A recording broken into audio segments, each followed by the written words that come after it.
Chapter 3562. After Li Xiang finished speaking, he looked at the jade bottle that Xiao Hua handed to him. After pondering for a bit, he reached out and took it. After all, Xiao Hua was right. Something is better than nothing. His nascent soul is weak, any kind of medicinal pill is fine. Looking at the ugly medicinal pill in his hand, Li Xiang's face revealed a strange expression as expected. However, after he took the soul-nourishing pill, his face became brilliant. At first, he was stunned, then he became ecstatic. Immediately after, he sat down cross-legged and didn't speak anymore. This cultivation lasted for 2 hours. Xiao Hua also didn't disturb Li Xiang. He drove the flying carriage down from the sky and flew above the heads of the disciples who were galloping on their horses. Woo woo. Above Li Xiang's head, a faint buzzing sound could be heard. Then, a whirlwind appeared in midair.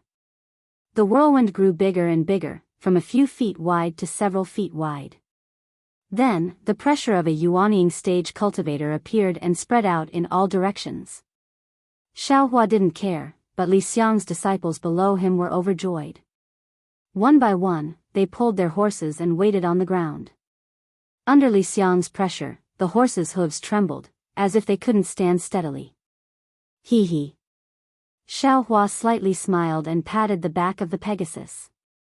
The Pegasus once again soared into the sky and flew for several hundred feet before stopping. Li Xiang's pressure continued to increase. In the end, even the Pegasus was somewhat uneasy, snorting from its mouth and nose. Xiao Hua slightly frowned, pondering whether he should wake Li Xiang or not. Fortunately, after another moment, Li Xiang slowly opened his eyes. That pressure was immediately absorbed into Li Xiang's Niwen palace like a falling tide. Hee hee, congratulations fellow Taoist Li. Xiao Hua said with a smile. Alas, I still have to thank Taoist Master Xiao. Li Xiang couldn't help but sigh again. I underestimated Taoist Master's so-called gold core medicinal pill. It actually has such a strong healing effect on my divine sense. I feel that my divine sense is going to have a breakthrough again. Then I have to congratulate fellow Taoist even more, Xiao Hua said. There are still many in the jade bottle, enough for fellow Taoist to use. I'm now even more curious about fellow Taoist's clear Li pill. Li Xiang couldn't help but open the other jade bottle and poured out an equally ugly clear Li pill. Xiao Hua smiled and said, fellow Taoist, you should stay here first. Fellow Taoist's disciple is very concerned about you. Hee hee, these children have really suffered under this Li. Li Xiang's face revealed a smile when he mentioned his disciples. As the heavenly horse landed, Li Xiang and the rest of his disciples were all laughing and congratulating their imperial advisor. In reality, their master's cultivation had recovered. Li Xiang said a few words of encouragement, and everyone continued to move forward.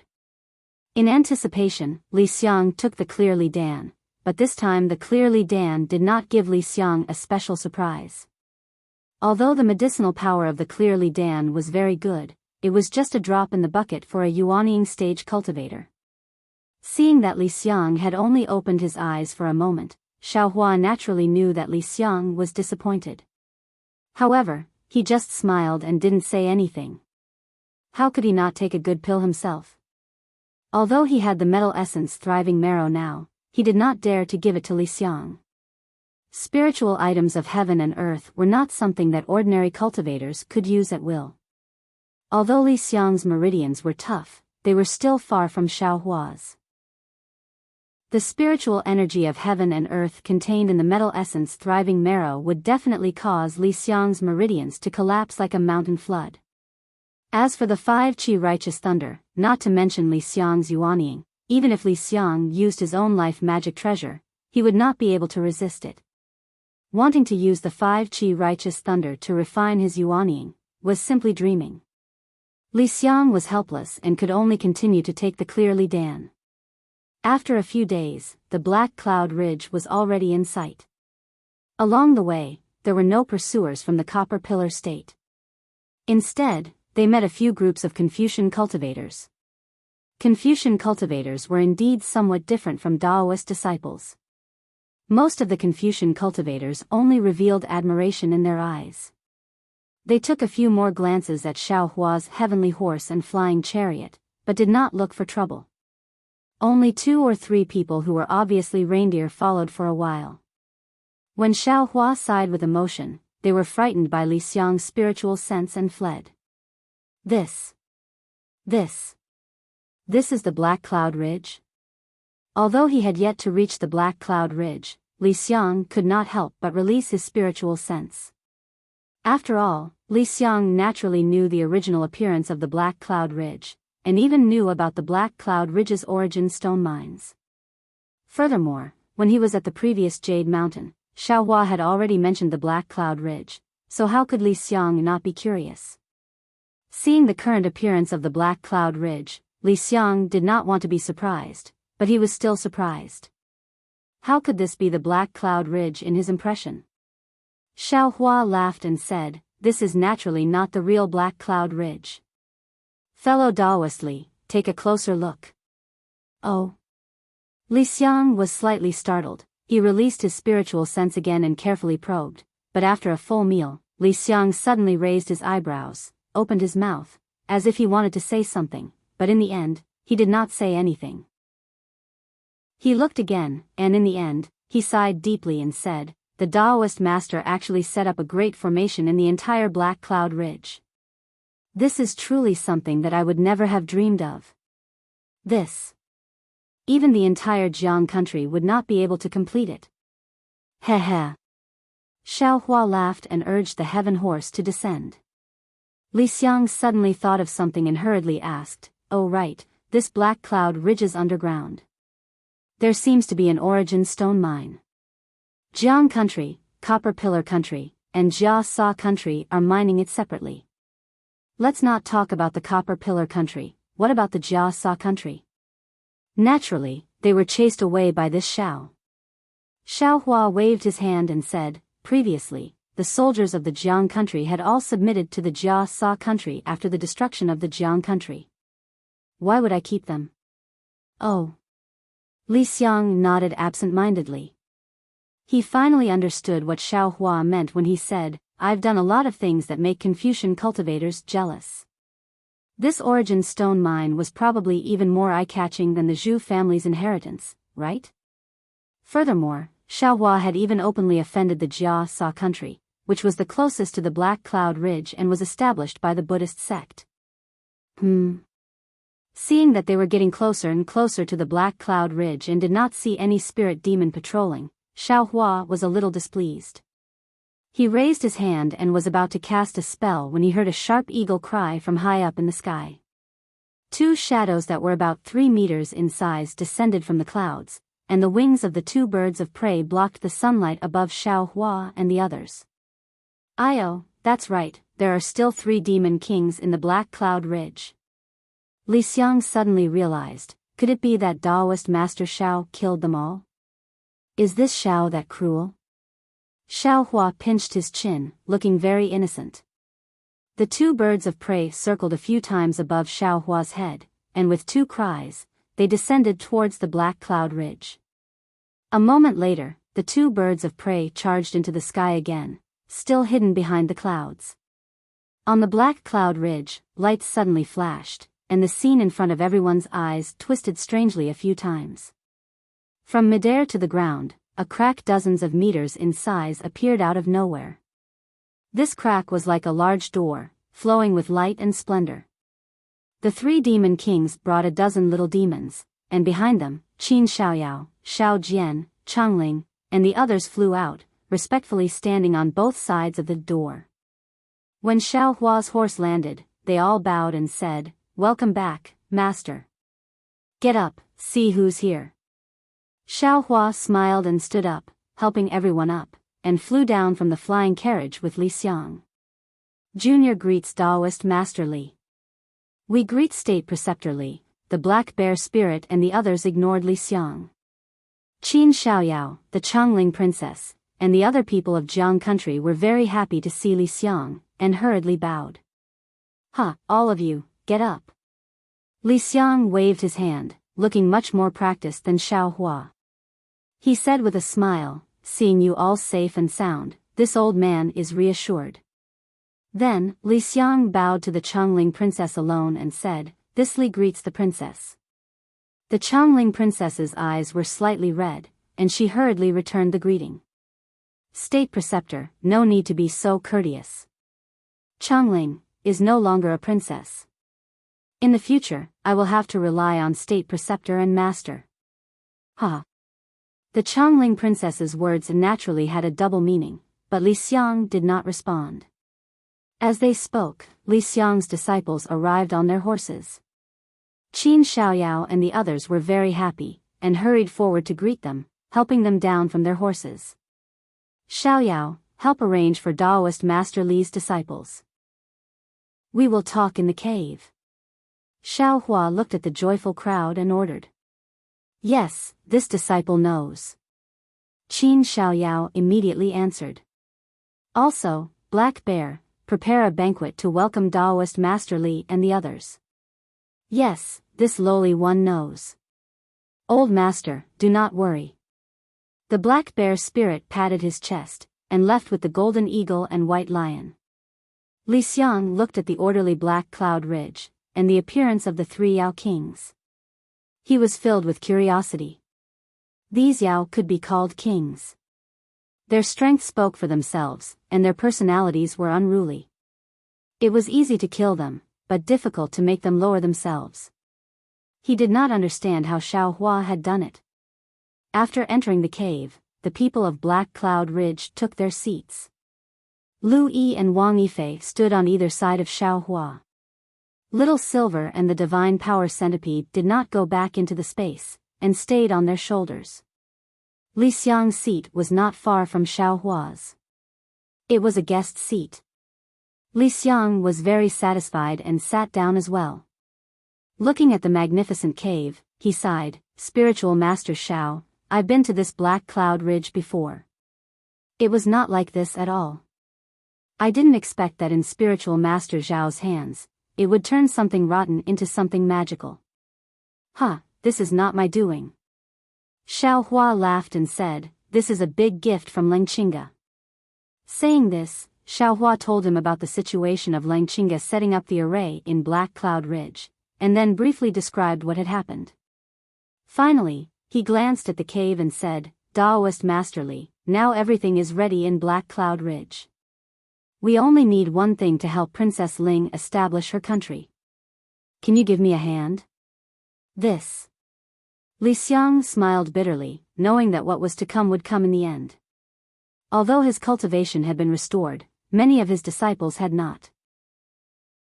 Xiao Hua had used this weakness to make him submit, so he really couldn't refuse. However, he didn't want to repeat the same mistakes as before, so he tried to shirk the responsibility. "This matter is of great importance, so let this Li carefully consider it." Chapter 3563. That's true. Xiao Hua did not care and said with a smile, "When this old man goes to the Jade Pavilion conference, the matter of guarding Black Cloud Ridge is of great importance. Xiao Yao's cultivation is not enough and this old man is worried. So this old man wants to ask fellow Daoist to help this old man. Since fellow Daoist wants to consider, then wait until this old man recovers fellow Daoist's disciples' cultivation, and tell this old man when we depart." "Ah." Li Xiang gaped and said curiously, "Daoist? Daoist wants I to help you guard for a few days?" "Yes." "What does fellow Daoist think this old man means by asking fellow Daoist to help this old man?" Xiao Hua pretended to be surprised. "Oh." Li Xiang was slightly confused. He had not expected Xiao Hua's request to be so low that he could not respond. The Chongling princess did not lose the chance to say in a low voice, "Old Master, Imperial Tutor means, oh, this old man understands." Xiao Hua slapped his forehead and said with a smile, "Fellow Daoist Li, do not think too much.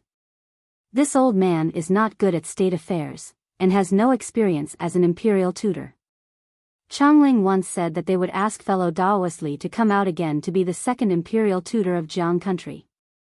So this old man had Xiao Yao investigate fellow Daoists' whereabouts, and this old man came to Jade Mountain. However, this old man saw that fellow Daoist was not interested in being an imperial tutor, so this old man did not mention it. Whether fellow Daoist Li becomes an imperial tutor has nothing to do with this old man. This will depend on Changling's charm. This old man will not interfere. Even if fellow Daoist is not willing to stay in Black Cloud Ridge, after the banquet, this old man will immediately help fellow Daoist recover his disciple's cultivation, and fellow Daoist can take his disciple and leave Black Cloud Ridge. With the power of Black Cloud Ridge's formation, this old man believes that Xiao Yao and the others can last until this old man returns from the Jade Pavilion conference. Old Master, do not worry. This disciple is indebted to Old Master for saving my life, and will not hesitate to die for Old Master.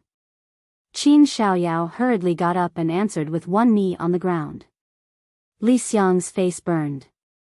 He naturally knew that Qin Xiaoyao's words were meant for him to hear, but he couldn't refute it. What Qin Xiaoyao said was the truth. Moreover, Qin Xiaoyao was his junior disciple. If Qin Xiaoyao could say such words, then what should he do with the help of Xiao Hua?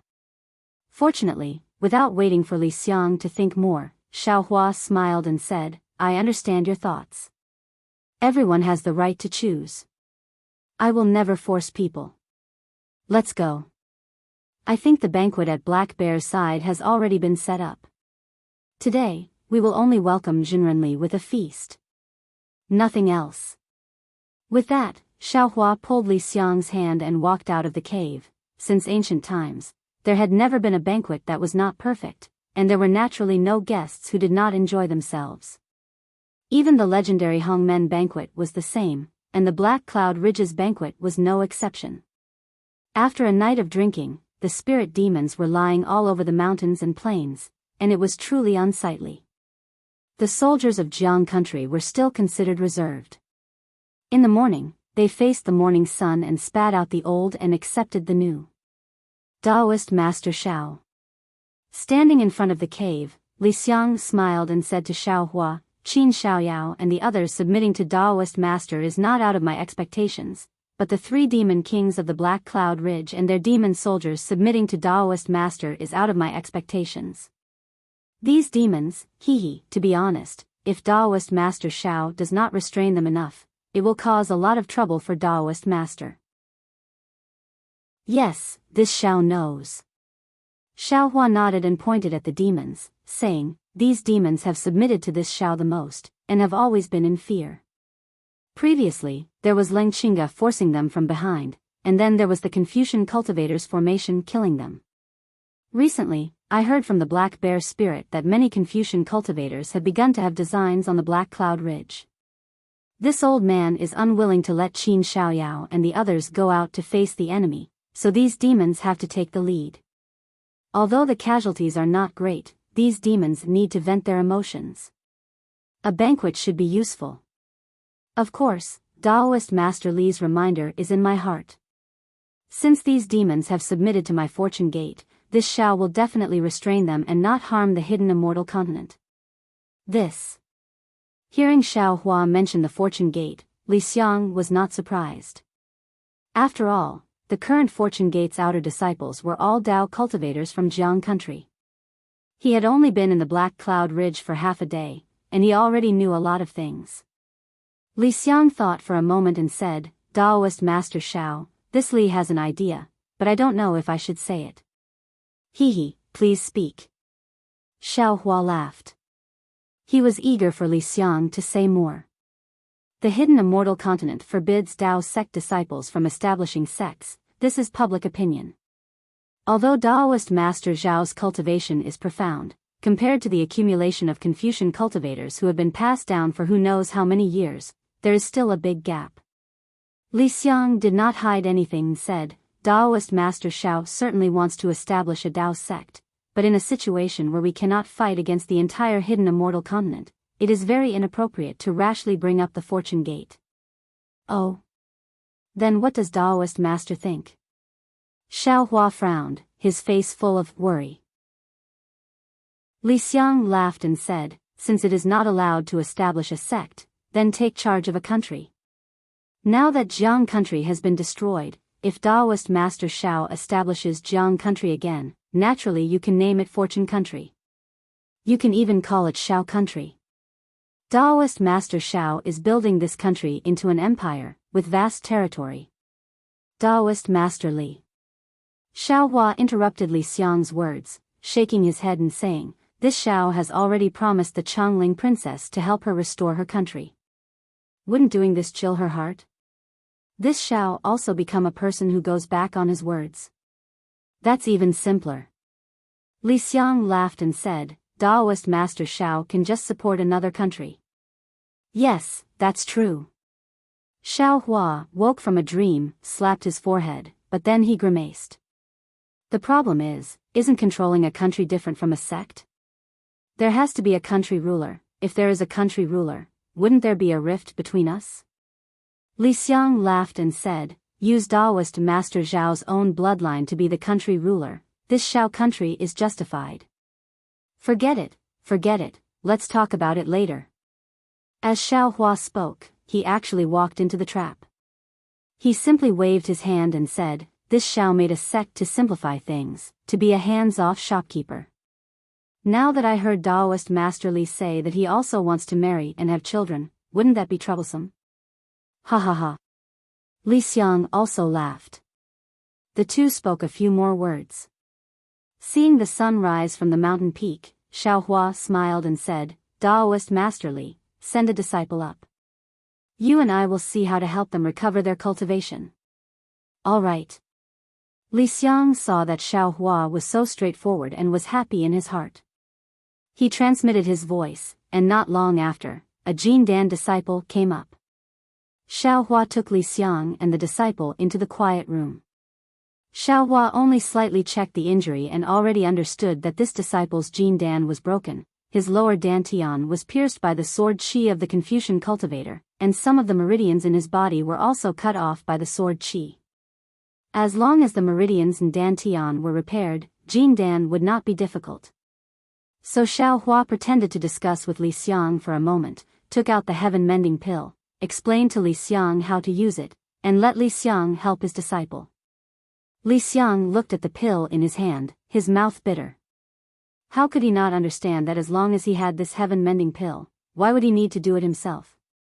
Why would Xiaohua need to discuss with him? He really couldn't understand. How many elixirs could Xiaohua have in this small Qingkuan bag? After the disciple took the heaven-mending pill, Li Xiang used his divine sense to explore for a moment. He knew that the heaven-mending pill's effect was godly, and it was repairing the meridians and dantian at a speed visible to the naked eye.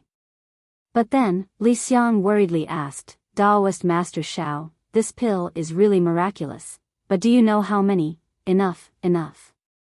Seeing this, Xiaohua simply clapped his hand, and a sufficient number of jade bottles were sent in front of Li Xiang.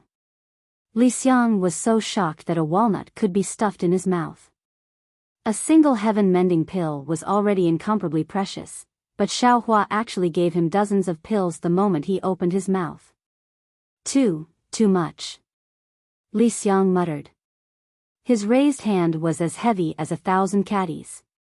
The jade bottles were easy to put away, but his heart was too heavy. No matter. Xiaohua said with a smile, everyone in Black Cloud Ridge is more precious than this pill. Hearing Xiaohua's words that did not treat him as an outsider, and thinking back to Qin Haoyue's guarded appearance, Li Xiang's heart was somewhat shaken. Taoist Master Li, you help the disciples recover their cultivation here. I will go take a look at the source stone mine. Xiaohua stood up and said with a smile, that is the vital point of Black Cloud Ridge, we cannot lose it. After saying this, without waiting for Li Xiang to speak, Xiaohua stood up and walked out of the quiet room. Outside the quiet room, Lu Yi and Wang Bianfei stood below the high platform, both sitting cross-legged with their eyes slightly closed. Wang Bianfei was somewhat lively as he scurried around, but the god power centipede was quite well behaved as it lay on the ground, the black qi around its body expanding and contracting as if it was breathing, as if it was cultivating. Seeing this, Xiaohua smiled mightily. With a wave of his hand, Little Silver and the God Power Centipede both flew onto his shoulder. Then, Xiaohua rode a magic cloud and flew towards the Source Stone Mine. Fortunately, although many of the demons in the front mountain had not yet sobered up, the entrance to the Source Stone Mine was guarded by a white lion. From time to time, demons would enter and exit the mine, and it looked like they were mining source stones. Seeing Xiaohua fly over, the white lion immediately came over and respectfully greeted him. "Greetings, master." "Rise." "White lion," Xiaohua said with a smile, "why are you up so early? Didn't you drink last night?" Hearing Xiaohua mention wine, the white lion unconsciously stuck out its scarlet tongue and licked its lips. Smiling, it said, "Master, of course this little one drank." However, this little one felt that the spirit wine that Master bestowed upon this little one was rather rare, so I left some for my subordinates who profited from it. I didn't enjoy much of it myself. Moreover, it's this little one's turn to be on duty today. This little one didn't dare to delay Master's matters, so I came early. Good. Xiaohua was very happy to hear this. Although the black bear spirit was loyal, it was really lazy and especially timid. This white lion, on the other hand, seemed to be a cautious and attentive one. Saying this, Xiaohua flipped his hand and took out a jade pot, handing it to the white lion. "This is a reward from this old man." The spirit wine in Xiaohua's space was now brewed by Xiaohua out of boredom. The wine's fragrance assailed the nostrils, and the color was sparkling and translucent. It was who knew how many times better than the wine brewed by ordinary cultivators. No wonder a demon like the white lion was greedy. Chapter 35-64. Thank you for your reward, Master. White Lion was overjoyed and received the wine with both hands. His Adam's apple unconsciously gulped a few times. "How's the situation at the elemental stone mine?" Xiaohua asked after White Lion kept the wine. White Lion explained the situation of the elemental stone mine in detail. Xiaohua actually didn't know how the real elemental stone mine was mined, but hearing White Lion's orderly explanation, he nodded repeatedly. White Lion was even more delighted to see Xiaohua's approval. After White Lion finished speaking, he saw a few more demons coming out of the cave with cloth bags and other items in their hands. When they reached a place not far from the cave, they shook their hands and opened the cloth bags. A large pile of bones tumbled out. Xiaohua frowned and scanned with his divine sense.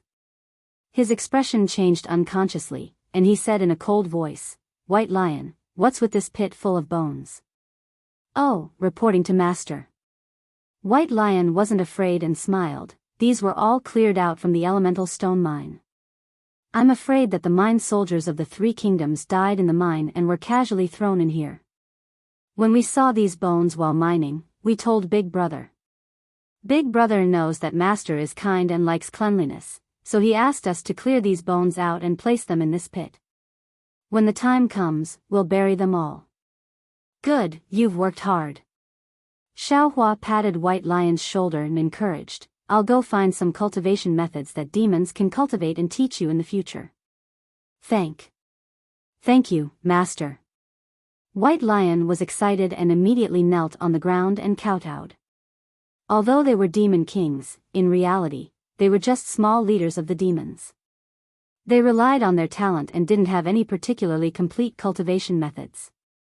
Wanting to improve their strength was simply a dream. White Lion had a deep understanding of Xiaohua's cultivation. Moreover, in Xiaohua's eyes, there was no difference between demons and humans. Since he said that he would guide them in their cultivation, he would naturally guide them. This was much more practical than some kind of spiritual wine or any so-called bestowment. "Get up," Xiaohua says with a smile. "This old man is just talking about it now. This old man doesn't even know where to find the cultivation technique that the evil spirit cultivates." Speaking up to this point, Xiaohua's mind flashed as he came to a realization. That's right, the Copper Pillar Nation star-plucking tower, other nations must also have their own auctions. My Black Cloud Ridge has an elemental or mine, why would I be afraid of not being able to find cultivation techniques?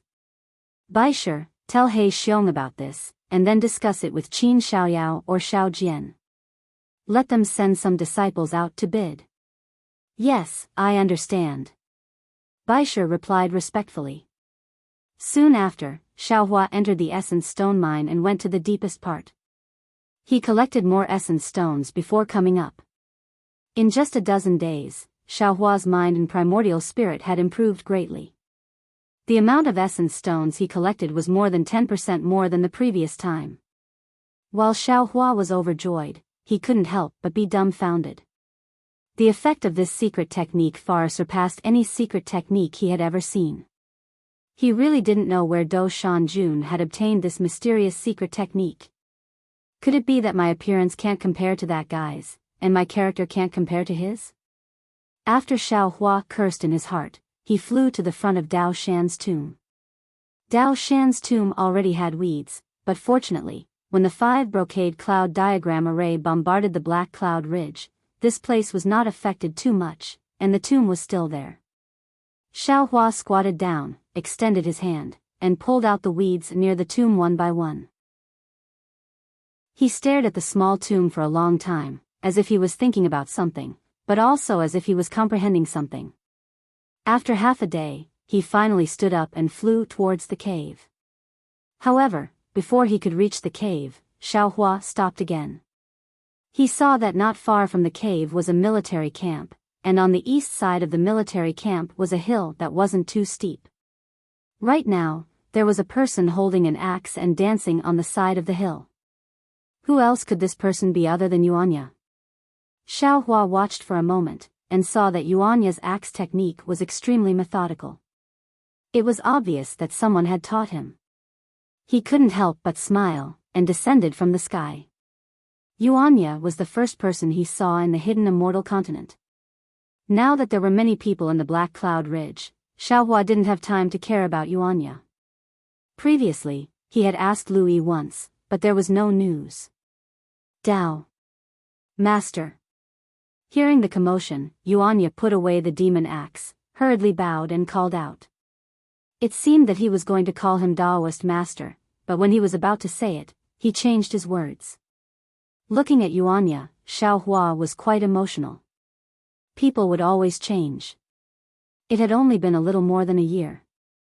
A young man who was lying on a tree in the Jiangqiao temple and peeking at him practicing his fist techniques, now knew how to deal with people and adapt to changes. Yeah, how are you now? Xiaohua said with a smile. Master, this one is very well. Yuanya did not speak much, and his answers were very proper. Xiaohua knew Yuanya's personality and asked, what about Changling? How is her and your master's plan to revive the country? Why are you not with her? Master, Changling and Master are working day and night, and have sent out many soldiers, and also issued many orders. Looking at Changling, it seems to be going smoothly. The smile on her face is increasing. As to the exact extent, this one does not know. This one can only cultivate as much as possible so that I can protect her on the battlefield in the future. Who taught you this axe technique? It looks very good. Xiaohua asked with interest. General Kong Li taught me. Xiaohua chatted with Yuanya for a while, and then asked probingly, that Changling still does not admit that she is Diawu? You did not think that you were mistaken? At the mention of Diawu, Yuanya was slightly bashful. He said with a smile, Master, this one will not be mistaken. However, right now, Changling is focused on reviving the country. This one cannot distract her. After Jiang country revives, let's talk about it. You are very right. Xiaohua nodded and then said, however, you also need to focus on cultivating and protecting Changling for Elder Mo. If there is nothing, you need to be by her side. You may not be able to ask about her well-being, but if you see her unhappy, you can think of ways to make her happy. Master, this one does not understand. Yuanya's face was slightly red as he answered honestly. Xiao Hua was speechless and said helplessly, "All right, you should cultivate. If you have any questions about cultivation, you can ask Qin Xiaoyao or Lu Yi. If that does not work, come find this old man." "All right, master," Yuanya answered. "This one has nothing to ask for now." "All right then." Xiao Hua knew that it was boring to talk to Yuanya, but he had not expected it to be even more boring now. He could only wave his hand and fly into the air. Yuanya did not respectfully send master off like the black bear spirit. He looked at Xiao Hua's back and a smile appeared at the corner of his mouth, a smile from the bottom of his heart. When he returned to the residence, only Li Xiang was sitting cross-legged in the seclusion room. His disciples were gone. They must have taken the sky-mending pill and been chased out by Li Xiang. Seeing Xiao Hua return, Li Xiang hurriedly stood and took out several jade bottles. He said with a smile, "This one's disciples have taken Daoist Zhao's spirit pills. These are the remaining ones. Daoist, please accept them." Daoist Li, there is no need to be so courteous with this one." Xiao Hua waved his hand, resolutely refusing to accept. "Our friendship is still shallow. You don't know this, but this Xiao will never let go of anything that falls into this Xiao's hands, and this Xiao will never accept anything that this Xiao gives away. All right, since Daoist Xiao is so straightforward, then this one will accept." Li Xiang did not say much. He put away the jade bottles and said, "Daoist Xiao, this one and my disciples are indebted to you for saving our lives. Moreover, this one and my disciples have not fully recovered, so it is not safe for us to go elsewhere. Therefore, this one has decided to accept Daoist Zhao's invitation and stay in the Black Cloud Ridge for a while until Daoist Xiao returns from the Jade Pavilion gathering." "Good." Xiao Hua clapped his hands and said, "Thank you, Daoist Li, however, I still have a condition." Li Xiang said with a straight face. Xiao Hua was stunned and said curiously, "Daoist Li, please speak. If this one can satisfy you, this one will definitely agree. The spirit wine that Daoist Xiao took out yesterday tasted very good. This one does not have many hobbies, but I like to taste wine." Li Xiang blinked and said, "If Daoist Xiao asks this one to stay, then I will need a jar of spirit wine every day." No problem." Xiao Hua did not expect Li Xiang to joke with him. He clapped his hands and took out a few jade bottles and said with a smile, "Daoist Li, please taste these first. When this one goes to the Jade Pavilion gathering, I will leave behind enough spirit wine." "Thank you." Li Xiang did like the spirit wine, but fundamentally speaking, it was just an excuse. Why would he care if Xiao Hua took out more spirit wine? He reached out to take the spirit wine and agreed to the matter. Soon after, Xiao Hua sat down again. He waved his hand and took out a row of magic tools. He said with a smile, "Not only the spirit wine, this one also has some magic tools. Daoist Li, please take a look. Which ones are suitable for your disciples?" Li Xiang was startled. Any cultivator's magic tool, if it wasn't bestowed by their masters, then it was obtained by their own luck. Gifts from others were extremely rare. For someone like Xiao Hua, who gave away a pile of magic tools in one go, other than those unrated magic tools used by Dao soldiers, which cultivators' magic tools could be given away like this? If Xiao Hua regarded his disciples as Daoist soldiers, wouldn't that be slapping his own face? However, Li Xiang knew that Xiao Hua was not such a mean person.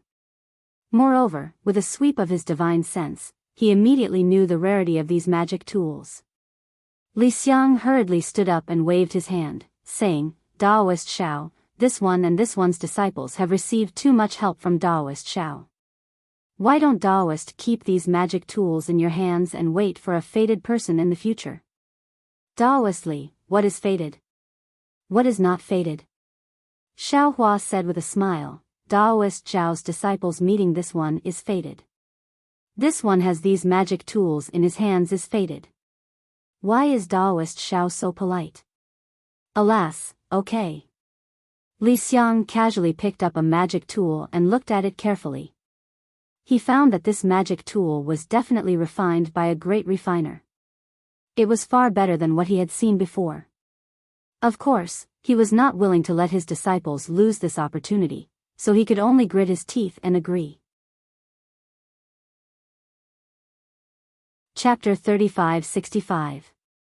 Xiaohua smiled and said, "It's a pity that I don't have the magic treasure you want, and I'm afraid that none of your Jindan disciples are suitable. My magic treasure was taken away by Ling Qingge. I'm afraid it's sealed somewhere in the bronze pillar state." Li Xiang smiled bitterly. "After I recover my cultivation, I'll go to the bronze pillar state and maybe I can get it. As for my useless Jindan disciples, let them find a few magic treasures to use first." Xiaohua nodded. "You can tell Xiao Yao about this and let him go to the auction to buy some suitable magic treasures." "I know."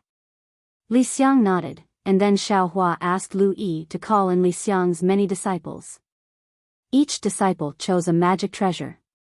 These disciples, including the Jindan disciples, all had joy in their eyes. They all bowed and thanked Xiaohua. After the disciples left, Li Xiang returned the rest of the magic treasures to Xiaohua and said, "Zhenren Xiao, I heard you say that you're going to the Yaotai gathering. How much do you know about it?" Xiaohua slightly shakes his head. "I know very little about the Yaotai gathering.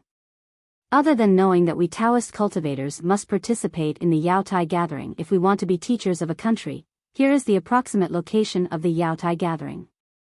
Li Xiang nodded, looked at Xiaohua and said word by word, "If I hadn't been to the Black Cloud Ridge before, maybe I would have advised you to go to the Yaotai gathering. But look at the current situation of the Black Cloud Ridge, look at Zhenren Zhao's spirit of killing the state preceptor of the Bronze Pillar State, and I heard that Zhenren Zhao also erected a Daoist stone tablet in the Bronze Pillar State. I advise you not to go to the Yaotai gathering and walk into a trap." Xiaohua was shocked. He knew that Li Xiang was the state preceptor of the Li Kingdom and must have participated in the Yaotai gathering. He wanted to ask for advice, but he didn't expect Li Xiang to advise him not to go. He also said that the Yaotai gathering was a trap, which really confused him. "What does Zhenren Li mean?" Xiaohua asked in a low voice. "To tell you the truth, Zhenren Xiao, when I went to the Yaotai gathering to fight for the position of the state preceptor, I had the same idea as Zhenren Xiao.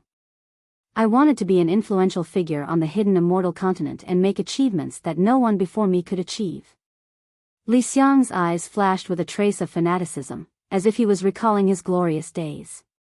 However, this fanaticism disappeared in a flash, followed by helplessness and bitterness.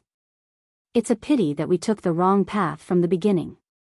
How could we reach the peak if the direction was wrong?" Xiaohua looked at Li Xiang with a smile and didn't interrupt him. Li Xiang looked like he was in his 20s. Presumably, he had altered his appearance after reaching the nascent soul stage.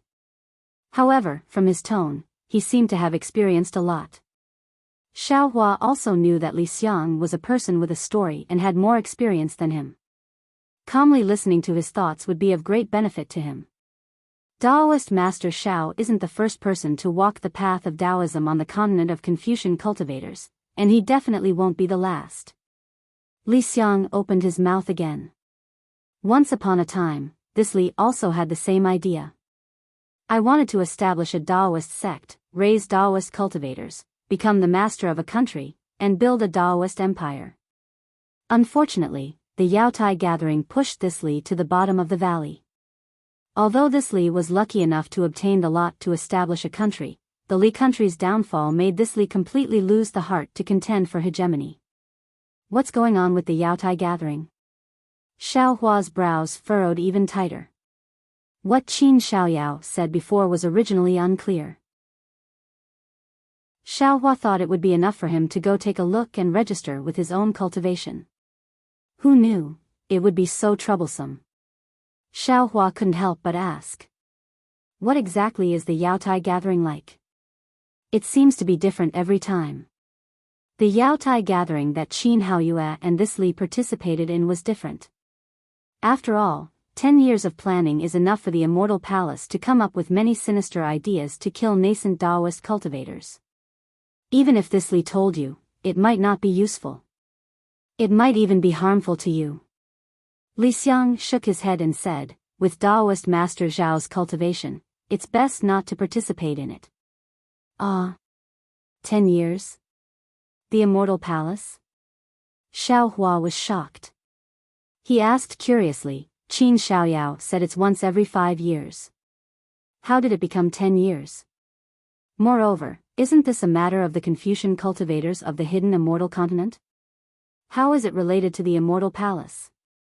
Besides, as far as this Xiao knows, the Immortal Palace doesn't intervene in the specific affairs of the hidden Immortal Continent. Li Xiang sneered, what Daoist Master Xiao knows is just the tip of the iceberg outside the glacier. Under the glacier, how can ordinary people know the full picture of the iceberg? The hidden Immortal Continent is the continent of Confucian cultivators, and the Immortal Palace is the holy land of Confucian cultivators. If the Immortal Palace doesn't control the hidden Immortal Continent, could it be that the Lane Temple controls the hidden Immortal Continent? 5 years is a very long time for ordinary people, but for cultivators, it's just a blink of an eye. How can cultivators grow up? Only once every 10 years can the Immortal Palace harvest their energy. Xiao Hua instantly understood a little. He narrowed his eyes and said in a low voice, so, this Xiao understands. The so-called Yaotai Gathering is a grand event for the Immortal Palace to strangle the kindling of Taoism, and the position of the state preceptor is the bait? Since that's the case, why? Yes, since you know it's the bait, why hasn't Daoist Master Xiao dispelled the idea of participating at this time? Li Xiang said with a smile, it's because this bait is really tempting. Of course, we can't rule out that many Taoism disciples don't know the inside story. Even this Li doesn't have any real evidence. Everything is just this Li's own speculation. Lucky thoughts, considerable expectations, unbearable curiosity, all make people overlook the potential danger. Xiao Hua nodded and sighed. Daoist Master Xiao, have you heard of the Yaoqi Gathering? Li Xiang suddenly asked. Xiao Hua shook his head, this Xiao is rather ignorant and inexperienced. Previously, I was concentrating on cultivation, so I really don't know about this. It's said that as long as a Confucian cultivator can cultivate to the sage realm, they can receive the invitation of Emperor Go Chen and Empress Dongming to participate in the heavenly bestowal banquet. Because this heavenly bestowal banquet is held at Empress Dongming's Yaoqi pool, it's also called the Yaoqi Gathering. Li Xiang explained, participating in the Yaoqi Gathering means that the Confucian cultivator has an extraordinary status and has obtained the recognition of the heavenly palace. And the Yaotai Gathering imitates the Yaoqi Gathering. As long as a Daoist cultivator participates in the Yaotai Gathering, they can be considered to have obtained the recognition of Confucian cultivators, which is to say, the heavenly palace. This kind of idea of learning both civil and martial arts and selling them to the imperial family is actually the idea of Confucian cultivators. When it's put on the heads of Taoism cultivators, it's already changing the concept of cultivators. Li Xiang said again, actually, Daoist master, think about it again. As a country's teacher, participating in the affairs of the country, isn't it the Confucian cultivators' way of entering the world? It's completely different from the emergence of our Taoism. If Daoist master becomes the state teacher, isn't it because you've fallen into the scheme of Confucian cultivators? How can you still have time to cultivate? How can you still improve your cultivation? Of course, on the hidden Immortal Continent, it's forbidden to trade high-level Daoist cultivation techniques. However, in the Yaotai Gathering, there are high-level Daoist cultivation techniques as rewards. Daoist master can certainly obtain this high-level Daoist cultivation technique, but Daoist master will also become a delicious cake in the eyes of other Daoist cultivators. They'll constantly probe and harass you. How can Daoist master cultivate calmly? Li Xiang finally spoke his true thoughts. He was advising Xiao Hua to give up the idea of establishing a country. Hiss. Xiao Hua inhaled sharply. He knew that this was what Li Xiang and the imperial preceptor had seen through. This was also the overt scheme of the Immortal Palace.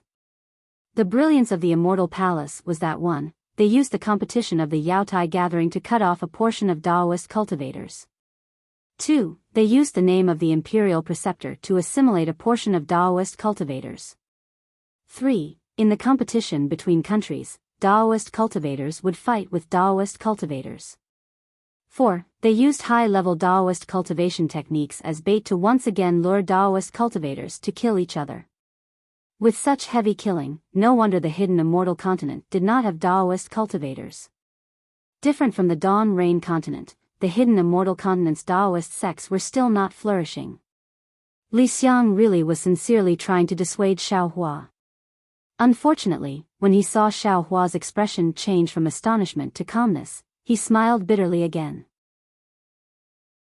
As long as it was a cultivator, which one of them wasn't a person with a firm will? How could they change their mind based on a few words from others? It seems that Daoist Master Xiao still plans to go to the Yaotai gathering? Li Xiang asked softly. Xiaohua nodded. Yes, I did not know that the Yaotai gathering was so particular, and rashly agreed to Chengling. Since I have spoken, I cannot go back on it. I must go. Also, I said that I want to establish a sect. If I do not have the mind to move forward, and have to avoid even a small Yaotai gathering, how can I stand in the world? Li Xiang shook his head slightly. Hadn't he said such bold words decades ago? Humans, even if they were cultivators, would never give up unless they hit a wall and got a big bump on their head. The Yaotai gathering is held at Yaotai Mountain. It is controlled by an organization called Star Sovereign Hall. The present master of Star Sovereign Hall should be called Kong Hongwu, and is a disciple of a first-class scholarly family. This Star Sovereign Hall is said to belong to the scholarly cultivators of the hidden Immortal continent, but I do not know who controls it. At the Yaotai gathering, other than the Imperial Tutor's lot, there are also some rare treasures of Yaotai Mountain. Anyone who attends the Yaotai gathering can obtain them. Every few times, Star Sovereign Hall will take out some rare treasures of the hidden Immortal continent, and put them on Yaotai Mountain for my sect disciples to fight over.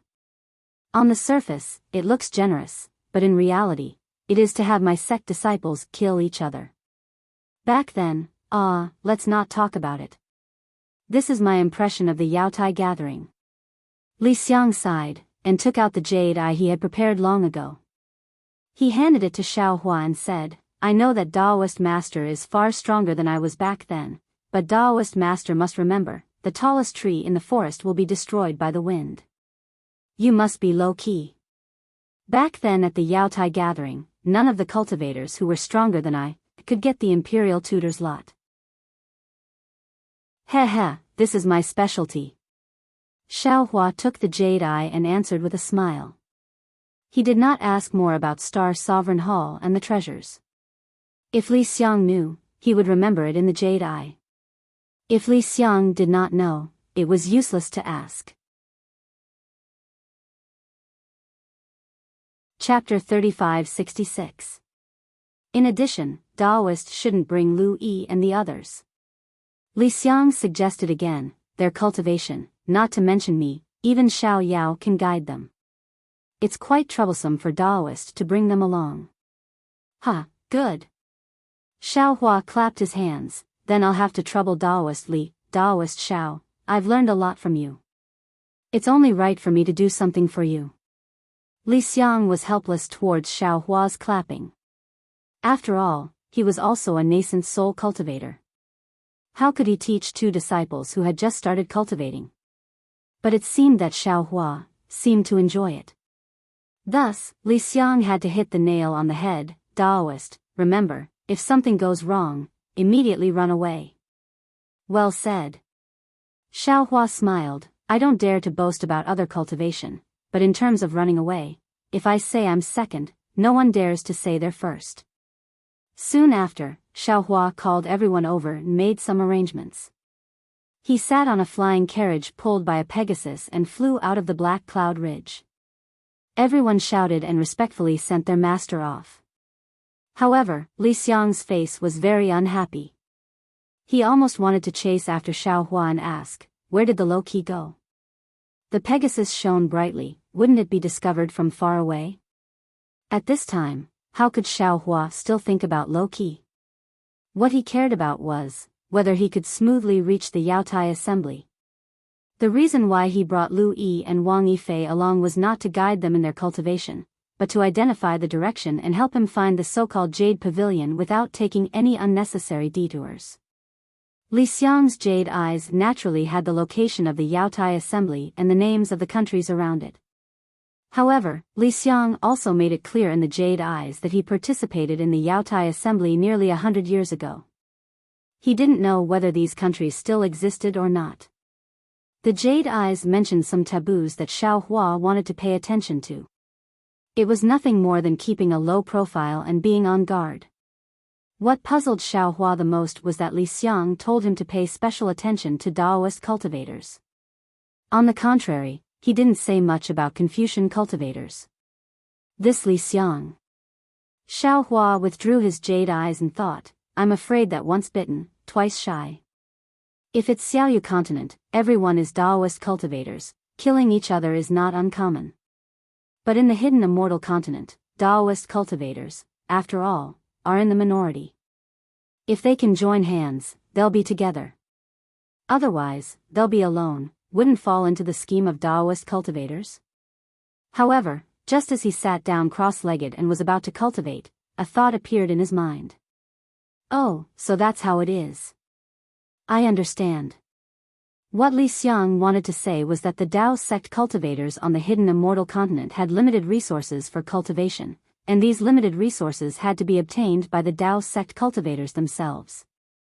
Naturally, they had to guard against each other. Even though some Daoist cultivators practiced Daoist techniques, they were backed by Confucian cultivators, and even had the support of the Immortal Palace. They were people who sold dog meat under false pretenses.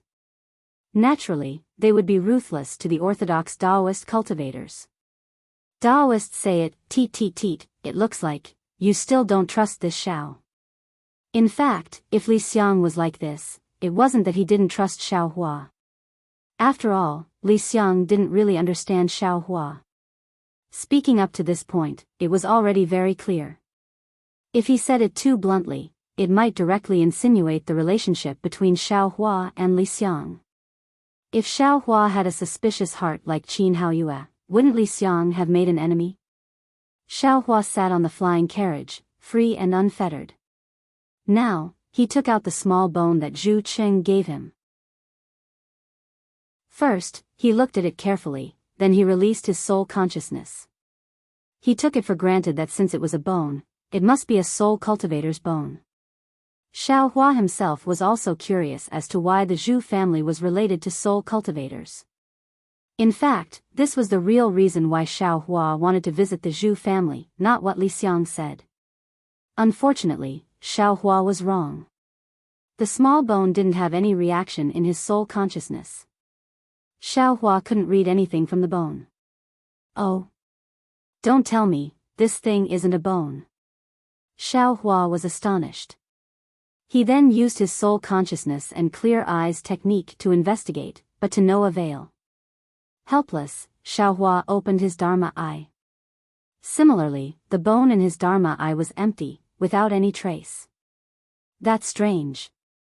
Xiao Hua stroked his chin, puzzled. Don't tell me I was deceived by Zhu Qing. Was this a scheme to transplant flowers for a tree? No, the Zhu family is afraid of the copper pillar state, so how could they not be afraid of me? Xiao Hua shook his head again. That's right, Buddhist sense. Suddenly, Xiao Hua had a kind of understanding in his heart. Zhu Shi was a great Confucian cultivator. If he wanted to leave behind the teachings of his ancestors, others would definitely think that Zhu Shi would use the methods of a Confucian cultivator. However, Zhu Shi did the opposite and used the secret technique of a Buddhist sect. This was definitely unexpected by others, right? Thinking of this, Xiao Hua released his Buddhist sense. Sure enough, there were some faint spots on the bone. However, with Xiao Hua's current Buddhist sense cultivation, he couldn't really see these spots.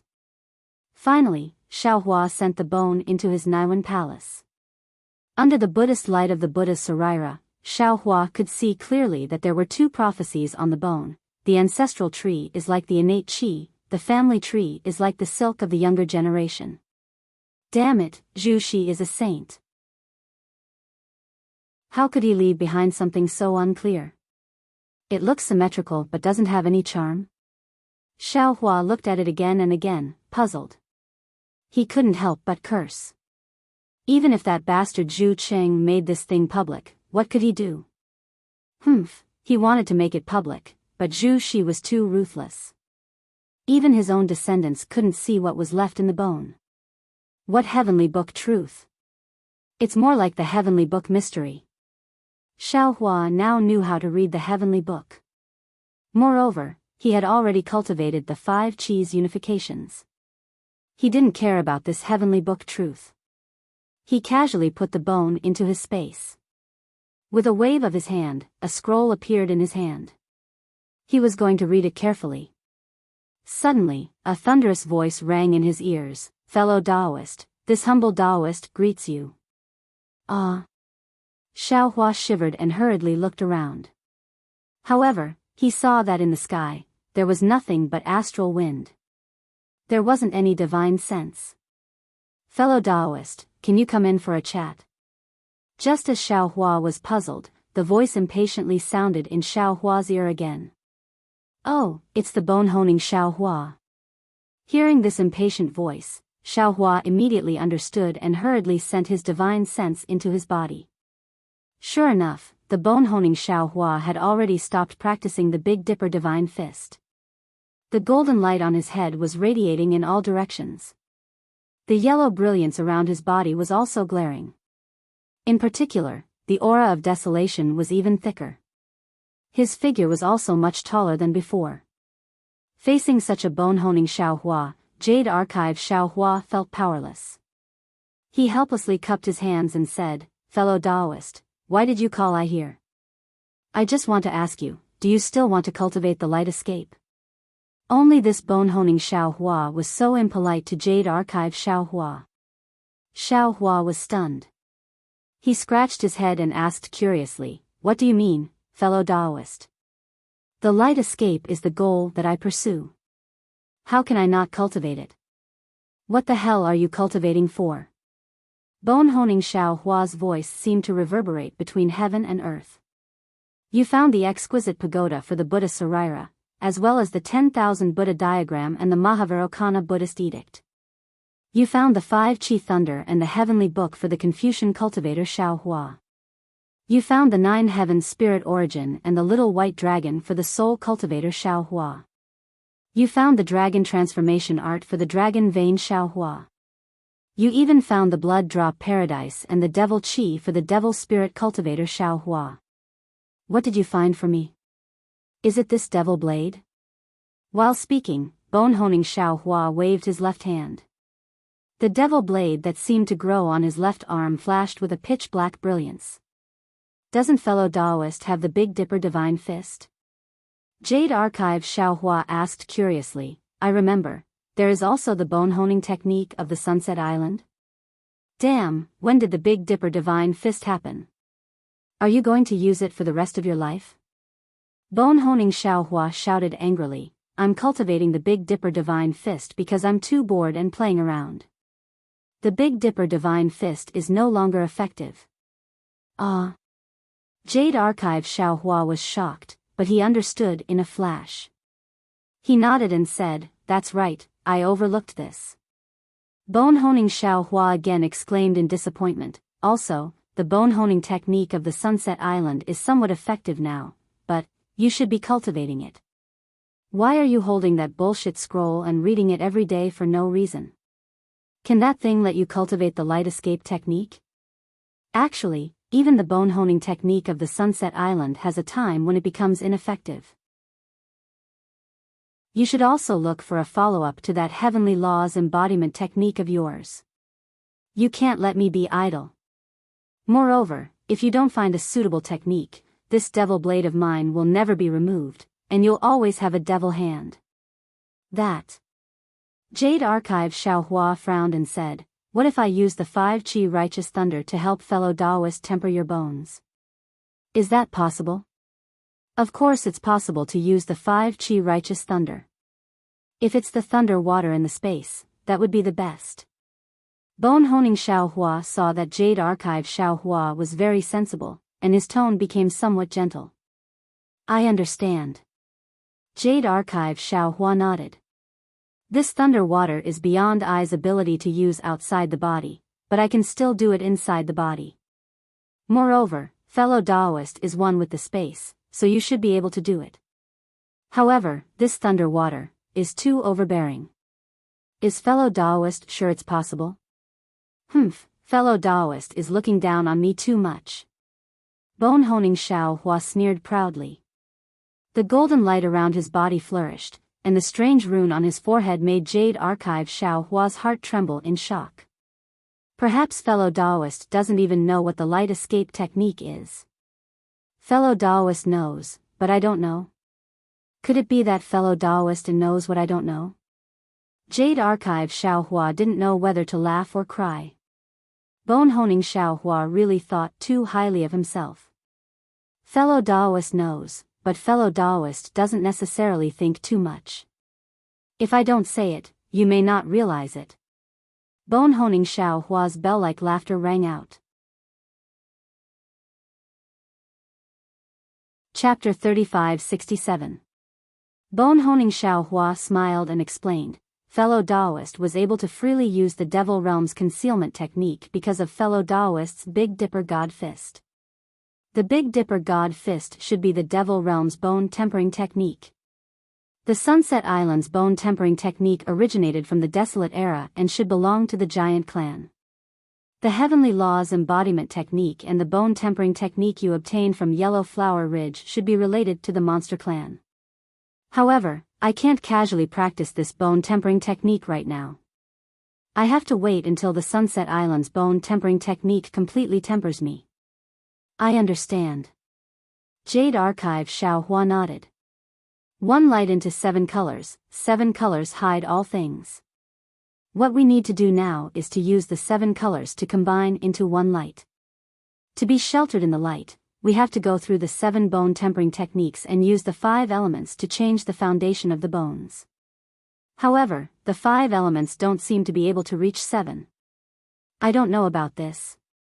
Bone Honing Xiaohua replied, I only know that only by tempering the 7 colors can I change my foundation and fellow Taoist can be sheltered in the light. As for what the last source is, it will depend on fellow Taoist's luck. I understand. Jade Archive Xiaohua closed his eyes and pondered. His figure instantly disappeared and reappeared in front of the damaged Immortal beheading stage. Looking at the rumbling thunder water, Jade Archive Xiaohua stretched out his hand and a strand of thread-like thunder water fell from the gap of the Immortal beheading stage. Then, Jade Archive Xiaohua flicked his finger and one end of the thunder water disappeared in midair along with Jade Archive Xiaohua's figure. It was as if Jade Archive Xiaohua was holding the thunder water. Jade Archive Xiaohua appeared in front of Bone Honing Xiaohua and the thunder water also entered the strange rune on Bone Honing Xiaohua's forehead. Yes, it's this feeling. I like it. Bone Honing Xiaohua was overjoyed. He used the Big Dipper God Fist again and guided the thunder water around his body. Jade Archive Xiaohua was surprised. Fellow Taoist, didn't you say that the Big Dipper God Fist was already ineffective? Why are you still using it? I'm used to it. Bone Honing Xiaohua said faintly. When Xiaohua heard this, he was rather speechless. Most importantly, Bone Honing Xiaohua said with a smile, whether it is the bone honing technique of the Sunset Island or the bone honing technique of the Demon Clan of Yellow Flower Ridge, they are all boring. How can they be as impressive as the Big Dipper magical fist? Selling dog meat under false pretenses. Jade Archive Xiaohua secretly despised the arrogant and narcissistic Xiaohua's figure slowly disappeared. The Jade Pavilion was not a pavilion, but a mountain. It was a high peak that was extremely far away from the Black Cloud Ridge. This Jade Pavilion did not belong to any country. Because of the Jade Pavilion gathering that was held once every 10 years, all the Tao disciples on the hidden Immortal continent knew about this place. This year was another decade. Many ambitious Taoism cultivators were flying towards the Jade Pavilion with their ambitions and the expectations of the Taoism kingdom. There were also some cultivators who wanted to obtain rare treasures and flew to the Jade Pavilion. This Yaotai gathering was similar to a dragon gate. The fish leaped over the dragon gate and turned into a dragon. It was very appropriate. Xian Songzi was a Taoism cultivator who had just successfully conceived a nascent soul. Currently, he was riding a snow eagle in midair with 2 boys. That snow eagle was extremely large. Its back was about 10 zhang in size. Xian Songzi's face carried an indescribable pride. He sat cross-legged behind a jade table. On the table, there was a jade pot, a jade cup, and a sparkling and translucent chessboard. Xian Songzi's white and slender fingers held a pitch-black chess piece. His eyes, however, were looking at the chessboard. On the chessboard, there were already black and white chess pieces mixed together. Xian Songzi raised his arm and that black chess piece landed. His other hand shook and a white chess piece appeared in his hand. Immediately after, Xian Songzi's hand that was holding the black chess piece just now reached out to the table. He picked up the jade cup and brought it to his mouth. The spiritual wine in the jade cup entered his mouth. Without waiting for Xian Songzi to put down the jade cup, a boy standing respectfully at the side of the table immediately raised the jade pot. After waiting for a moment, he saw that Xian Songzi didn't put down the jade cup. He hurriedly walked over and tilted the jade pot. The jade-green spiritual wine poured into the jade cup. After Xian Songzi drank 3 cups in a row, he placed the jade cup on the table. The boy tactfully filled the jade cup to the brim and placed the jade pot on the table. He returned to where he was standing earlier and stood there respectfully. The boy's eyes were filled with envy and admiration. Xian Songzi looked very satisfied. It was a feeling of being in high spirits. However, his heart was extremely bitter. If he had a choice, he definitely wouldn't have chosen to kneel before that Taoist cultivator who made him feel both gratitude and resentment 1,000 years ago. It was that sage-like Taoist cultivator who had performed a few spells in front of Xian Songzi's parents. He also gave Xian Songzi's parents some spiritual fruits and a considerable amount of gold and silver. Xian Songzi's parents immediately regarded him as a celestial being. They immediately allowed Xian Songzi to become a disciple of that cultivator. They also allowed that cultivator to bring Xian Songzi out of the remote and poor mountain village that Xian Songzi had long forgotten. Before that Taoist cultivator's lifespan was up, Xian Songzi had always felt that he was very fortunate to be able to walk on a path to heaven. He had a dozen so-called senior martial brothers beside him to take care of him. He also had ready-made cultivation methods and medicinal pills for his cultivation. In particular, Xian Songzi's aptitude was really excellent.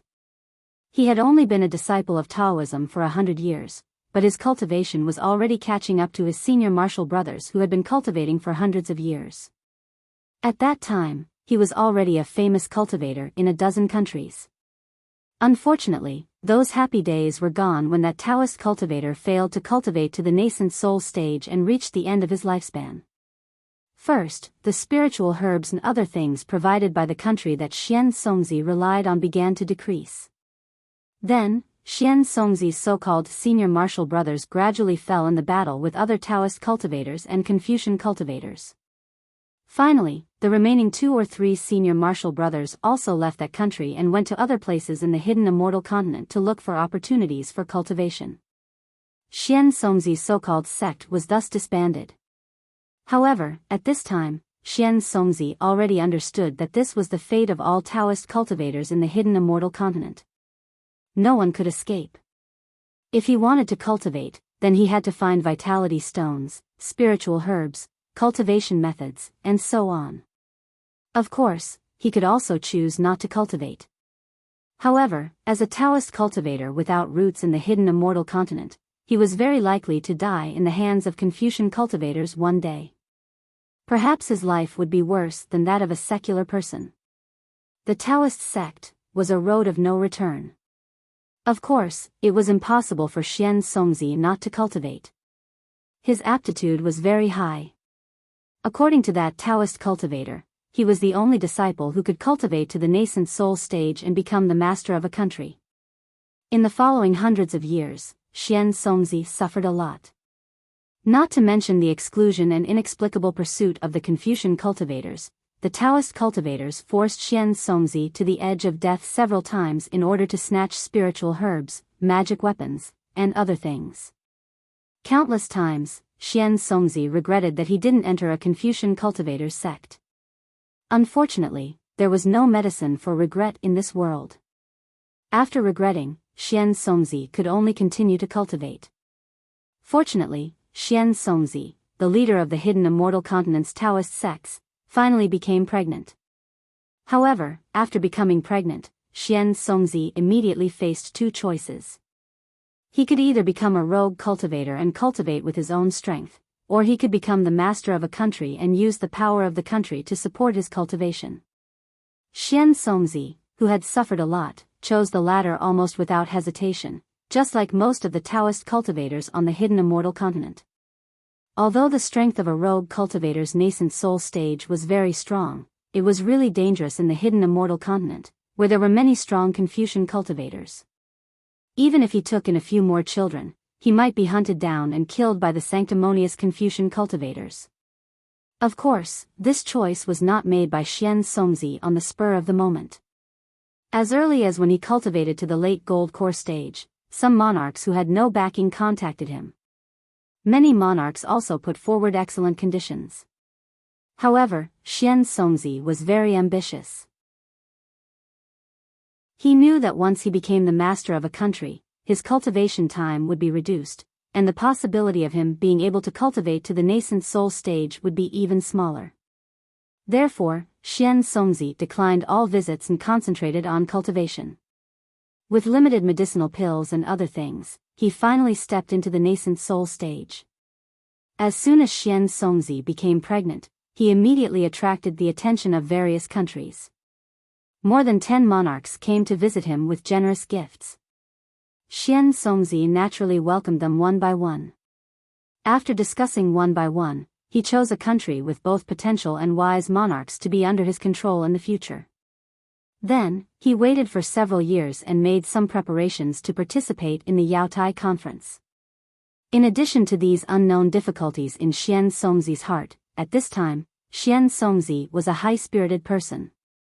As a Taoist cultivator of the nascent soul stage, it was almost certain that he would get the lot of the master of a country in the Yaotai conference. As long as he passed this last stage, Xian Songzi could cultivate steadily and gradually develop his own power, preparing for the out-of-body realm in the future. Of course, Xian Songzi also wanted to achieve the out-of-body realm. Otherwise, he would not have painstakingly made so many arrangements. Kill. Xian Songzi's voice seemed to come from his throat, but it also seemed to come from his heart. He stretched out his hand, and several rays of light appeared from his hand. Waves of impact surged in all directions like air waves. Immortal. The two boys were shocked. The impact instantly flipped them over, and their bodies floated up like fallen leaves. When they looked at Xian Songzi's hand again, the pitch-black chess piece also turned into nothingness at the same time.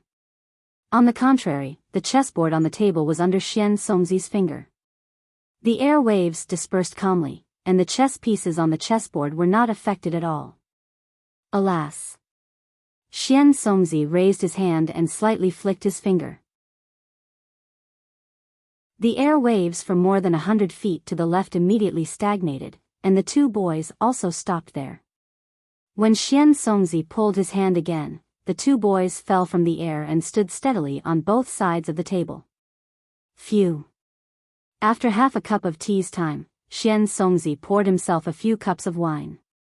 Then, the two boys let out a long sigh and came to their senses with pale faces.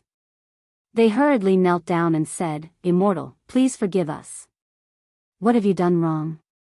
Xian Songzi smiled and said, "It's all my fault. It has nothing to do with you. Get up." Chapter 35-68. Yes, enlightened master. The boy on the left was more quick-witted. He hurriedly stood up and picked up the jade pot on the table. He obediently poured some spiritual wine and smiled. Our cultivation is still shallow, so we still need enlightened master to give us some pointers. If we can truly become your disciples, I'm sure we won't embarrass you in the future. Don't worry. Xian Zi smiled as he picked up the jade cup. Now that I've taken over the position of Grand Tutor, I can teach my disciples legitimately. Although you've only just entered the foundation establishment stage, it's not impossible for you to become a nascent soul cultivator like me. How would we dare to compare ourselves to enlightened master? The other boy hurriedly said. We can ask for some immortal spells and help enlightened master do some things. Anything is fine. Xian Zi nodded and was about to say something. Suddenly, he frowned and raised his eyebrows. He looked in front of him. In the blink of an eye, a five-colored aura flashed across the horizon. At that moment, the sky had just begun to brighten, so this aura appeared a little abruptly. Xian Zi's gaze swept around, but there was nothing out of the ordinary. Even when he used his divine will, he didn't find anything strange. However, just as Xian Zi retracted his divine will, he suddenly felt a chill in his heart. Before Xian Zi could channel his powers, there was a loud bang. The snow eagle, which was flying forward with its wings spread, suddenly tumbled. It was as if there was an invisible rope blocking the snow eagle's body. The snow eagle couldn't maintain its balance and lost control of its huge body. Xian Zi was clearly caught off guard, but his expression didn't change. The moment his body was sent flying, the nascent soul in his dantian opened its eyes. It rubbed its small hands together, and a majestic aura was released from Xian Zi's body. At the same time, Xian Zi waved his hand again, and the table, chessboard, and other things fell into his hands. However, before Xian Zi could put these items into his Qinquan bag, and before he could reach out to grab the two boys who had fallen from the eagle's back, rumble. Several thunderous booms descended from the sky, and a destructive aura rushed towards Xian Zi. Vast pillar of qi. Xian Zi was shocked, but when he felt the aura, he sneered. As a Taoist cultivator, he was more familiar with this murderous qi pillar than the Confucian cultivators. He relaxed and opened his mouth, and a small pagoda flew out. The small pagoda landed in the air, and thousands of jade talismans flashed. It let out a loud roar, and 1,000 feet of brilliance rushed out, sweeping away all the qi of heaven and earth nearby. It suddenly expanded to dozens of feet and rushed towards Xian Zi's head. As for Xian Zi, he kept the item in his hand into his universe bag. Two beams of light from his other hand landed on the two boys. Boom! Boom! Boom! More than a dozen loud sounds were heard as the vast qi pillars that were comparable to thunderbolts struck the small pagoda. The small pagoda's brilliance flashed violently as it let out a mournful cry. The pagoda that had just expanded was immediately beaten back to its original size, tumbling in the air. Not good. Xian Zi's expression changed greatly. He didn't expect the vast qi pillars to be so powerful. Moreover, the destructive aura only rushed out of the vast qi pillars at this moment, completely enveloping Xian Zi. Xian Zi knew that things weren't good. He didn't dare to care about the lives of the two boys. He hurriedly rubbed his hands together, and thousands of dark red threads of light rushed into the small pagoda along with the spell. The small pagoda trembled rapidly again, and circles of shadows rushed out. Every circle of shadows produced waves of qi that soared into the sky, trying to resist the destructive aura. Xian Zi's dermic powers surged into the small pagoda at the right time.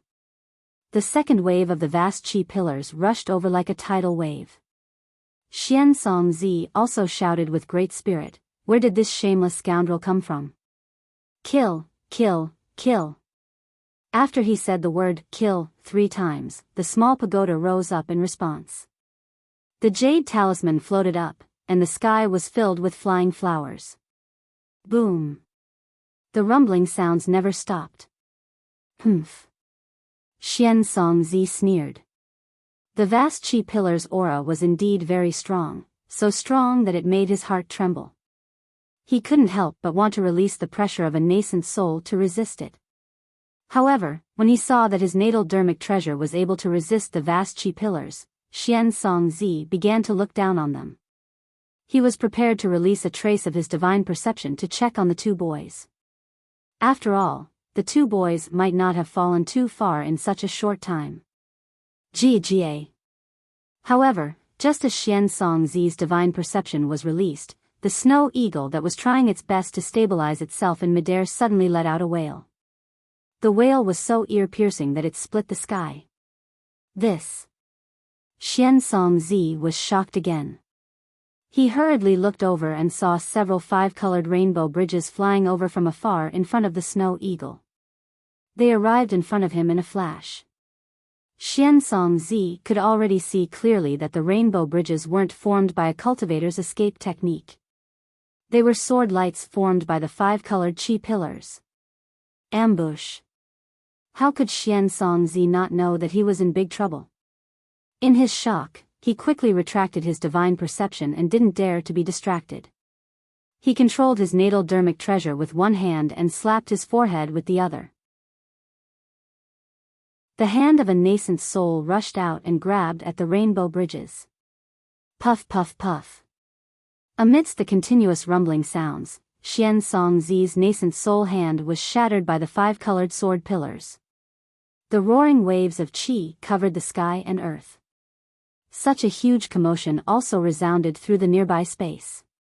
At the same time that Xian Songzi's body trembled, a bloody light instantly shot into the sky. The huge snow eagle struggled slightly in the five-colored sword pillars, but it was immediately chopped into many pieces of meat. This is bad. Xian Songzi naturally knew how powerful the snow eagle was, and he also knew the power of his nascent soul hand. However, it wasn't a match for the five-colored sword pillars at all. The incoming Confucian cultivator was at least at the mid-fourth level of origin energy. Just as Xian Songzi's fear rose, the pillar of qi blocked by the small pagoda in the sky changed again. Boom boom. The pillar of qi roared and the pressure on the small pagoda suddenly increased by several times. The light on the small pagoda was instantly extinguished and it fell from the sky. The aura that Xian Songzi had just snorted at now revealed its hidden fangs. It broke through Xian Songzi's pressure and crashed down on Xian Songzi's body. Xian Songzi's face was ashen. Without any hesitation, a ray of light shot out from the top of his head and a nascent soul less than a foot long rushed out. It was the nascent soul that Xian Songzi had just nurtured and hadn't condensed yet. The moment the nascent soul appeared, it immediately waved its small hand and a ray of light flashed like a silk thread. The small pagoda once again shone brightly. Not only did it protect the nascent soul, but it also appeared from the void and covered Xian Songzi's body, whose eyes were already closed. Unfortunately, Xian Songzi had underestimated the strength of his attacker. Without waiting for Xian Songzi's nascent soul to activate the small pagoda, a five-colored sword ray appeared out of nowhere. It seemed to directly cut through the heavy pagoda, but it also seemed to pierce through the void and land on Xian Songzi's body. There were only a few pu sounds and the light on Xian Songzi's body flashed a few times. The protective treasure armor was pierced through and Xian Songzi's body turned into minced meat in the blink of an eye. Ah! Xian Songzi's nascent soul let out a sharp cry. Its eyes were filled with anger. Even now, he still hadn't seen the attacker's true appearance, and his body had already been destroyed. Xian Songzi made a prompt decision. His nascent soul glowed with a faint divine light. He raised his hands and grabbed the small pagoda. His entire nascent soul immediately disappeared in midair. Xian Songzi wanted to use teleportation to escape this place and escape the clutches of the ambushers. Boom! Boom! Boom! More than a dozen pillars of boundless qi appeared around 1,000 feet away, completely sealing off the surrounding area. A cold voice resounded, "Suppress." Along with the voice, the pillars of righteous chi became solid and the righteous chi condensed into a ball. There was a flash of light somewhere and Xian Songzi's nascent soul appeared with a panicked expression. He quickly looked around and saw a scholarly general in golden battle armor appear. His face was filled with confusion because he didn't recognize this scholarly general at all. "Who are you?" Xian Songzi's voice was very sharp and filled with anger. "Humph." The scholarly general didn't care at all. He opened his mouth and a mouthful of righteous chi flew into the air. A disc fell from the sky. The pillar of righteous chi and the terrifying aura that could destroy the world came from the disc. At this moment, the scholarly general was clearly going to kill Xian Songzi's nascent soul. Damn it! Xian Songzi knew that he had encountered a scholarly cultivator who had an inexplicable hatred for Dao cultivators. This scholarly cultivator never needed a reason to attack Dao cultivators. He cursed and formed a seal with his hands. Light flashed around his body. It was clear that he was going to explode his nascent soul to take this scholarly cultivator down with him. Just at this moment, another five-colored sword energy flashed. This sword energy completely controlled the space around Xian Songzi's nascent soul. Before Xian Songzi could form a seal, all of the origin energy disappeared. Xian Songzi's nascent soul seemed to be suppressed and couldn't move at all. The eyes of Xian Songzi's nascent soul were about to drip blood. He had cultivated for 1,000 years and was about to show his talent on the hidden immortal continent, but he was actually ambushed here. The strength of this ambusher was too terrifying. It had only been the time to drink a cup of tea, but his body was destroyed and his nascent soul was about to die. All of his blood, sweat, and tears were about to turn into water. He was really unwilling to accept this. Just as the five-colored sword energy was about to fall and Xian Songzi's nascent soul was about to be torn apart, the sword energy suddenly turned into thousands of strands of five-colored energy that wrapped around Xian Songzi's nascent soul like silk. At the same time, the disc fell and sucked Xian Songzi's nascent soul into it. The disc fell and turned into the size of a palm. It flew into the sky and landed in the hands of the scholarly general in golden armor. The scholarly general looked at the disc and reached out. 5 strands of energy came out from his 5 fingers and entered the disc. He then raised his hand and Xian Songzi's nascent soul came out from the disc. "Hee, congratulations, Brother Wang," a tall Confucian scholar flew over on a colorful cloud. The Confucian scholar's cheekbones were prominent, and his eyes were long and slender. In his hand was a treasured sword that was about a foot long. This treasured sword reflected the rising sun and transformed into a rainbow.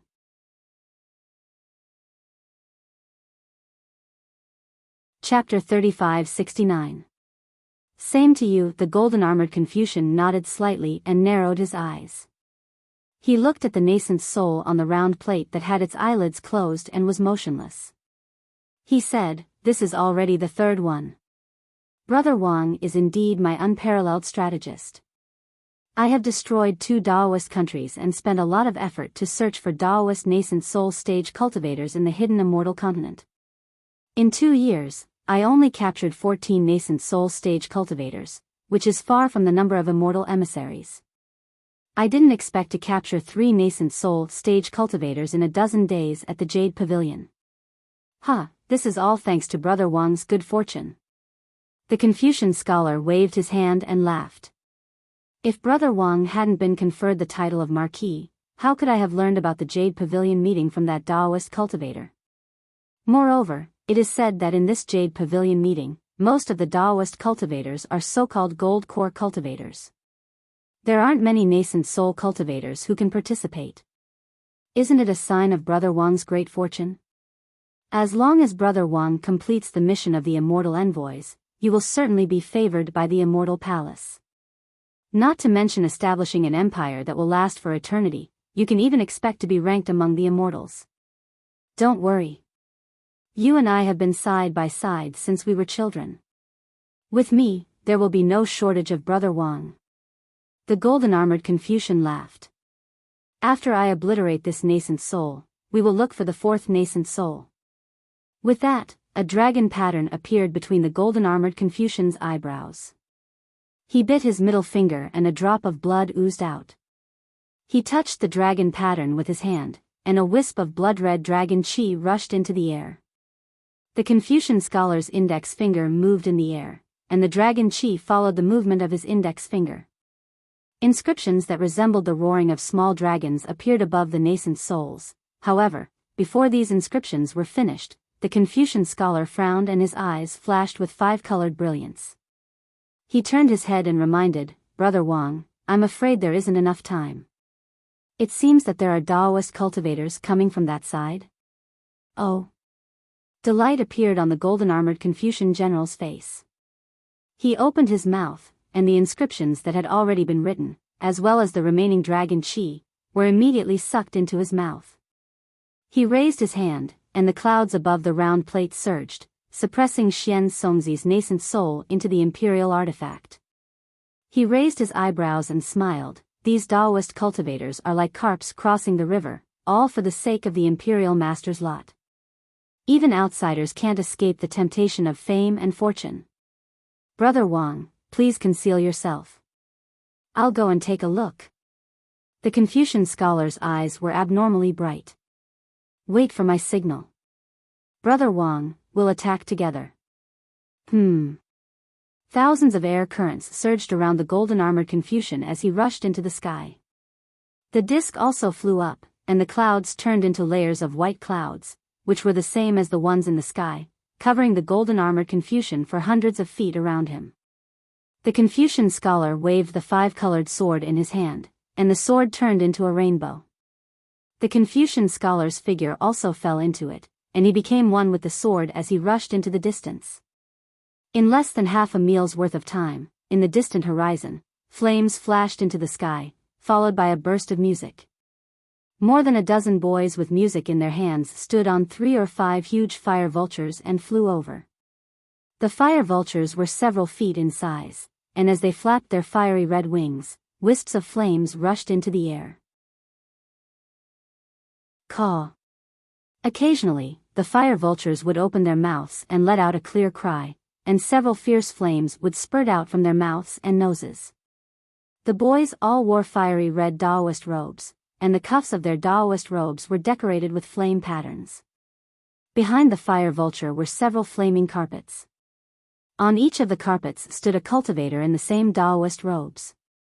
These cultivators were slightly older and each of them stood with a focused expression. Their eyes shone brightly and each of them carried a large gourd on their backs. Behind the cultivators was a fiery red war chariot pulled by a fire dragon.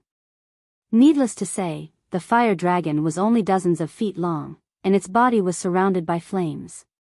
Wisps of flames seemed to dance rhythmically in the air. Just the fiery red war chariot alone exuded a majestic aura. Anyone who looked at the war chariot would be filled with a kind of blazing heat. This kind of unforgettable aura caused the floating clouds in the air to ripple in all directions. Not to mention, the flames on the war chariot were red and black, and the black flames even distorted the void as the war chariot passed by. Looking at the war chariot, a cultivator who looked like a child sat calmly on it. His Daoist robes flashed with golden light, and a pitch-black flame pattern flickered between his eyebrows. This cultivator looked extremely inconspicuous on the war chariot, but the flames and the terrifying aura of the war chariot seemed to move with the cultivator's breathing. Oh! Suddenly, this cultivator's mouth and nose let out a low hum. The entire war chariot's flames greatly flourished, and that majestic aura even rushed into the air. Stop! A middle-aged man closest to this cultivator hastily spoke. Immediately, the music-playing boy stopped. Ancestor. That middle-aged man hastily turned his head and asked in a low voice, "Do you have any orders?" That child did not pay attention to this middle-aged man. His eyes slightly opened, and 2 faint flames flashed from his pitch-black pupils. The child raised his head and swept a glance, indifferently saying, your distinguished self has dragon chi. I fear you are the master of a country. Hiding here today, are you looking for a suitable national teacher?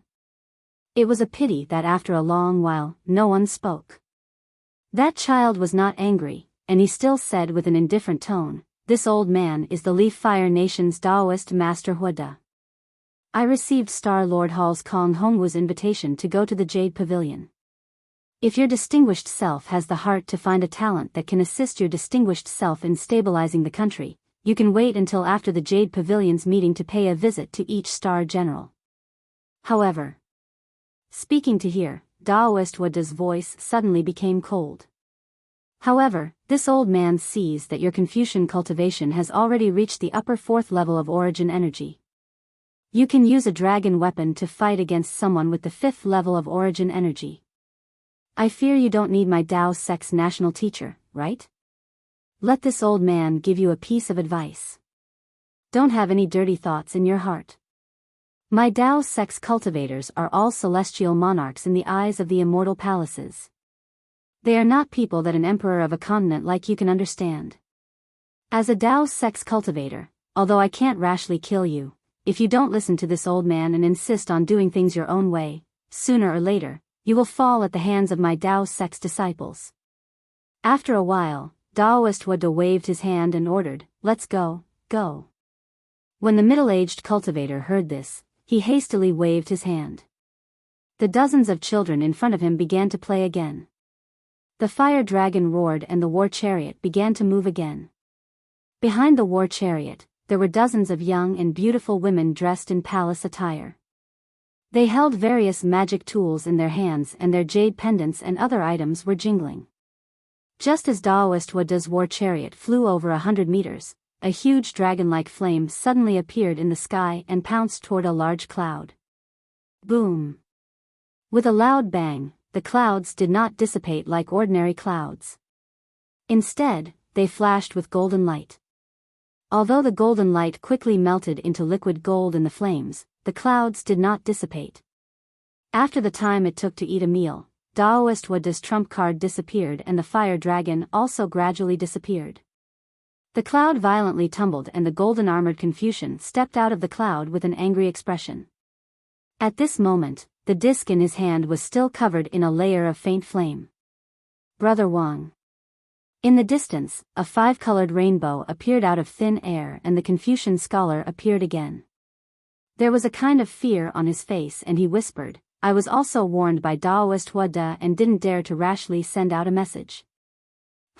It's only an upper fourth grade essence force." The golden-armored Confucian narrowed his eyes and the dragon chi between his eyebrows faintly roared, "If I go all out with Brother Wang's help, I have a 60% chance of killing him." The Confucian scholar frowned and shook his head slightly. "Brother Wang, you underestimate this cultivator too much. He can easily detect our concealment technique, which shows that Tao Sect's divine sense is powerful. Any cultivator with outstanding divine sense generally has a secret technique that others can't reach. We can't let the so-called Star Lord Hall know that we are here to kill nascent soul cultivators.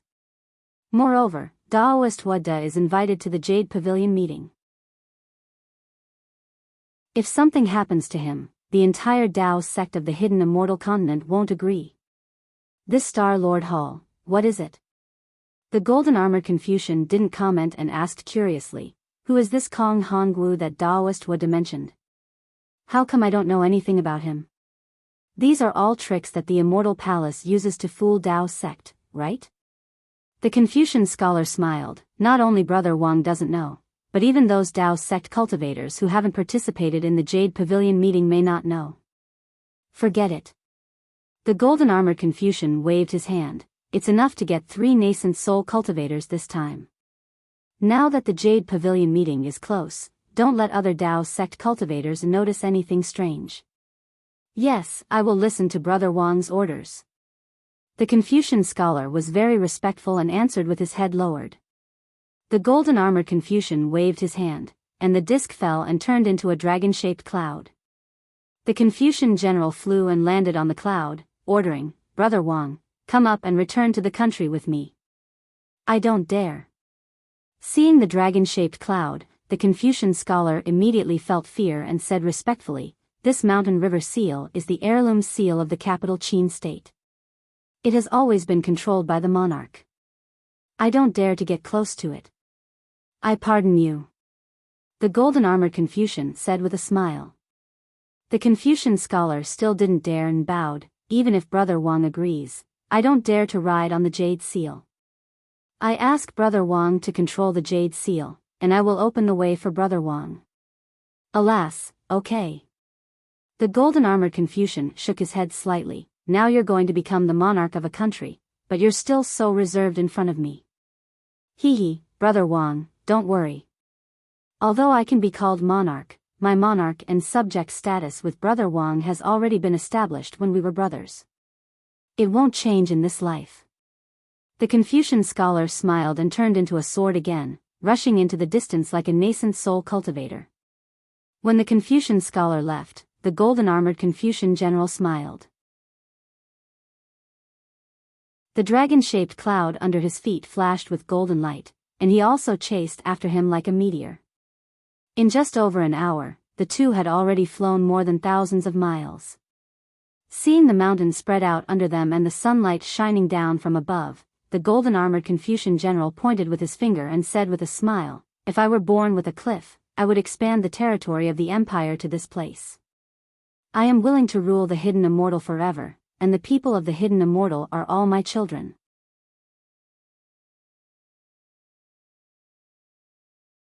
Chapter 35-70.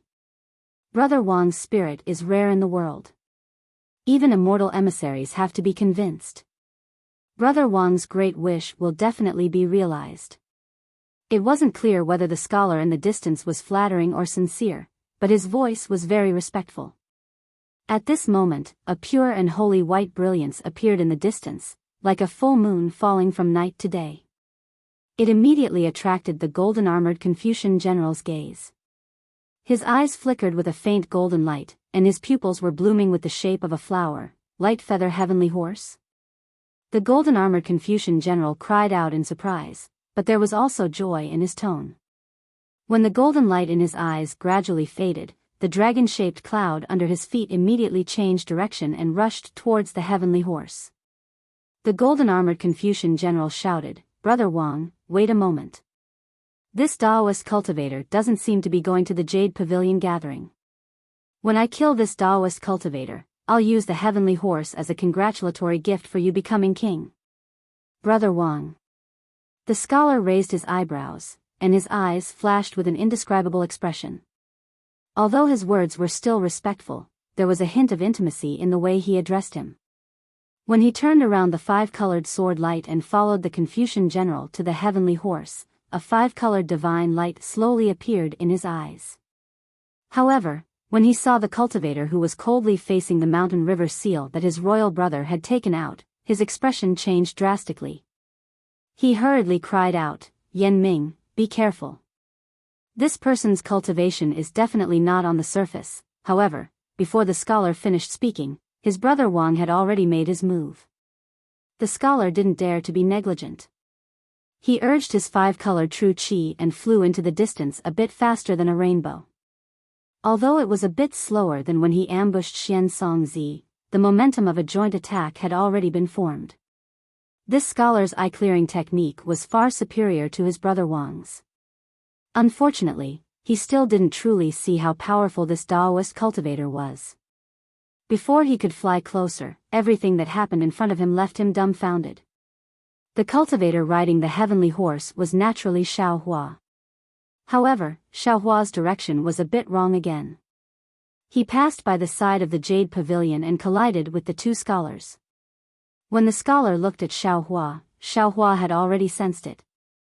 Xiao Hua was originally happy that he could finally ask someone for directions. However, before he could release his divine sense, the golden-armored Confucian general had already flown towards him on a dragon-shaped cloud with a proud look on his face. Xiao Hua frowned and clapped his hands. The soaring dragon shears glittering with golden light appeared in his hands. He coldly looked at the Confucian general who was roaring arrogantly. Sure enough, when he was still several dozen feet away from Xiao Hua, the Confucian general's Jin Qi surged, and the auspicious cloud under his feet transformed into a circular plate several dozen feet in size. Hundreds of pillars of Jin Qi rushed out from the circular plate, and in the void around 1,000 feet around the circular plate, even more Jin Qi surged out, majestically smashing towards Xiaohua, as if wanting to smash Xiaohua into meat paste. Xiaohua narrowed his eyes and looked at the Confucian general with a sinister smile and ecstasy on his face. He then slightly raised his eyes to look at the Confucian scholar who used the clear eyes technique in the distance. The aura on the circular plate was indeed powerful. In Xian Songzi's eyes, it was enough to destroy the heavens and earth.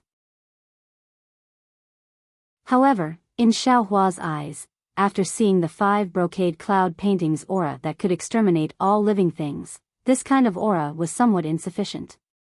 Seeing that the pillar of Jin Qi mercilessly descending and really wanting to kill him as soon as they met, Xiaohua's previous thoughts of asking for the reason had already been strangled by Xiaohua. Humph. Xiaohua sneered, and the space several dozen feet around him suddenly became cold. He then clapped his hands, and golden light surged out from the top of his head. A nascent soul hand that was several hundred feet in size soared into the sky and grabbed towards the circular plate. Once the nascent soul hand appeared, the space within 1,000 feet seemed to solidify, and even the pillar of Jin Qi was controlled. At this moment, the Confucian scholar cried out in alarm. The Confucian general named Yan Ming was greatly shocked, but this shock only lasted for a moment. Soon after, the Confucian general laughed loudly. Xian Yan Liang, come over here. This is another nascent soul cultivator, and his cultivation is close to the upper 4th level of origin energy. Capture him. Unfortunately, before he could finish his words, his expression changed drastically again. Because Xiaohua's nascent soul hand was coming from afar, a suffocating feeling was born in his heart. The Jin Qi in his body, like the Jin Qi in the air, was in a state of stagnation. Damn it! The Confucian general cursed. He opened his mouth and a blood-red Jin Qi fell on the circular plate. A bloody mist appeared on the circular plate, and the entire circular plate suddenly expanded. Within the bloody mist, countless images of mountains and rivers appeared. The Jin Qi had a dignified aura. It was several times heavier than before, and in an instant, the nascent soul hand became dim. It's just a small trick. Xiaohua sneered, and his divine sense suddenly activated. During this time, Xiaohua's divine sense had been tempered by Do Shanjun's divine sense secret technique, and had become a lot stronger. With this activation, the magic power in his body was truly matched with the secret technique, and majestically rushed into the nascent soul hand. Xiaohua's divine sense moved at will, and the nascent soul hand emitted a bright golden light. It crossed the sky and grabbed the entire circular plate along with the pillar of Jin Qi. Rumble. A series of rumbling sounds came from the nascent soul hand. The entire nascent soul hand continuously shook, but there was no sign of it collapsing. Suppress. Suppress. Suppress. The Confucian scholar's face was somewhat pale. He hurriedly bit his finger and pressed it on the dragon mark between his eyebrows, and shouted 3 times in a row. Roar. From the dragon mark, a blood-red crystal thread rushed out. This crystal thread was in the shape of a dragon and elephant. It landed on the circular plate, and the entire circular plate instantly turned into an oval-shaped jade seal. A terrifying Jin Qi that could make immortals and mortals retreat rushed out from the jade seal, and in an instant, Xiaohua's nascent soul hand was pushed away. Boring. Xiaohua's reaction was definitely unforgettable for the Confucian scholar named Xian Yanming. Xiaohua helplessly shook his head and berated his unique imperial dragon technique. Boring? Xian Yanming sneered. How could a Taoist cultivator know the power of a Confucian cultivator's Jin Qi? Unfortunately, just as these sarcastic words came out from the bottom of his heart, he saw Xiaohua's Jin Qi flourish. Roar. A Jin Qi that was countless times stronger than the mountain and river seal rushed out. This Jin Qi unexpectedly turned into the shadow of a huge dragon. It opened its mouth in the air, and the mountain and river seal fell into the huge dragon's mouth like a small stone. Not only that, after the mountain and river seal fell into the huge dragon's mouth, a powerful suction force soared into the sky like maggots.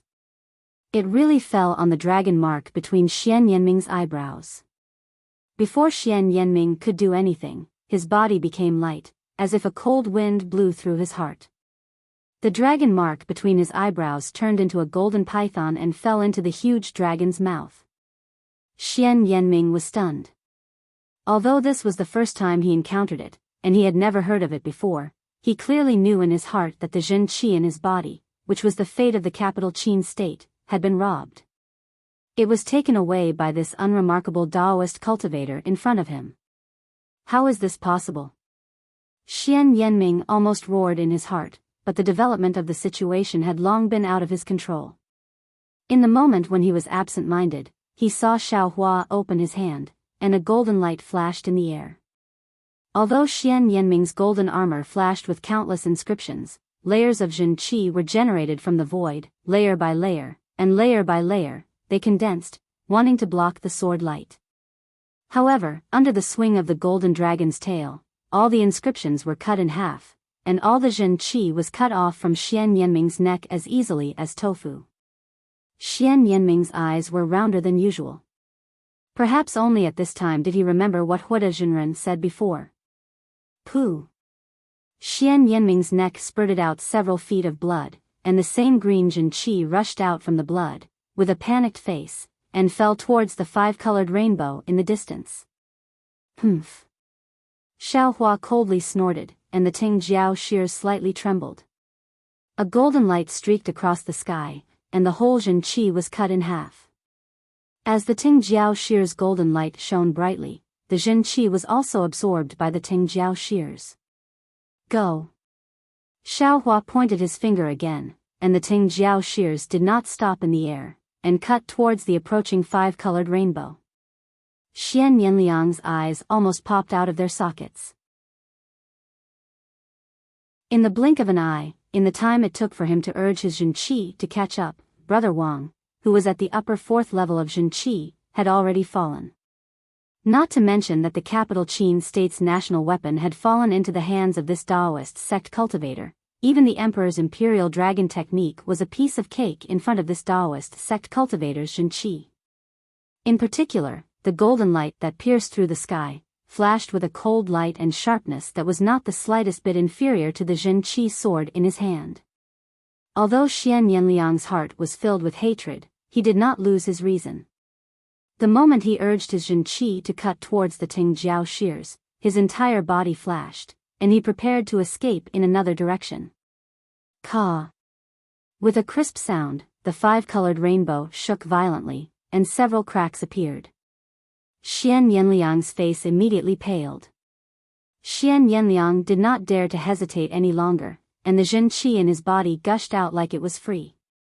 He hurriedly rushed into the distance, and he did not even have the courage to look back. He was afraid that if he looked back, his speed of escape would decrease, and that golden light would fall on his body. The escape of a cultivator at the upper fourth level of Jin Qi was comparable to the strength of a late Yuanying stage cultivator. Although Xian Yanliang's escape was not comparable to the teleportation of a Yuanying stage cultivator, the difference was not too great. If it was someone else, they might not be able to catch up. Unfortunately, this kind of speed paled in comparison to Xiao Hua's lightning escape. However, although Xiao Hua liked to eliminate evil, he was merciful towards enemies who did not act ruthlessly against him. Looking at the five-colored Jin Qi from afar, Xiao Hua waved his hand, and the Ting Jiao shears fell into his hand. There was not the slightest bit of damage on the sharp blade. Damn it, I really didn't expect this. This Do Shan Jun's divine sense technique is really powerful. Xiao Hua sighed with emotion. Not to mention this Zhao's Yuanying stage hand is extremely powerful, the speed and power of this Ting Jiao shears have also increased by a lot. With this kind of divine sense, this Xiao can easily use all of the Yuanying stage techniques.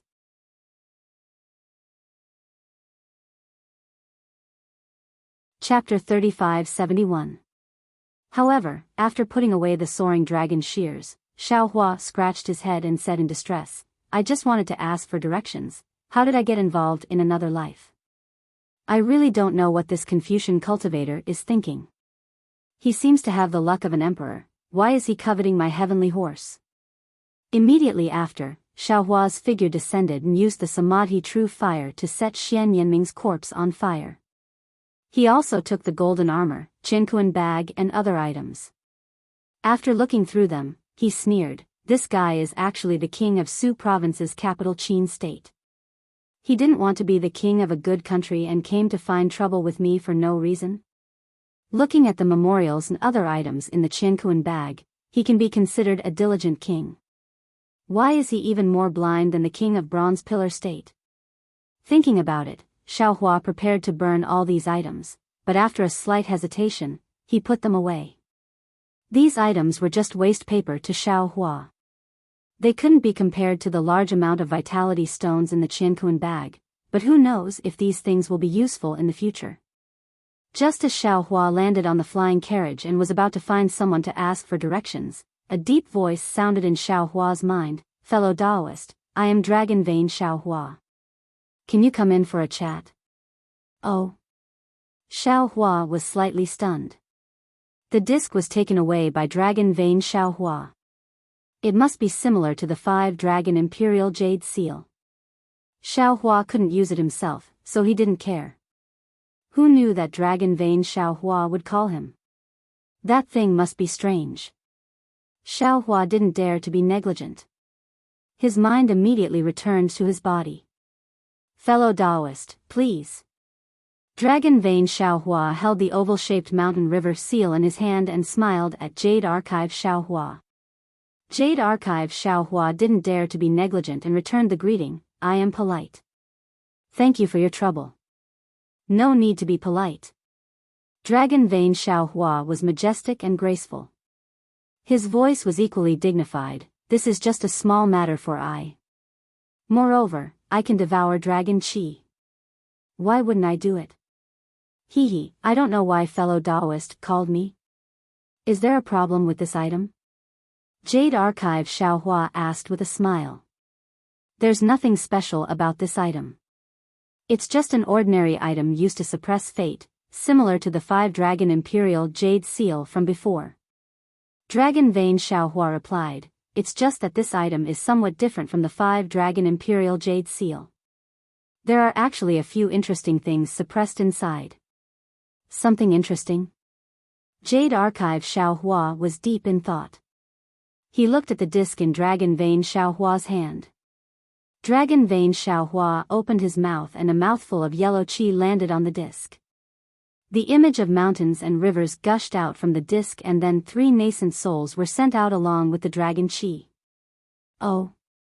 Interesting indeed. Xiaohua looked at the 2 nascent souls who were in a daze. One of the nascent souls had its eyes tightly closed and was surrounded by 5 colored threads of qi. He couldn't help but nod his head. That's not interesting. Dragon Vein Xiaohua smiled faintly and opened his mouth again. After the yellow gas fell, an item rushed out from the mountain river seal. A pure white cloud flew out from the mountain and river seal, and an uncontrollable aura rushed out from the cloud. Even in Xiaohua's body, strands of noble spirit seeped out from the void and wrapped around the cloud. In just a moment, the cloud was formed, and the aura was about to soar into the sky. What is this? Jade Archive Xiaohua was stunned. He grabbed with his hand and the cloud that soared into the sky fell into Jade Archive Xiaohua's hand and turned into a thin layer of almost invisible cloud. The strangest thing was that the cloud was extremely repulsive to Jade Archive Xiaohua. The edges of the cloud were like tentacles, trying to avoid Jade Archive Xiaohua's aura. Moreover, the uncontrollable aura from before was brewing inside the cloud, as if it would explode as long as it found an opportunity. Dragon Vein Xiaohua smiled and said, this must be something for Confucian cultivators. As for what it is specifically used for, I don't know. Where is Confucian cultivator Xiaohua? Jade Archive Xiaohua asked. Shua. The five-colored cloud moved and the scholarly dressed Confucian cultivator Xiao Hua appeared in front of Jade Archive Xiao Hua. He cupped his hands and said, "What business does fellow immortal have with me?" At this time, Jade Archive Xiao Hua was used to Confucian cultivator Xiao Hua's name. He stretched out his hand and asked, "Does fellow immortal recognize this thing?" "I don't recognize it." Confucian cultivator Xiao Hua answered very cleanly. After answering, he didn't forget to add, "Fellow immortal recognizes it, I recognize it. If fellow immortal doesn't recognize it, I also don't recognize it." Jade Archive Xiao Hua rolled his eyes at Confucian cultivator Xiao Hua and said in a strange tone, "Fellow immortal has only studied for a few years, why do your words sound so sour?" What made Jade Archive Xiao Hua's eyes pop out was that Confucian cultivator Xiao Hua actually shook his head and said, "If you know it, then you know it.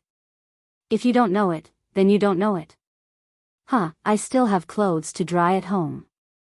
I'll take my leave first." Dragon Vein Xiao Hua laughed and disappeared with a flash of golden light. The mountain river seal, however, remained in place. "Fellow immortal, help I take a look at what this thing is."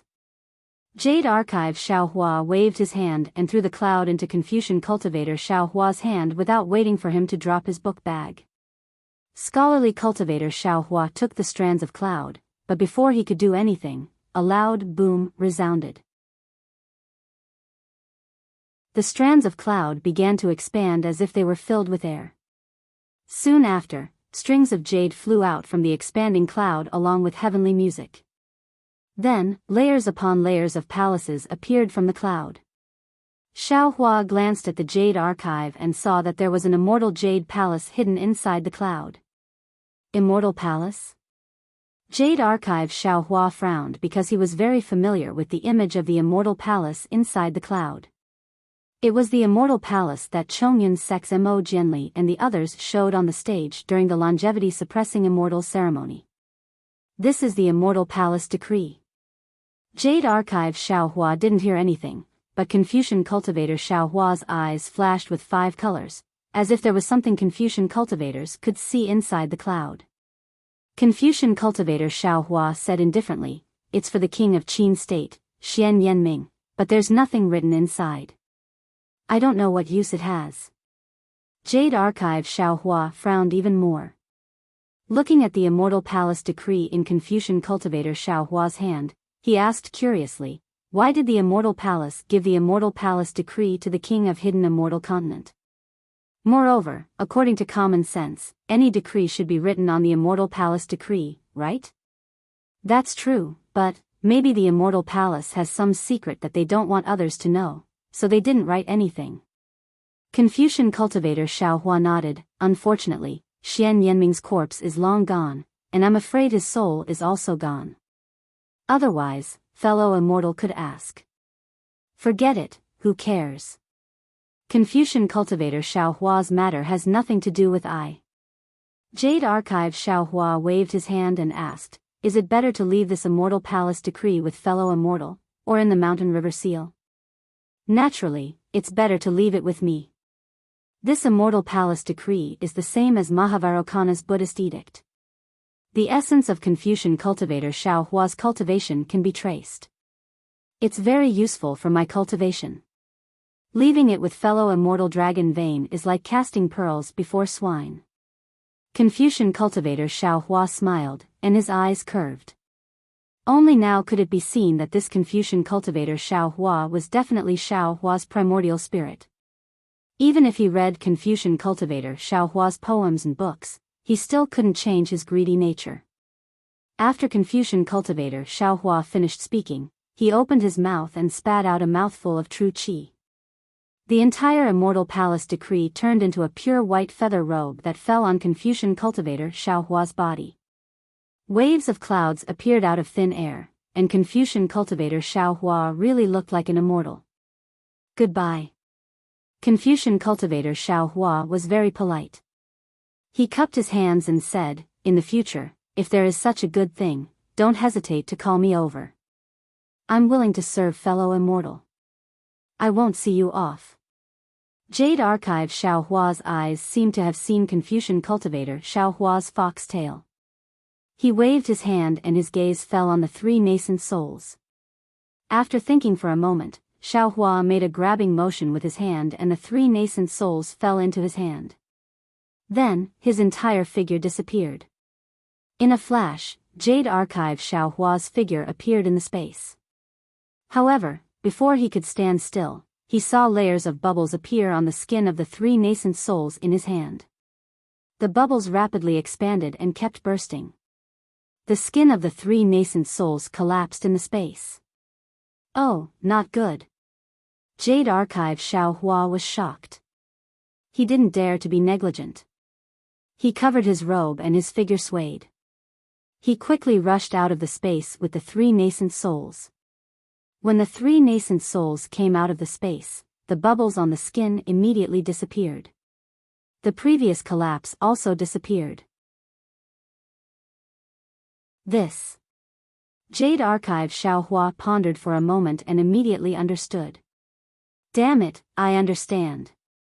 The nascent souls of Taoist cultivators are the condensation of the world's spiritual energy. In the end, it is the Tao foundation and the world's spiritual energy. In I's space, the world's spiritual energy is different from the outside world. The primordial spirit and the physical body can enter, but the nascent souls can't. Good, fortunately, I's nascent soul has just been born and hasn't entered the space. Otherwise, it would be a big loss. What does fellow Taoist think? Jade Archive Xiao Hua suddenly thought of something and asked. Green-robed Xiao Hua's figure appeared next to Jade Archive Xiao Hua. He looked at the three nascent souls with some disdain and shook his head slightly. Fellow Taoist, although these two nascent souls are in the middle stage of the nascent soul stage, it seems that the difference between them and my nascent souls is not small. You have a good idea. Everyone can use the body of this nascent soul, but I don't think it's good. Others may not like it. Wait for I to see. Jade Archive Xiao Hua raised his head and thought for a moment. He stretched out his hand and a thin crystal thread appeared between his index finger. It split into three and fell between the eyebrows of the three nascent souls. A moment later, Jade Archive Xiao Hua shook his hand and the crystal thread disappeared. He said, as I thought, the primordial spirits of these two nascent souls have already been obliterated. They are just empty shells. If fellow Taoists are interested, you can all enter. As he said this, he looked at green-robed Xiao Hua with a smile and said, could it be that fellow Taoist is not interested? Am I? How could I not be interested? Green-robed Xiao Hua replied in an embarrassed tone. When green-robed Xiao Hua entered one of the nascent souls, the nascent soul opened its eyes. It was very lively and the nascent soul's body expanded a bit. However, the nascent soul waved its hands and looked at itself. It then lowered its head and closed its eyes.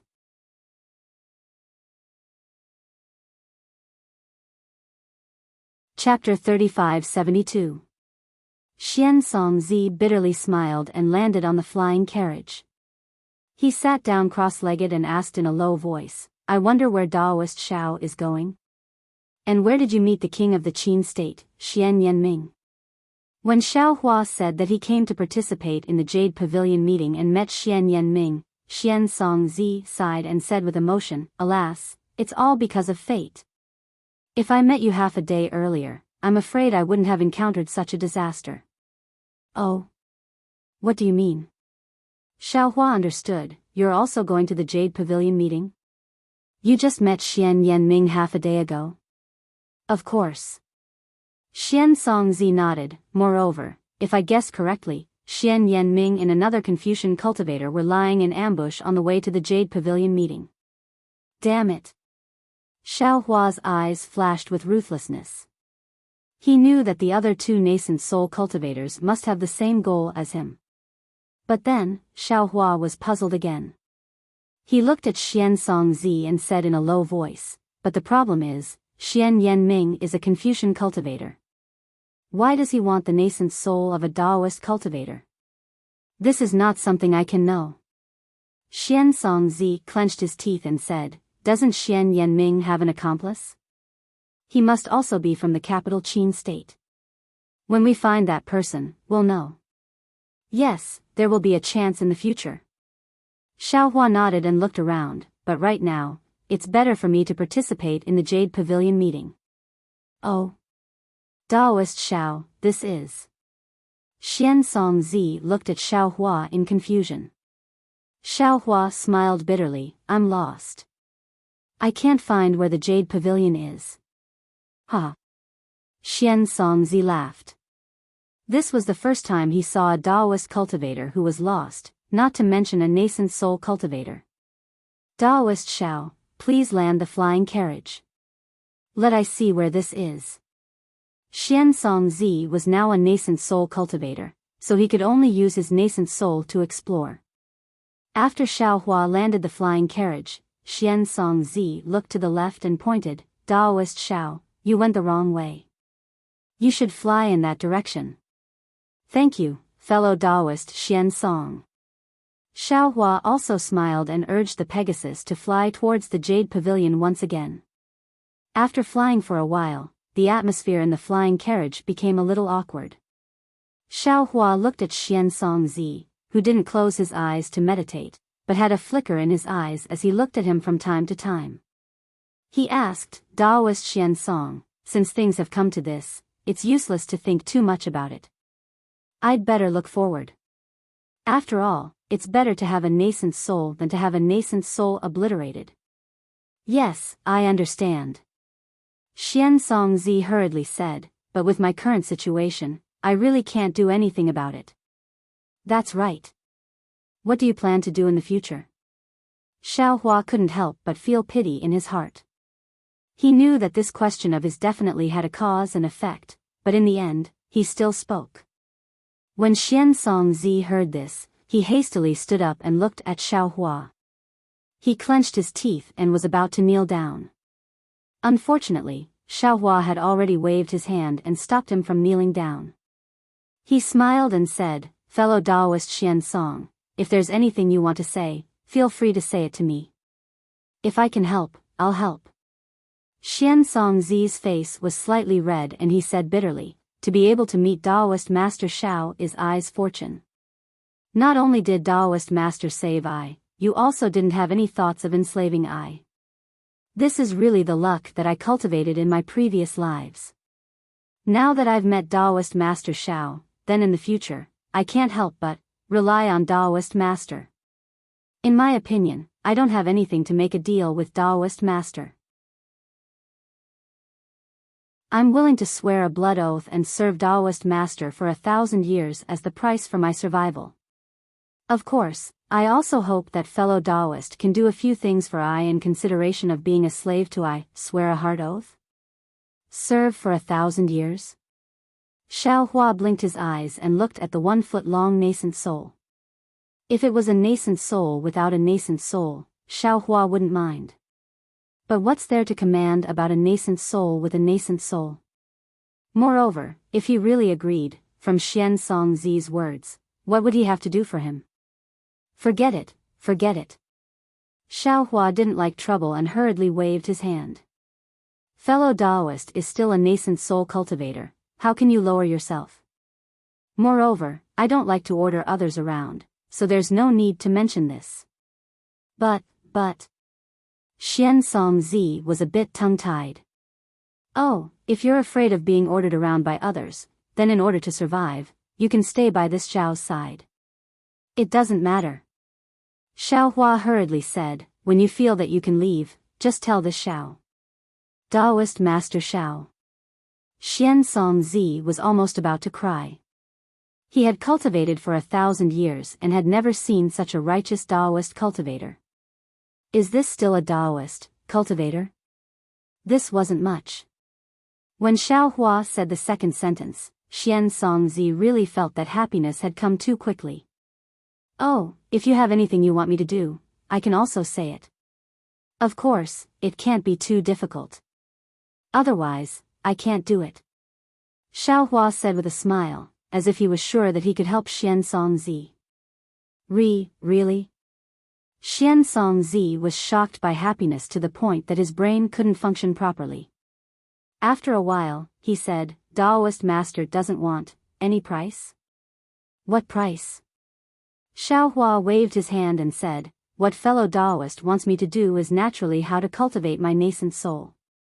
This kind of thing, it's naturally useful to I, right? I can also do it in advance, just in case. Yes. Xian Songzi hurriedly nodded. Naturally, Daoist Master Xiao doesn't need to personally take revenge. What I want fellow Daoists to do is of course to protect my nascent soul cultivation and consider how to cultivate a scattered soul. Scattered soul? Xiao Hua blinked his eyes. He really hadn't heard of scattered soul. Fellow Daoist, have you heard of scattered immortals? Xian Songzi wasn't surprised and said, scattered soul is somewhat similar to scattered immortals, never heard of it. Xiao Hua's answer really surprised Xian Songzi. Cough. Xian Songzi coughed twice and said with a smile, Daoist Master Zhao's cultivation is profound and your future is immeasurable. Naturally, you don't need to know about such trivial things. I've only heard of scattered cultivators. Tell me, what are scattered immortals and scattered souls? Xiao Hua looked around and said, right now, we're still far away from the Jade Pavilion gathering. Let's talk for now. Okay. Xian Songzi didn't have any power to refuse Xiao Hua and slowly said. Following Xian Songzi's explanation, Xiao Hua gradually understood that the so-called scattered immortals were immortals in the immortal world who hadn't been granted an official position. At that time, the immortal world seemed to have some connection with the cultivation world. From time to time, there would be news from the immortal world. Moreover, there were many cases of people ascending to the immortal world. Loose immortals and righteous immortals had completely different influences in the cultivation world. Later, the connection between the immortal world and the cultivation world was cut off and there was no more news from the immortal world. In the eyes of cultivators, there was no difference between righteous immortals and scattered immortals. Immortals had the future of ascending to the Mahayana realm. Afterwards, scattered immortals had a new meaning. They were cultivators who had cultivated to the crossing tribulation stage but hadn't passed the heavenly tribulation and lost their physical body in the heavenly tribulation.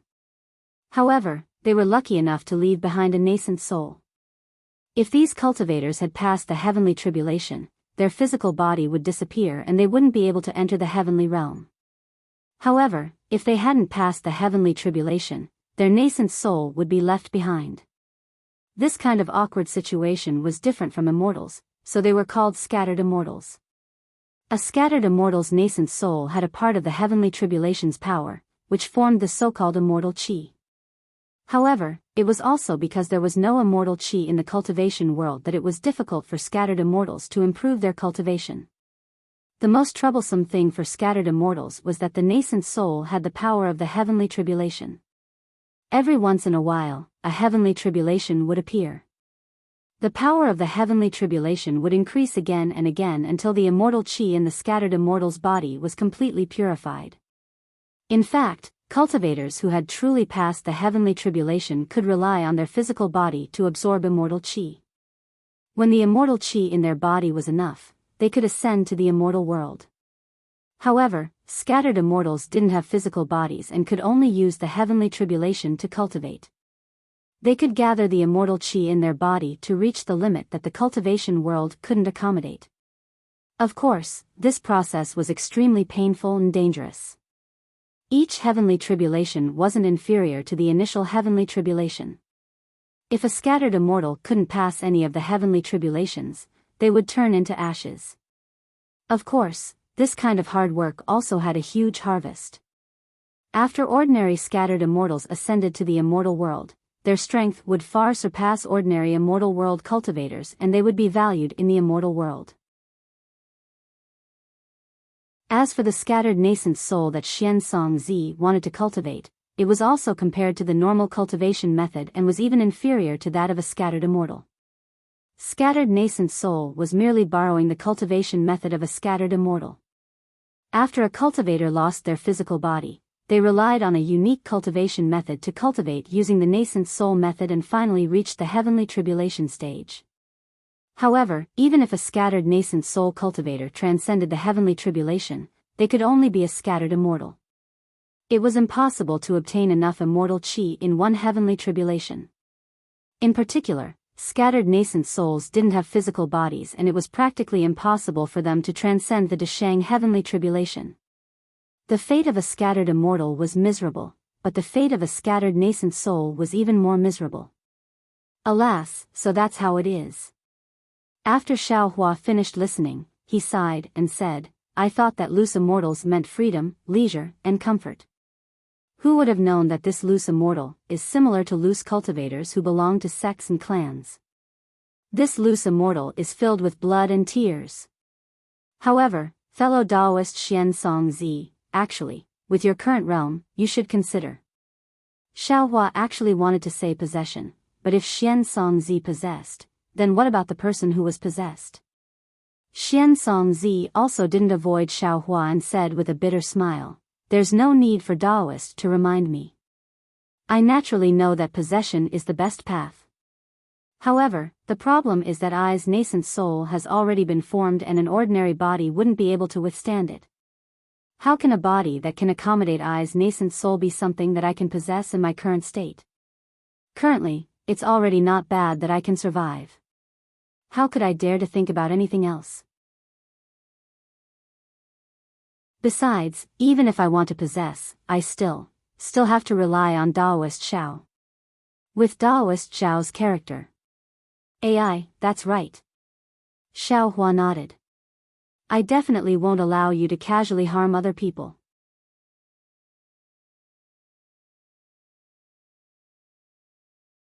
Chapter 3573.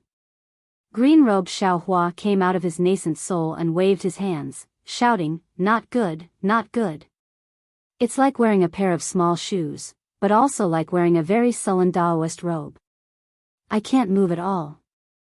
If the shoes are small, you can make them bigger. If the Taoist robe is small, you can also modify it. Jade Archive Xiao Hua advised earnestly, we're poor, so just put up with it. Put up with what? Green-robed Xiao Hua rolled his eyes at Jade Archive Xiao Hua.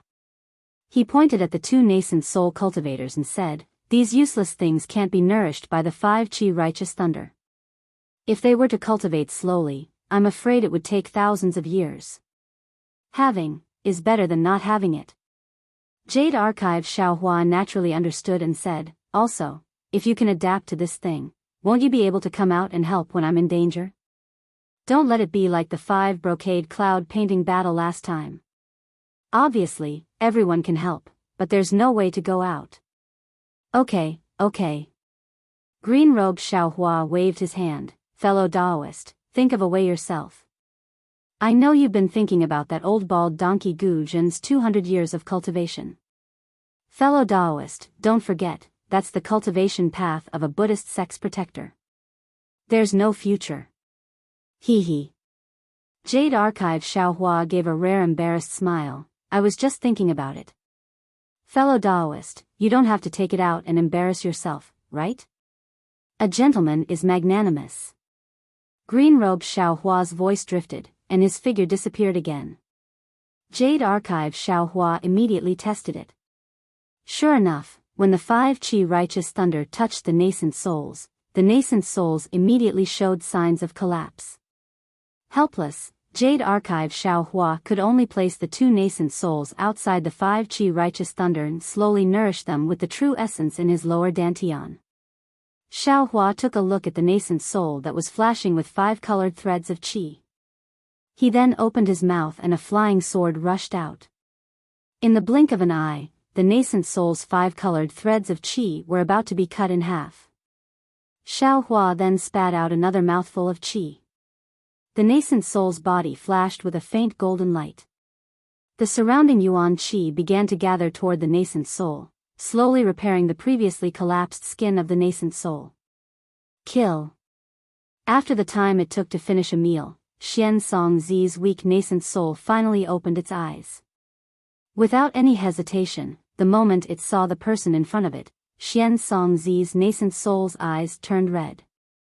It rubbed its hands together and the energy of heaven and earth surged. A powerful spell seal smashed towards the person's head.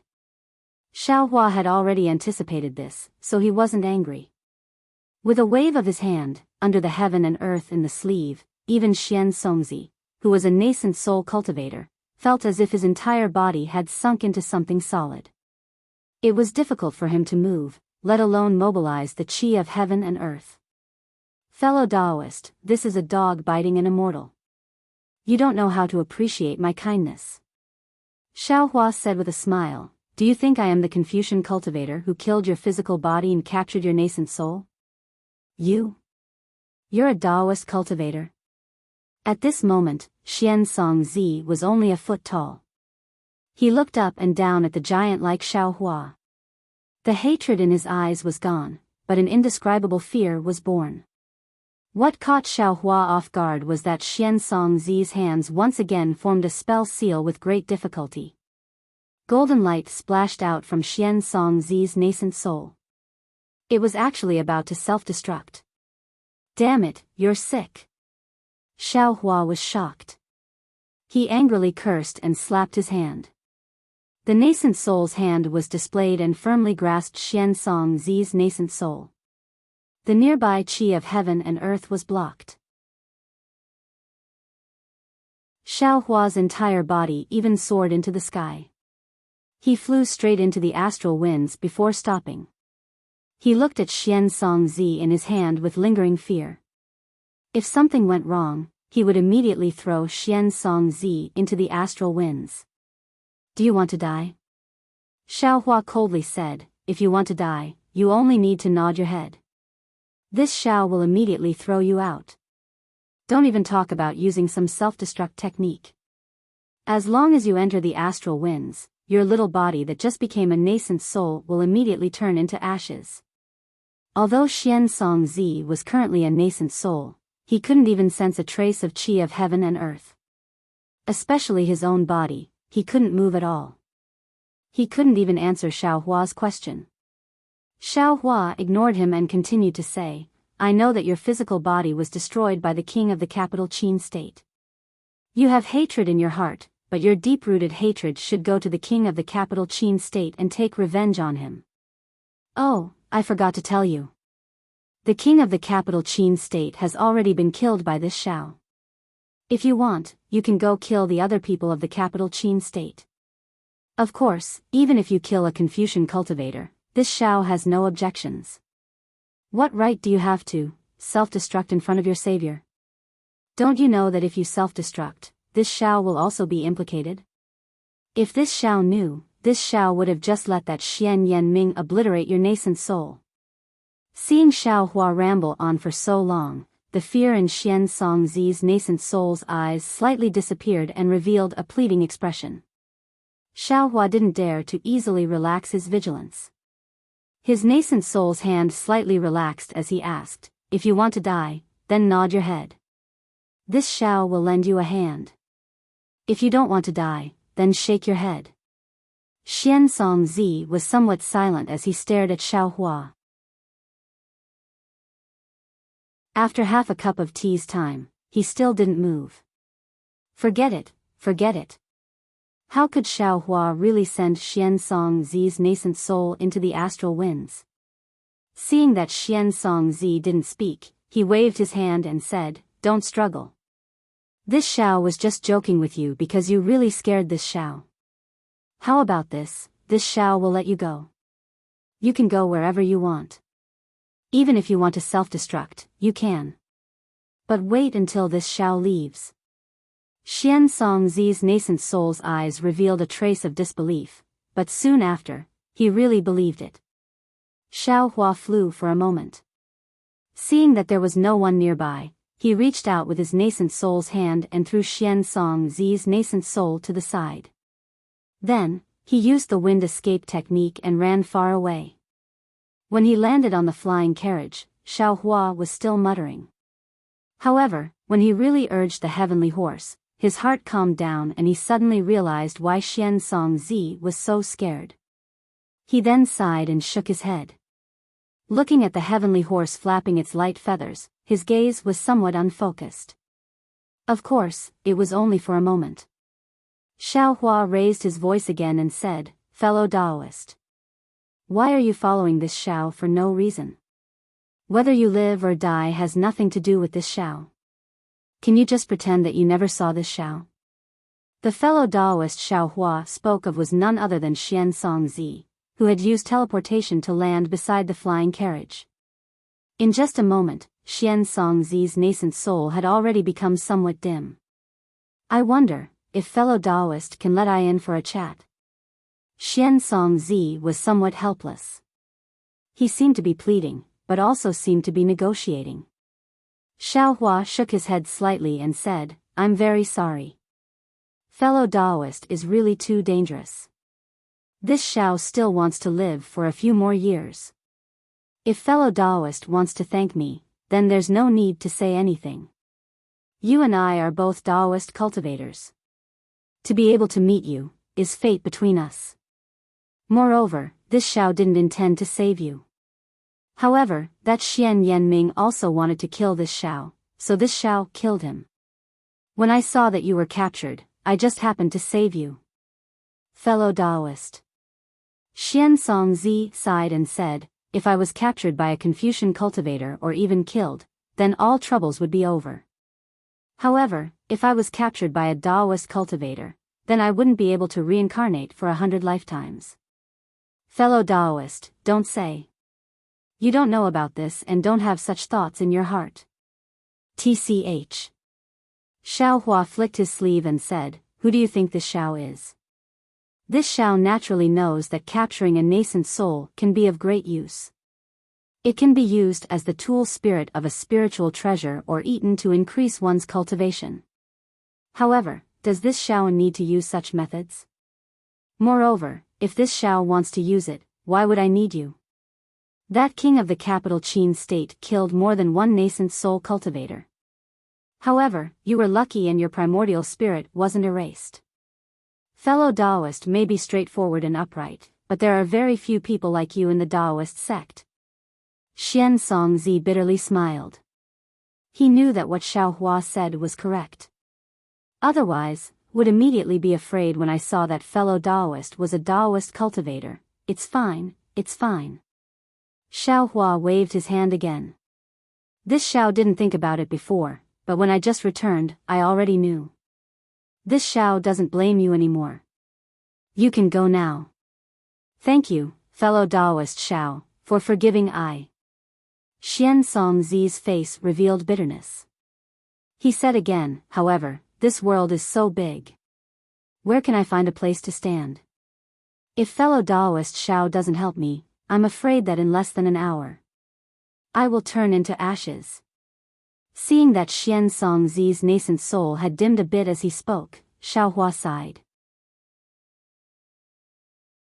He knew that Xian Songzi's nascent soul had just been born and couldn't withstand the impact of the energy of heaven and earth.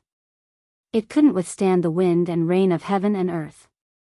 If he really ignored Xian Songzi, 1,000 years of hard work would disappear in an instant. "Come in." Xiaohua was soft-hearted in the end. He waved his hand and the restriction on the flying carriage dispersed. Xian Songzi revealed a happy expression and entered in a flash. After the restriction on the flying carriage was restored, Xiaohua still didn't feel at ease. He flicked his finger again and several rays of light flashed around Xian Songzi's nascent soul. Xian Songzi immediately felt several warm currents surging around him. Xiaohua clapped his hand and took out several pieces of top-grade nascent stones. He asked, "Do you still want more nascent stones?" "Thank you, fellow Taoist Xiao." Xian Songzi was overjoyed. He waved his hand and a black, earth-type top-grade nascent stone fell in front of him. As Xian Songzi hugged it with his two small hands, that nascent stone shrank visibly. When that nascent stone disappeared, Xiaohua took out another earth-type nascent stone and asked, "Fellow Taoist, do you still want more?" "Ah, thank you, fellow Taoist Xiao." Xian Songzi smiled bitterly. I only have so many nascent stones. If I use any more, I'll be full. After all, a nascent soul is still a nascent soul. Without a body tempering nascent stones, these nascent stones can only be a kind of supplement. Xiaohua nodded and put away the nascent stones. Xian Songzi looked at the flying carriage and Pegasus and bowed. Fellow Daoist Xiao, I'm Xian Songzi. May I know your Daoist name? Oh, so it's fellow Daoist Xian Songzi. I'm Xiaohua. My Daoist name is Daoist Xiao. Xiaohua didn't dare to be negligent and hurriedly returned the greeting. So it's Daoist Xiao. I've been disrespectful. Xian Songzi said respectfully. Previously, I was too impetuous. Now, I formally thank Daoist Xiao for saving my life. Ah, no need to be polite. Xiaohua waved his hand. Actually, I didn't save your life.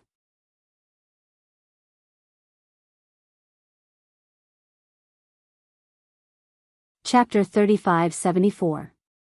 Hearing Xiaohua's words, Xian Songzi could only helplessly reply, therefore, this poor Daoist's current plan can only be to scatter my nascent soul, and when there's a chance in the future, I'll think about taking over the body. Since there is a path, there is an end. Fellow Daoist Xian Songzi, if you cultivate scattered nascent soul and scattered immortal, I will definitely support you no matter how difficult it is. Xiaohua looked at Xian Songzi and said word by word. But if you take over, I may not. Xiaohua didn't say anything more. He believed that Xian Songzi would understand his meaning. Xian Songzi didn't know where Xiaohua's confidence came from, but he was inexplicably moved. He cupped his hands and said, I don't dare to have extravagant hopes for the future, I only want to get through the current difficulties first. That's true, take one step at a time. You don't have to worry too much about the future. Xiaohua knew that Xian Songzi's mood wasn't good right now, so he didn't want to comfort him. He just casually said some words. Unexpectedly, Xian Songzi said seriously, Daoist Master Xiao, you don't know, all of this is the will of the heavens. Will of the heavens? Xiaohua was stunned, he was somewhat baffled. As early as 600 years ago. Xian Songzi's tone was somewhat aged, his gaze looking towards the clouds in front of the flying carriage as if he was reminiscing. I had just cultivated to gold core. In order to find a suitable cultivation method, I killed many Daoist cultivators. In the end, I finally obtained a cultivation method suitable for I from an unknown cultivator, and in this cultivator's small Qinkuan pouch, I also obtained an incomplete ink cloud pupil. What was recorded inside was the cultivation method for scattered immortals. There was also a so-called scattered nascent soul cultivation method. It must be the cultivation experience of some scattered immortal senior. Speaking up to here, Xian Songzi was silent for a moment, then continued, at that time, I felt that this secret technique was really inconceivable, and this thing was really boring, so I almost threw it away, but thinking that it was left behind by a scattered immortal senior, it could be considered precious, and I had never heard of scattered immortals before, I kept it. I didn't expect that the cause from 600 years ago would actually bear fruit today. No wonder you know about scattered immortals. Xiaohua sighed again, Daoist has actually obtained this ink cloud pupil. When fellow Daoist brought it up today, this Xiao still feels that I'm ignorant and inexperienced. Bodiless immortals are called immortals, but they actually live miserable lives. They live in fear every day, afraid that the heavenly tribulation will descend. That's why they do everything they can to find a way to avoid the tribulation and a way to deal with it. There are very few of them in the first place, so how can they appear in front of people? Xian Songzi nodded. Even if I knew about this, I've never seen a bodiless immortal before. And I've never heard anyone mention it. Xiaohua pinched his chin and said, that's right, according to what I know, as long as one can't pass the heavenly tribulation, no matter if it's the physical body or the nascent soul, both will turn into ashes. It's unlikely that the nascent soul will be tougher than the physical body and be able to escape the heavenly tribulation.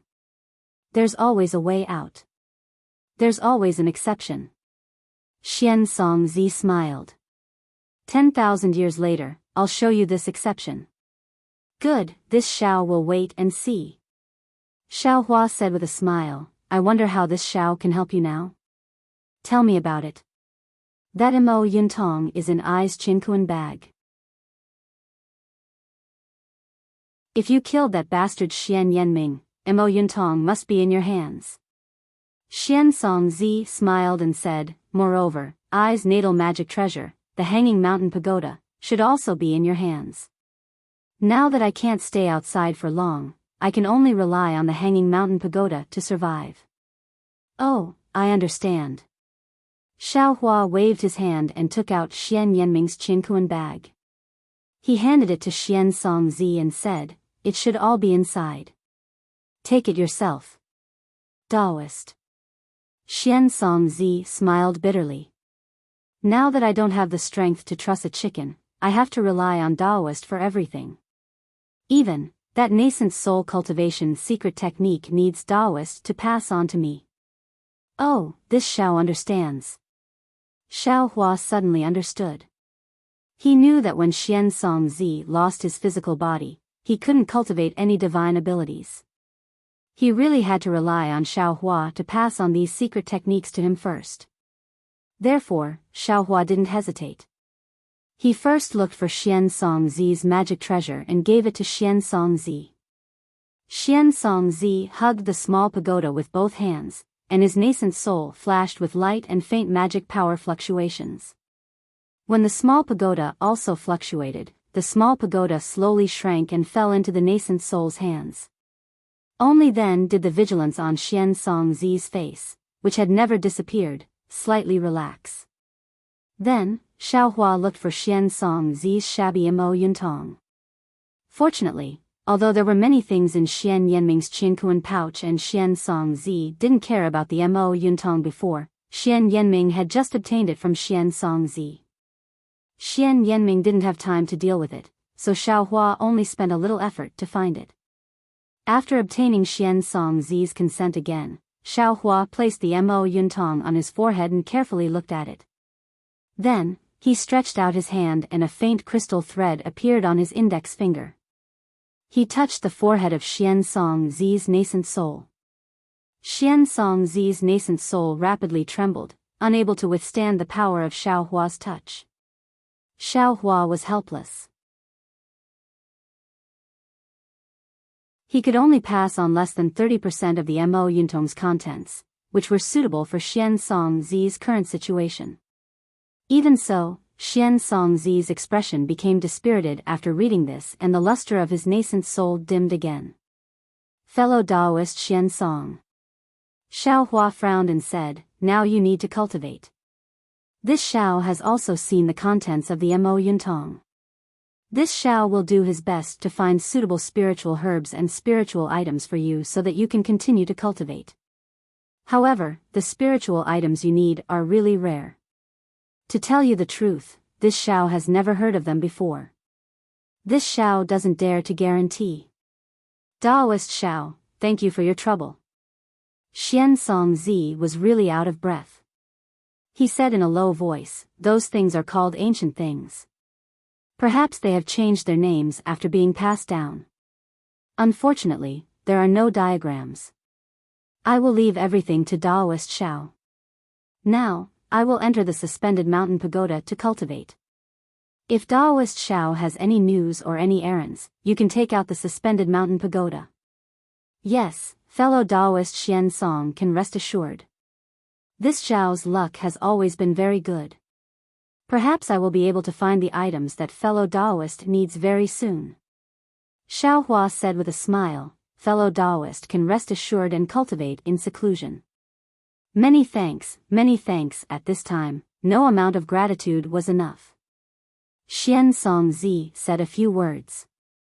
His entire Yuanying flashed with an earthen yellow brilliance, causing the suspended mountain pagoda to also shine brightly.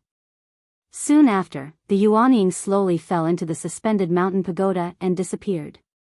Xiao Hua looked at the suspended mountain pagoda in front of him that had lost its brilliance and fell onto the flying carriage. He secretly sighed. A Yuanying cultivator who had cultivated for more than 1,000 years had fallen into such a state in just one day. It really made one's heart cold. Xiao Hua was worried about Xian Songzi's mood, so he didn't ask about Xian Songzi's origin. Because he was worried about the condition of Xian Songzi's Yuanying, Xiao Hua didn't ask about the situation of the Jade Pavilion gathering. The suspended mountain pagoda couldn't be put into the space. Xiao Hua carefully put it into his Qinkuan bag. Then, without caring about the Pegasus, he clapped his hand and took the Mo Yuntong in his hand. He placed it on his forehead and carefully examined it. In fact, as early as when Xian Songzi talked about the cultivation method of loose immortals, Xiao Hua's heart was moved. This cultivation method was very similar to his current Yuanying cultivation method. Now, Xiao Hua's Yuanying was growing vigorously under the bombardment of the 5 qi righteous thunders.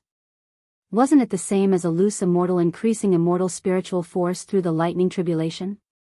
However, Xiao Hua's 5 qi righteous thunders didn't release immortal spiritual force.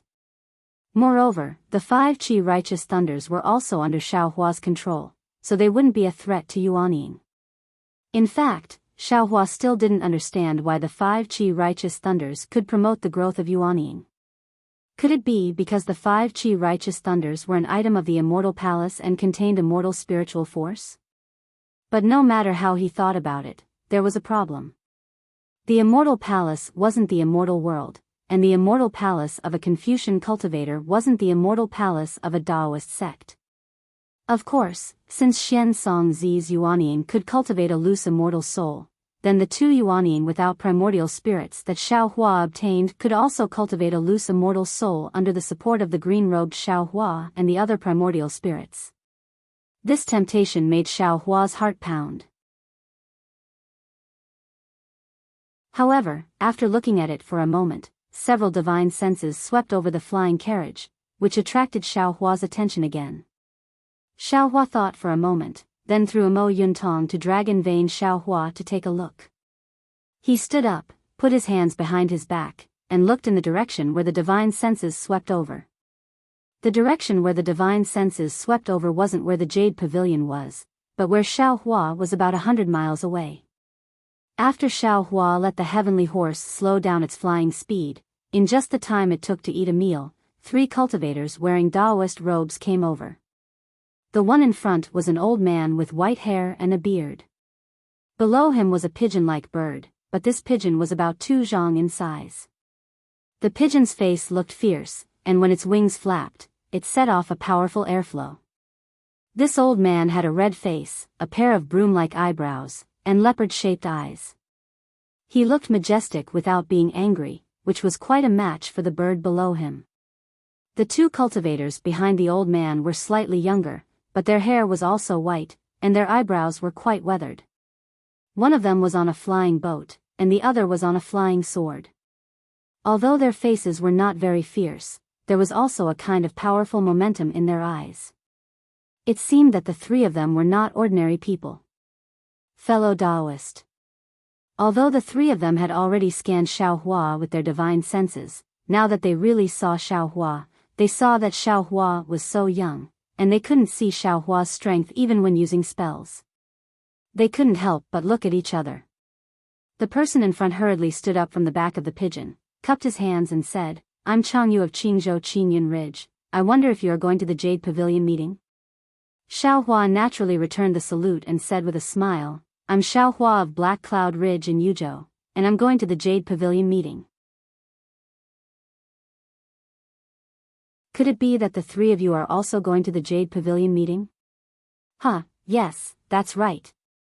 Hearing this, Changyu raised his thick eyebrows and laughed. It's better to meet by chance than by invitation. We are really fated. That's. Xiao Hua said with a smile, now that we are close to the Jade Pavilion, if the cultivators we meet are not going to the Jade Pavilion meeting, that would be strange.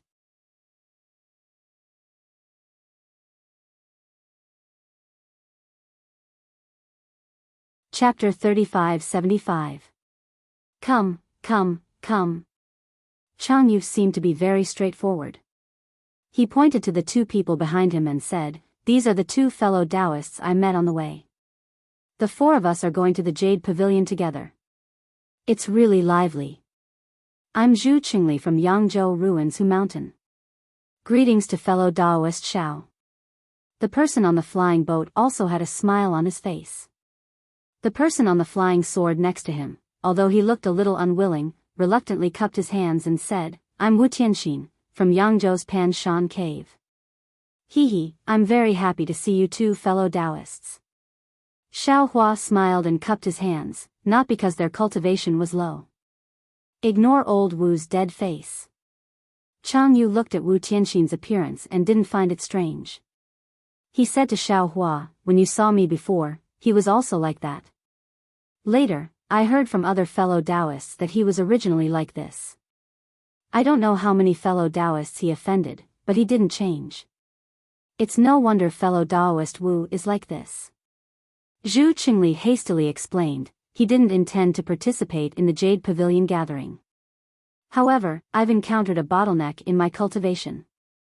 It just so happens that a small country wants me to stand up for them, so I dragged fellow Taoist Wu to the Jade Pavilion.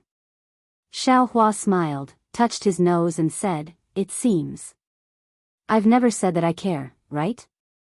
Everyone has their own nature, as long as they don't hinder others, it's fine.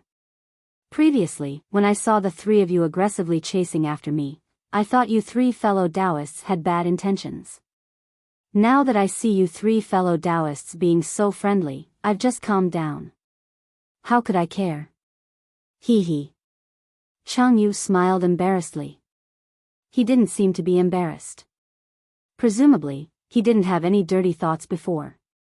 He looked at the Pegasus in front of Xiao Hua and said, even if we have some plans, seeing that fellow Taoist Xiao dares to ride such a Pegasus, you should think about it in your heart, right? Besides, on the hidden Immortal continent, our Tao sect has declined and is suppressed by Confucian cultivators. Even if we want to rule a country, we have to come to the Jade Pavilion to give face to Confucian cultivators. In this case, even if I can, take fellow Taoists Pegasus, so what? Wouldn't it be better to directly kill a Confucian cultivator? Fellow Taoist Chang is rather straightforward. Xiao Hua laughed. All you know is fighting and killing. Wu Tianxin said coldly. You kill me, I kill you. Sooner or later, both sides will suffer. The more I walk, the more scared I am. Fellow Taoists, listen to me. This Jade Pavilion gathering is definitely not a place to be taken lightly. While we haven't entered yet, we'd better get out of here as soon as possible. Old Wu. Chang Yu was not surprised. It seemed that he had heard these words several times. He turned back and said, you are already in the middle stage of the Gold Core realm. If you want to enter the late stage of the Gold Core realm, have you prepared all the spiritual herbs and medicinal pills you need? I've already reached the bottleneck of the late Gold Core stage, but I've only prepared less than 30% of the things needed to conceive a nascent soul. If this goes on, I won't be able to conceive a baby within my lifespan. Instead of waiting for death like this, why don't I go to the Yaotai Palace and fight? Fellow Taoist Wu, Senior Chang is right. Aren't you in an awkward situation now? Those spiritual herbs are useless for the cultivation of Confucian cultivators, but they have the spiritual herbs in their hands. Even if they ask great alchemists to refine them into ordinary medicines, they won't give them to us. If we don't have the support of a country and recruit disciples as the state preceptor, how can our cultivation progress further? If we take 10,000 steps back and die, won't we have no disciples at all? How can the inheritance of our Taoism continue? Zhu Qingli and the other 2 obviously argued a lot on the way, and today they argued again. It's easy for you and me to leave today, but maybe we'll have to come here again 10 years later. 10 years, these 10 years are nothing in our eyes. Maybe fellow Taoist Wu doesn't care, but in Senior Chang's eyes, these 10 years are a matter of life and death. How can he have 10 more years? If Senior Chang is like this, who knows when we'll be like this? Therefore, we should cherish every day and night on the road of cultivation. Do you think I don't know? Wu Tianxin rolled his eyes and said, I don't want to come to the Jade Pavilion because I want to save time for cultivation, right? Without elixirs and primordial stones, what can you do even if you have time? Chang Yu said with a smile. Facing Chang Yu, Wu Tianxin didn't dare to be as merciless as he was to Zhu Qingli. He could only smile bitterly and said, I don't think we can get anything more when we arrive at the Jade Pavilion. There's obviously a dark shadow in this Jade Pavilion gathering. What right do Taoist cultivators have to tell us what to do? Not to mention that a single state preceptor's lot can lead several Taoist cultivators to fight each other, even if Taoist cultivators want the approval of Confucian cultivators to become state preceptors. We can see that Confucian cultivators are harboring evil intentions. Fellow Daoist Wu, you think too much. Zhu Qingli obviously didn't agree with Wu Tianxin's thoughts. He shook his head and said, the Jade Pavilion gathering has existed for many years in the hidden Immortal continent, and many Taoist cultivators have become state preceptors. If there's a dark shadow, why don't others say it? Look at Senior Chang. Isn't he only willing to come to the Jade Pavilion gathering because the monarch of a country begged Senior Chang to become his disciple? In my opinion, there's nothing in this world that isn't a secret. Even if there are some secrets in the Jade Pavilion gathering, it's normal. Actually, if fellow Daoist Wu doesn't want to participate in the Jade Pavilion gathering, you can find a Taoist country and cultivate under the state preceptor. It's also possible. Xiao Hua's heart moved, and he interrupted. Wu Tianxin curled his lips and said self-deprecatingly, with my temper, how can I please others? Since I can't be their direct disciple, it's better for me to cultivate on my own. Forget it, let's not talk about it anymore. Chang Yu said with a smile, the four of us met for a reason. I don't know who will get the state preceptor's lot, but I can guarantee that as long as I can take charge of a country, I can ask the three of you to come out and help. Hee, thank you so much, Senior Chang. Zhu Qingli was very happy. He cupped his hands and thanked him. As for Xiao Hua and Wu Tianxin, they both smiled and didn't say much. Let's go, Xiao Hua said with a smile, I still have the same words. Everyone has their own thoughts, and everyone has their own fate. No one can force anyone. Since we've come to the edge of the Jade Pavilion, we'd better go and take a look first. No matter what, this is a real grand meeting of our Taoist sect. Yes, even if fellow Daoist Wu doesn't want to go in, it's possible to find things for cultivation. Zhu Qingli nodded again and again. Xiao Hua was stunned and asked curiously, fellow Taoists, do you mean that there are still auctions in the Jade Pavilion gathering? Why haven't I heard of it? It's not to the extent of auctions. Chang Yu said with a smile, I've heard that there are some ordinary exchanges, which have gradually started in the past 200 years. After all, our Taoist sect cultivators are in the minority. In the ordinary auctions in the hidden Immortal continent, our Taoist sect cultivators use very few things. Now that we have a rare opportunity to gather together, each of us must have something that others want but we don't need. Not bad. Xiao Hua smiled. Wasn't this the small trade gathering in the Morning Rain continent? It was exactly the opportunity he liked. The Jade Pavilion was a mountain, and an extremely high mountain peak. However, the mountain range around the Jade Pavilion mountain was extremely vast. At a glance, it was thousands of miles and tens of thousands of miles. It was several times larger than the territory of an ordinary country in the hidden Immortal continent. However, as the ancients said, the mountain was famous not because of its height, but because of its immortal. The water was famous not because of its depth, but because of its dragon. Although the Jade Pavilion mountain was only a mountain peak, this mountain peak represented the mountain range that stretched for tens of thousands of miles. In front of the Jade Pavilion mountain, the entire mountain range had no other name. However, even though the Jade Pavilion gathering was called the Jade Pavilion, it was also a grand meeting where Taoist sect cultivators gathered. However, the place where the imperial tutor's lot was truly obtained was not the Jade Pavilion mountain. After the Jade Pavilion mountain, within the endless mountain range, there seemed to be no place where the imperial tutor selection was not held. The entire mountain range was a place where Star-Lord Hall could freely display their abilities. 10 years ago, the selection competition might be held in a river. This year, it could be held in an ancient tree on the mountain peak. 10 years later, it could also be held in an inconspicuous cave. As for where it would be held 20 years later, it would depend on Star-Lord Hall's interest. Not only was the location of the selection different, even the selection method was not the same. Sometimes, a Taoist sect cultivator would sign up within a set time.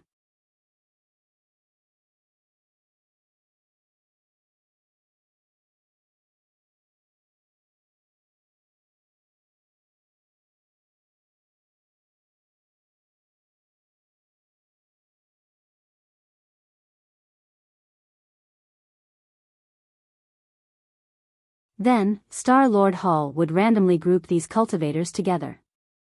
In the end, some cultivators who won would obtain the Imperial Tutor's lot. Sometimes, all the Taoist sect cultivators would be divided into several groups. Every group would produce the Imperial Tutor's lot. There were even times when Star-Lord Hall did not choose the first few winners. Instead, they would first determine the rankings of the cultivators and then randomly draw a number.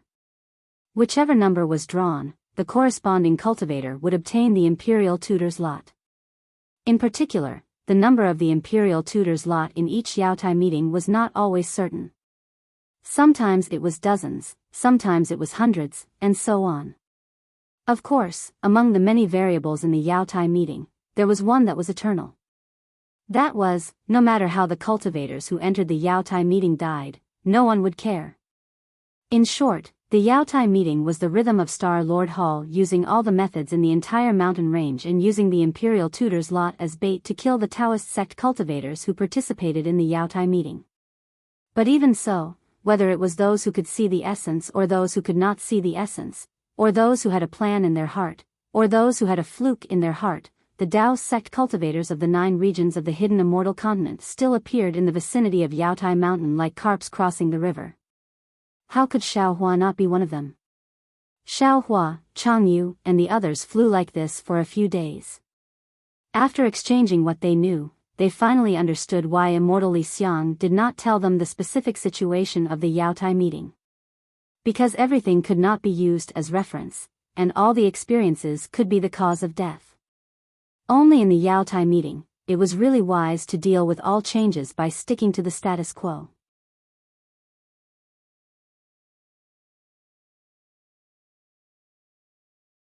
Chapter 3576.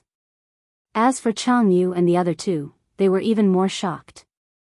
Although the past few days had not been long and they were still unable to see through Xiaohua's cultivation, Wu Tianxin had inadvertently asked a few difficult questions about cultivation. He had originally wanted to ask Changyu for advice, but before Changyu could finish, Xiaohua had mercilessly refuted him. Changyu was naturally unconvinced and brought out a few of his doubts to discuss. In the end, Xiaohua did not have too many reservations and answered them in detail. So much so that other than Xiaohua asking about the situation of the Jade Pavilion gathering and the situation of Qingzhou and Yangzhou, the 3 of them took turns to ask Xiaohua for advice most of the time. In the distance, a bluestone mountain stood between heaven and earth like a jade tablet. The edge of the bluestone mountain was an undulating mountain range. The 3 of them were already incomparably respectful to Xiaohua. Seeing Xiaohua put away the Pegasus and flying chariot, the 3 of them hurriedly jumped down from the flying beast and flying boat. They put away their flying tools and stood respectfully beside Xiaohua. Looking at the Yaotai mountain, Xiaohua could not help but be somewhat stunned. Previously, he had not released his divine perception to explore the Yaotai mountain, so he did not know what they were feeling this time. However, what surprised him was not the Yaotai mountain, but the area under the Yaotai mountain. There were tents everywhere, and around these tents, there were many soldiers and generals in bright armor. The armors of these generals were different, and the military flags around the tents were also different. It was obvious that they were not of the same standard. Seeing Xiaohua's somewhat surprised expression, Changyu hurriedly said, "Fellow Daoist Xiao, the vicinity of the Yaotai mountain has been blocked by Confucian cultivators using a defensive formation." You cannot use your divine perception to explore. There are even some places that have counterattacks. Fellow Daoist, please do not forcibly break the formation. Chang Yu's tone was very respectful. Although he did not call Xiaohua senior, it was no different from facing a senior. No. Xiaohua smiled and pointed at the tents. This Xiao is wondering why there are so many soldiers. Oh, fellow Daoist Xiao. Zhu Qingli also said, these are not the soldiers of Star Lord Palace, nor are they arranged by any Confucian cultivator. These are all sent by various countries. Even many monarchs will come personally. Their goal is to recruit our Daoist cultivators.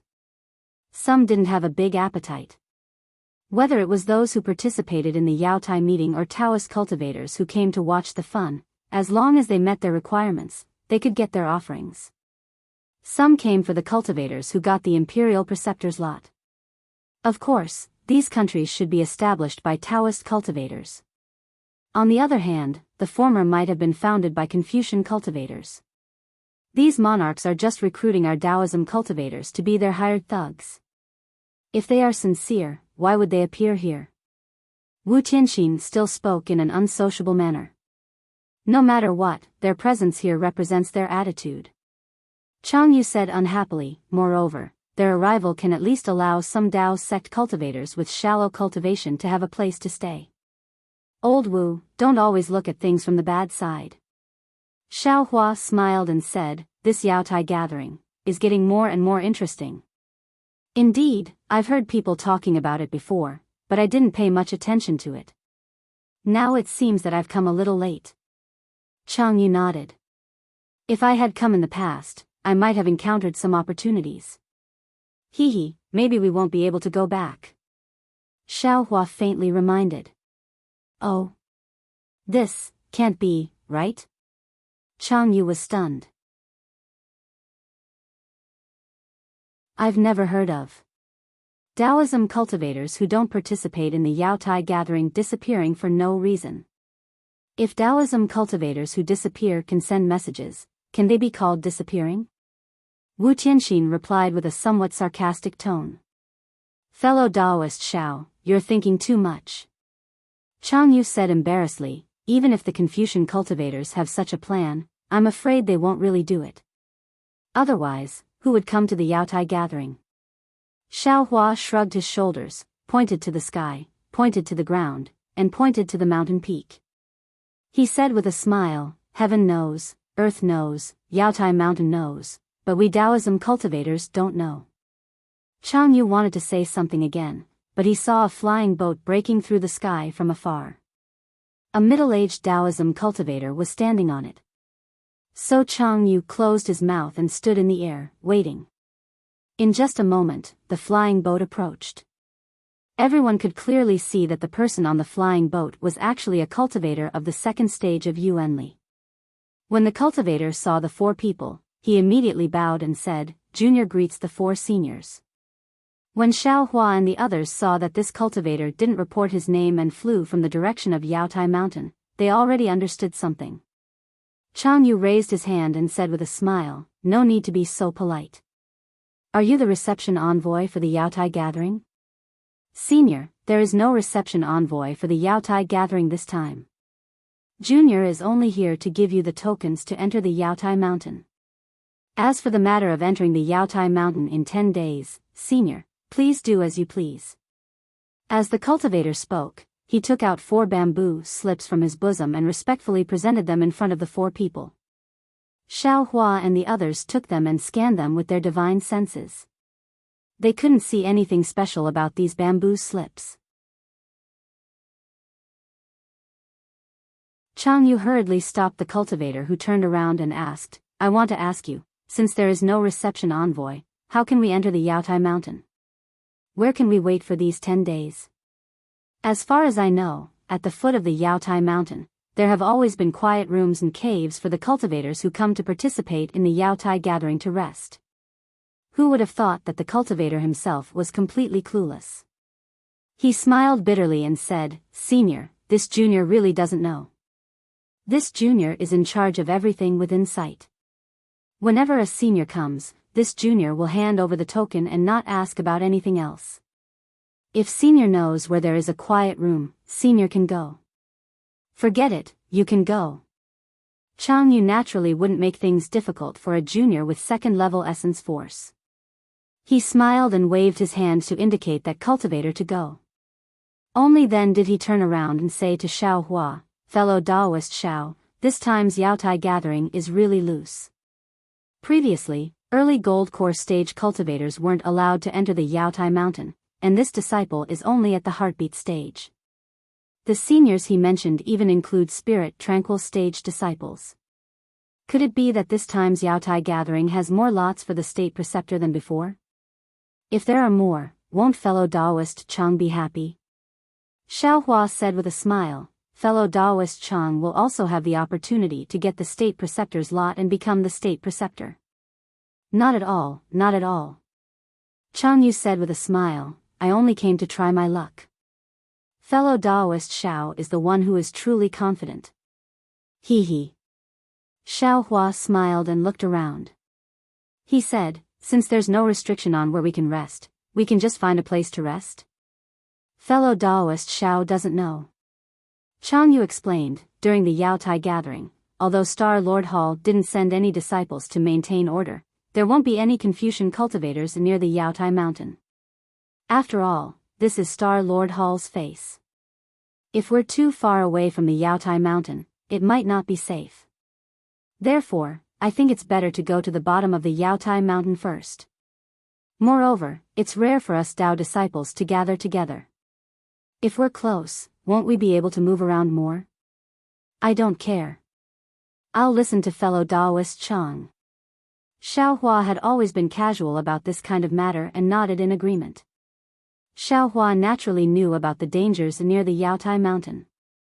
Even someone as strong as Xian Song Zi had lost his physical body. Chang Yu and the others were simply no match for them. Wu Tianxin and Zhu Qingli naturally didn't have any objections. The three of them followed Chang Yu and slowly descended to the foot of the Yaotai mountain. Before the four of them arrived, Dao cultivators flew out from the numerous tents surrounding the Yaotai mountain. However, these cultivators seemed to have a tacit understanding. The ones who flew out first directly flew in front of Xiao Hua and the others. Moreover, the ones who were a few steps slower waited in midair. Seniors, please. The one who rushed out first was a short cultivator at the second grade of origin power. When this cultivator arrived in front of Chang Yu, he immediately bowed and said, I was sent by the state preceptor of Yongzhou's Fian Kingdom. I'm here to respectfully wait for Senior. I wonder if Senior is interested in accepting the offerings of my Fian Kingdom? The offerings of my Fian Kingdom. As he spoke, that cultivator very familiarly read out a long list of conditions. Then, he looked at Xiao Hua and the others with a smile. Chang Yu smiled and cupped his hands, saying, Thank your state preceptor on behalf of I. We're here to participate in the Yaotai gathering. Everything can wait until after the Yaotai gathering. Alright, Junior understands. This is my Fian Kingdom's token. If Senior is interested, you can use this token to come to my Fian Kingdom. That cultivator didn't say anything else. He respectfully took out 4 swallow-like tokens from his bosom and handed them to Xiao Hua and the others. Xiao Hua smiled and extended his hand to receive them. Chang Yu and the others could only accept them. Then, that cultivator cupped his hands again and flew down. It didn't matter that Xiao Hua accepted the Fian Kingdom's tokens. Then, that cultivator who was waiting in midair stepped forward. This cultivator seemed to have heard Chang Yu's words. Without wasting any time, he took out a ring-shaped token and handed it to Xiao Hua and the others. He respectfully said, The offerings of my Fian Kingdom are all written in the token. Seniors, you'll know at a glance. Junior respectfully awaits Senior's arrival. After saying that, he flew down without any hesitation. Next, Xiao Hua didn't know whether to laugh or cry. Dozens of cultivators handed over their tokens one after another. Xiao Hua somewhat refused, but when he saw that those cultivators were also eager, he didn't have the nerve to put down his face and could only accept them. Fortunately, a few other Daoist cultivators flew over from other places. The remaining cultivators wanted to be in the front, so they hurriedly handed over their tokens to the 4 people and hurriedly flew to the others. Looking at the strange token in his hand and thinking about the large pile of tokens in the small Qingquan bag, Xiaohua's expression was extremely wonderful. This Yaotai gathering hadn't started yet.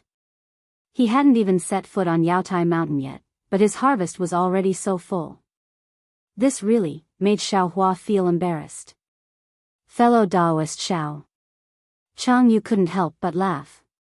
He didn't blame him and said, "You're too soft-hearted. These countries, you definitely won't go. These tokens are trash. If you refuse at the beginning, the rest of the people may not necessarily follow. Look at those people, they're simply disdainful of these people."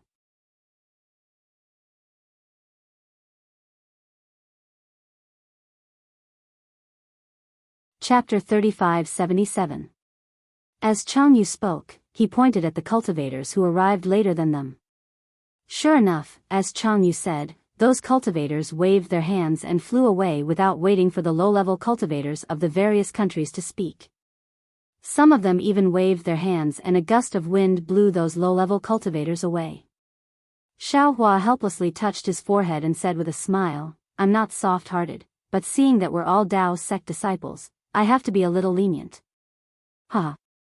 Wu Tianxin let out a rare laugh and looked at Xiaohua with interest. Isn't fellow Daoist Xiao being soft-hearted? Although these so-called Dao sect cultivators were the clothing of Dao sect cultivators, their hearts are already Confucian cultivators. They are even Dao sect lackeys cultivated by the various Confucian countries. Perhaps. Xiaohua smiled.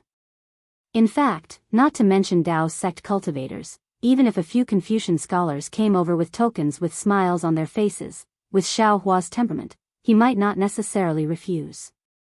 It was just a matter of taking a few more tokens and listening to a few more nonsense words in the air. It was just a small effort. While they were talking, the few Dao sect cultivators behind them passed through the many tents and barracks and flew into Yaotai Mountain. Those low-level cultivators who were recruiting talents didn't seem to be dejected and flew back to their respective barracks as if they had completed their mission. At the side of a small tent, a man in armor looked at Xiaohua in disbelief. There was some hesitation and confusion between his brows, as if he knew Xiaohua. He seemed to want to go over, but at the same time, he seemed to be thinking about something. Zhu Qingli thought differently from the others. With a smile, he said, "When we are waiting for gold core cultivators, those monarchs only sent low-level Dao League disciples to talk to us. If there are nascent soul cultivators here, I suppose the monarchs of various nations will come personally?" Chang Yu waved his hand and motioned for Xiaohua and the others to fly down with him. At the same time, he said, "If fellow Taoists are nascent soul seniors, I'm afraid you'll be disappointed. For nascent soul seniors to come here, they must have a plan and it's unlikely that they will be persuaded by these country lords. Moreover, if these country lords really want to invite nascent soul seniors to be state preceptors, they will have to wait until after the Yaotai conference." After flying past the continuous stretch of tents, they were already close to Yaotai Mountain. However, the scenery of Yaotai Mountain changed once again. The bluestone mountain from before began to become clear. The various sceneries on the mountain were rather eye-catching. There were relaxed green cypresses, waterfalls and small ponds, mountain paths, and even some immortal birds and ferocious beasts spreading their wings and leaping in the forest. However, after flying for a while, the scene gradually blurred. Layers of clouds began to appear in the sky. In the end, the entire Yaotai Mountain was covered by a layer of red clouds. Even the mountain range behind the Yaotai Mountain was connected to the entire sky, tightly covered by the red clouds. Not to mention that the clouds looked like ripples on water to the naked eye, even divine sense was reflected by the layer of clouds. It was impossible to see the true appearance of the Yaotai Mountain. Confucian cultivators are so generous. He actually set up a defensive formation over the entire Yaotai Mountain range? Xiaohua was somewhat aghast. However, after thinking about it, he understood. This Yaotai conference had been held for who knows how many years. Even if they set up a formation over several kilometers, it should have been completely covered over these years. Under the heavy pressure of the clouds, only a large area at the foot of the Yaotai mountain could be seen. On this foothill, there were some palaces and some caves. Some of the palaces flickered with splendor, while some of the palaces were completely dark. The caves were the same. Occasionally, cultivators would fly out of the caves. These cultivators would either go to the palaces at the side or fly to a large plain at the foot of the mountain. On this plain, there were numerous pavilions that were less than a dozen feet in size. These pavilions had the same style. They were all square and appeared ordinary. However, they were all built with bluestone. They had doors and windows. Similarly, some of these pavilions were suffused with a bluestone splendor.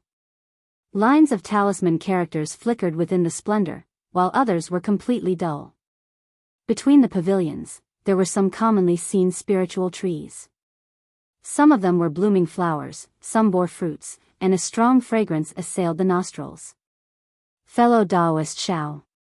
Chang Yu saw that Xiao Hua only raised his head to look at the clouds and didn't care about those pavilions and palaces. He reminded in a low voice, "We want to find a suitable quiet room to rest. Do you think we should live together? Or do we cultivate separately?" "Oh, the palaces at the foot of the mountain are reserved for nascent soul stage seniors. The similar pavilions and the quiet rooms in the caves are reserved for other cultivators. As long as there is no light, there will be no one. We can choose whatever we want." "Oh." Xiao Hua nodded. He withdrew his gaze from the clouds and looked at the seemingly endless pavilions. He said, "What does fellow Taoist Chang think? I think that since we came together, we should help each other 10 days later. Why don't we live together? If something happens, we can take care of each other." Chang Yu looked at the fervent gaze of Zhu Qingli and the absent-minded Wu Tianxin and said, "Okay, we'll do as fellow Taoist Chang says." Xiao Hua didn't need to cultivate in any special way, so he nodded in agreement. However, before Chang Yu could say anything, he heard the sound of a tsunami behind him. It was as if a huge wave was coming from afar. Ah! Chang Yu was shocked. He hurriedly turned his head and saw that in the distant sky, there was indeed a layer of blue waves. Chang Yu couldn't help but be shocked. "What's going on?" "Nothing special. Take a closer look." Xiao Hua frowned and calmly replied. Xiao Hua had already released his divine sense. At this time, there were also many strong and weak divine senses sweeping out from all over the Yaotai mountain. The blue waves were like waves. In just a few breaths, they had already rushed into everyone's field of vision. On the blue waves, a huge ship came with the light. There were more than 10 huge sea turtles around the ship. On the turtles, there were more or less children dressed in Taoist robes. These children were holding flags that emitted a blue light. When the flags were waved, the shells of the sea turtles surged with the color of water. These colors of water connected to each other to form a majestic blue wave. The ship itself also emitted a blue light. This blue light combined with the blue waves of the sea turtles. It was as if the ship was drifting on the sea. Not only that, there were no less than 9 pythons in front of the ship. Each of the pythons was more than 10 feet long. They each spat out a blue light and pulled the ship in the direction of Xiao Hua and the others. "Damn it, this. Which senior is this?" Zhu Qingli saw the imposing manner of the ship and couldn't help but cry out. Does a person with this kind of honor still need to participate in the Yaotai conference? As the ship got closer, a beam of light appeared. Another cultivator on the flying ship seemed to want to deliver the token of the Yaotai conference. However, the water on the ship splashed out and the cultivator was sent flying. He couldn't get close to the ship at all. "Hey, who are you? How dare you offend Taoist Yuan Qing's backing?" A child flew out from the sea turtle closest to the cultivator and shouted harshly. The poor cultivator finally managed to stand firm on the flying ship. He cried out in fear, "I'm here to deliver the token of the Yaotai conference to Taoist Yuan Qing. Give it to me." The child stretched out his hand and said.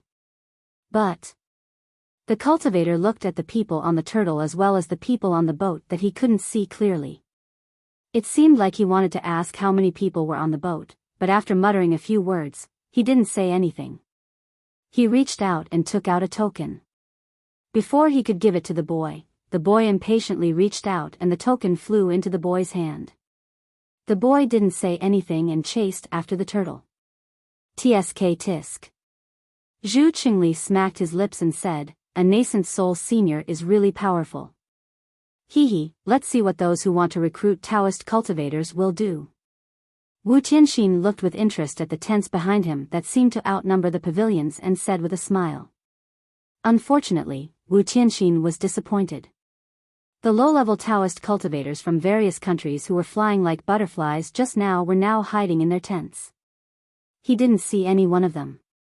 "Fellow Taoist Yuan Qing, why are you moving after sitting still for so long?" At this moment, a silver rainbow light streaked across the sky. A young cultivator with a ruddy face stood high in the sky with a horsetail whisk in his hand. Hong Songzi, why are you here?" A very high-pitched voice came from the ship. Then, a similar green water rushed out from the ship. A cultivator with long white eyebrows and a green Taoist robe appeared on the water. "Hong Songzi, this senior is Hong Songzi?" Chang Yu heard from the side and was pleasantly surprised. It seemed that he had admired Hong Songzi for a long time, similar to Chang Yu. Zhu Qingli's face also showed a kind of ecstasy. He pulled on Wu Tianxin's Taoist robe and couldn't suppress his excitement. He said in a low voice, "Fellow Taoist Wu, this senior is Taoist Yuan Qing. It's unbelievable that I can see him here." Wu Tianxin was a bit aloof and didn't seem to care. However, his gaze was also looking at the two nascent soul cultivators in the sky. "Are these two fellow Taoists very famous?" Xiao Hua asked with interest. "Of course." Chang Yu said proudly, "This Hong Songzi is a cultivator from our Qing province's Cloud Dream Cave. He already had the strength of a nascent soul more than 1,000 years ago. Now, I'm afraid he has already reached the middle of the 4th grade of Essence Force. He is one of the famous Taoist cultivators in our Qing province." "One of them?" Xiao Hua smiled and asked. "Then there must be others. Forgive me for being ignorant, but I wonder who these fellow Taoists are." Of course, Fire Mountain Range's Fairy Huifeng, Golden Jade Valley's young master Shua Jin, Lingyu Country's Taoist Qi Ping, Jia Xian Country's Cloud Dream Fairy and so on. They are all nascent soul cultivators who are as famous as Senior Hong Songzi. Chang Yu said with great familiarity. "Fire Mountain Range? Golden Jade Valley?" Xiao Hua frowned. "These nascent soul fellow Taoists don't need to be state teachers."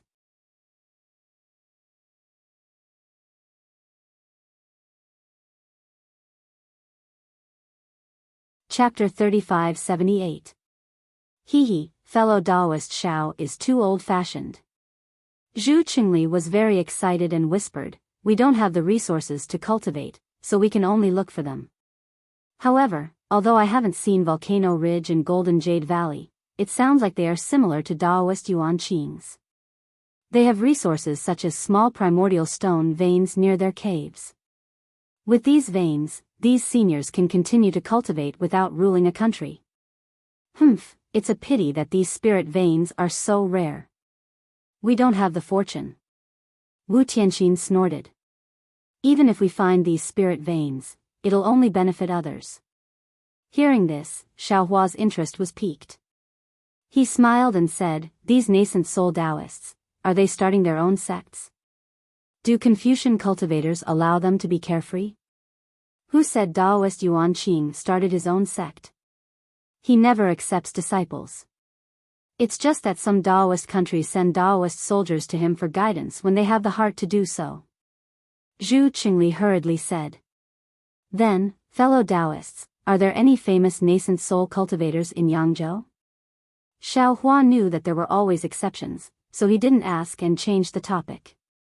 Zhu Qingli smiled and said, other than Daoist Yuan Qing of Lifeng Ridge, there's Elder Song of Jade Forest Ocean, Yi Country's Senior Yi Minji, Daoist Ming Qing of Heavenly Ruins Country, Celestial Inyan of Cloud Country, cough, there are many. Xiao Hua smiled bitterly. Not only did he not know about the nascent soul cultivators in Yangzhou and Qingzhou, he didn't even know about the nascent soul cultivators in Yuzhou. Previously, he had stayed with Daoist Li for a while, but he had rushed to Yaotai Mountain. Li Xiang was also disheartened and didn't want to talk about these things. Now, it seemed that he was really ignorant and inexperienced. Sure enough, after Zhu Qingli finished speaking, he asked with a smile, Yuzhou is quite far from Yangzhou, so I don't know about the nascent soul seniors in Yuzhou. I wonder if fellow Daoist Xiao can tell me about them? This. Xiao Hua rubbed his nose. Just as he was about to speak, Daoist Yuan Qing and Hong Songzi seemed to have finished their conversation. Daoist Yuan Qing casually sent out a summoning talisman, and the boat rumbled again. Unexpectedly, the blue waves surged violently as it flew into the distance. Only a dozen or so attendants flew out from the boat and stood in midair. The two nascent soul cultivators turned their gazes and scanned the surroundings with their spiritual will.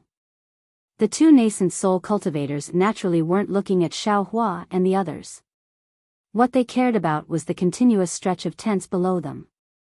However, whether it was Chang Yu, Zhu Qingli, Wu Tianxin, or even those Daoist cultivators who stopped in mid-air in the distance and didn't dare to casually fly, they hurriedly bowed in greeting, fearing that they would be negligent. As a result, Xiao Hua was like a crane among chickens. How arrogant was Daoist Yuan Qing? With a single glance, he saw Xiao Hua standing there with a smile on his face. He frowned and a strange expression flashed in his eyes. After that, his divine sense gushed towards Xiao Hua like a tidal wave. However, Xiao Hua didn't care. He was like a mountain, no matter how strong his divine sense was, he didn't care at all. Xiao Hua was naturally unharmed, but Chang Yu and the others were too close to Xiao Hua and were unavoidably affected. The three of them swayed slightly, their faces somewhat pale. Xiao Hua waved his hand, but with a flash of brilliance, Daoist Yuan Qing immediately felt as if his divine sense had been forcefully pushed back by several feet. Daoist Yuan Qing's expression immediately changed slightly. Beside him, Hong Songzi saw Xiao Hua and naturally frowned. A faint blue light flashed in his eyes, as if he was using some kind of secret technique. However, Daoist Yuan Qing's expression changed, and Hong Songzi's expression also changed, because he seemed to be unable to use his secret technique to perceive Xiao Hua's cultivation. The two of them looked at each other and didn't dare to be negligent. They hurriedly flew down from the sky and cupped their hands in greeting from afar. Greetings, fellow Daoist. May I know where fellow Daoist came from? Are you also here to participate in the Jadestage meeting? Seeing the two nascent soul cultivators so humble, Chang Yu and the others somewhat didn't dare to believe their eyes. They knew that Xiao Hua's cultivation was higher than theirs, but in their opinion, he was merely at the upper third grade of essence energy or the lower fourth grade of essence energy. They had never thought that a Daoist cultivator at the middle fourth grade of essence energy would be so amiable. I am Xiao Hua of Yu Province's Black Cloud Ridge. Greetings, fellow Daoists. Xiao Hua raised his hand to return the greeting. I am here to participate in the Jadestage meeting. Xiao Hua. Daoist Yuan Qing was even more surprised. He looked at Hong Songzi beside him, and Hong Songzi also slightly shook his head. Obviously, the two of them had never heard of Xiao Hua's name. Daoist Xiao, you're hiding your strength. If I didn't look twice, wouldn't I have missed fellow Daoist? Daoist Yuan Qing smiled. I am Daoist Yuan Qing of Yang Province's Lifeng Ridge.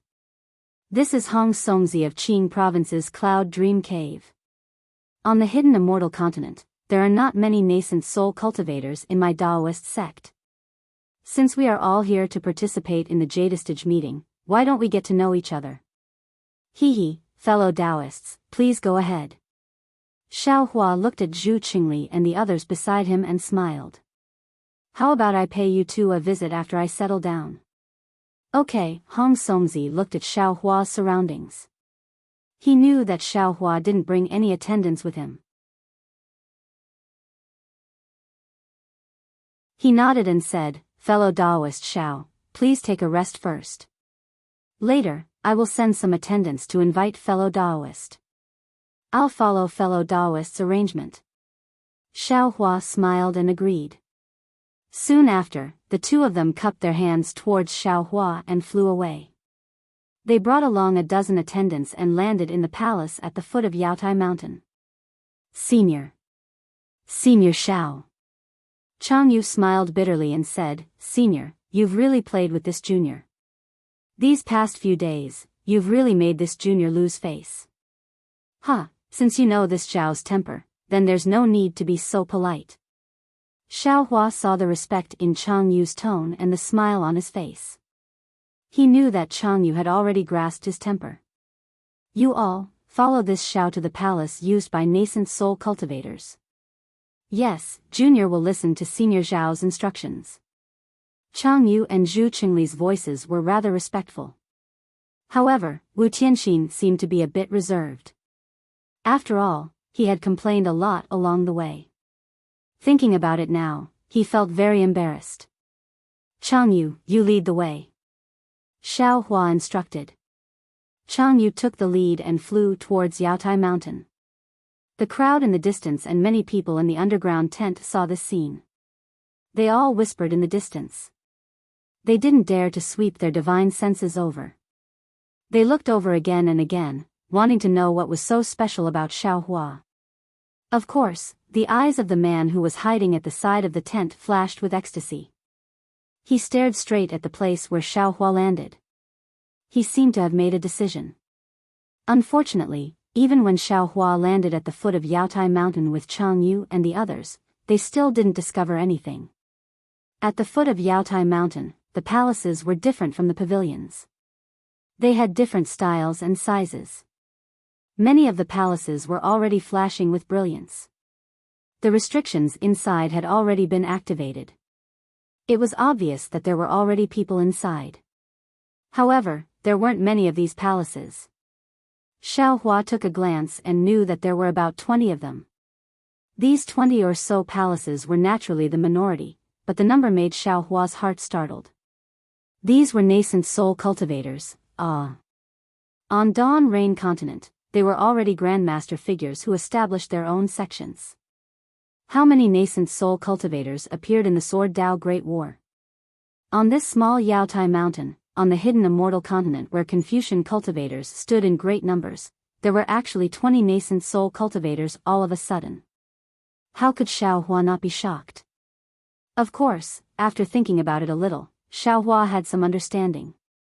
Although the Dawn Rain continent was a flourishing Dao sect, its territory couldn't be considered vast. It didn't seem to be as big as the hidden Immortal continent. Moreover, when he was on the Dawn Rain continent, although he already had nascent soul strength, he was still a gold core cultivator. Even before the Sword Dao War, he was still a Foundation establishment disciple. Even if the Dawn Rain continent had a grand event like the Yaotai Conference, he couldn't participate. How many nascent soul cultivators could he know? Take the Imperial Thunder sect as an example. At most, he had seen the 8 palace masters. Who knew if there were any more powerful elders? Senior, what do you think of this palace? Seeing Xiao Hua not speaking, Chang Yu pointed at a rather exquisite small palace and asked in a low voice. Here it is. Xiao Hua had never had any requirements for these things. He nodded and answered. Then, he swept his divine sense and immediately found that there was a strange magic power fluctuation at the palace gate. When he probed with his divine sense, he only felt that the jade carving of a horsetail whisk outside the palace gate gave birth to a very weak suction force. Thinking for a moment, Xiaohua looked at the brilliance of the palace beside him and sent out his divine sense. In an instant, a strong suction force rushed out from the jade carving. Just as Xiaohua frowned, it suddenly stopped. Then, a palm-sized jade tablet rushed out from the jade carving's horsetail whisk. Xiaohua waved his hand and the jade tablet appeared in his hand. He looked at it with his divine sense and said with a smile, "So that's how it is. This so-called Star Lord Palace is also interesting. All the decorations and restrictions are Dao sect magic. There's no trace of Confucian cultivation at all. I'm afraid if it's too much, it will make us Dao sect disciples feel disgusted," Zhu Qingli said in a low voice. "Quick!" Xiaohua touched the jade tablet with his hand. The jade tablet immediately emitted a cluster of light that rushed into the palace door. The palace door lit up as if it was the finishing touch. The light began to spread along the palace walls and other places. Not long after, layers of Dao talisman scripts appeared on the entire palace walls. "Let's go in." Xiaohua waved his hand again and the jade tablet fell on the palace gate. The palace gate silently opened, revealing the splendor inside. The four people walked into the palace and released their divine sense. After a little exploration, they all smiled. This palace only had 4 quiet rooms, 1 big and 3 small. There was no need to divide them. "Senior Xiao, Junior will take his leave first." Chang Yu bowed first. "I'll pay my respects to Senior tomorrow." "No need to be so polite." Xiaohua waved his hand. "The Jade Pavilion gathering will be in 10 days. It's better for you all to cultivate quietly. Even if you can't get the Imperial Teacher's lot, it's also good to get some rare spirit fruits." "Yes, yes. Senior, please rest. Junior will take his leave." Zhu Qingli hurriedly bowed and saluted. Following Chang Yu, Wu Tianxin and the other 2 didn't need to discuss anything. They each occupied a quiet room.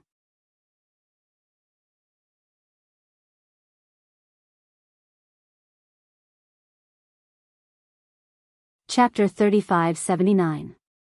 Chang Yu and the others were filled with thoughts in the quiet room. They were surprised by their encounters these days. If there was a pen in the cave, they might have written some stories about nascent soul cultivators. When Xiaohua entered the quiet room, that quiet room was different from the splendor of the palace hall. It looked very simple and crude. Other than a jade bed, there was nothing else. Xiaohua released his soul consciousness and scanned the room. He didn't find anything out of the ordinary. With a wave of his hand, he took out 100 jade talismans and placed them around the room.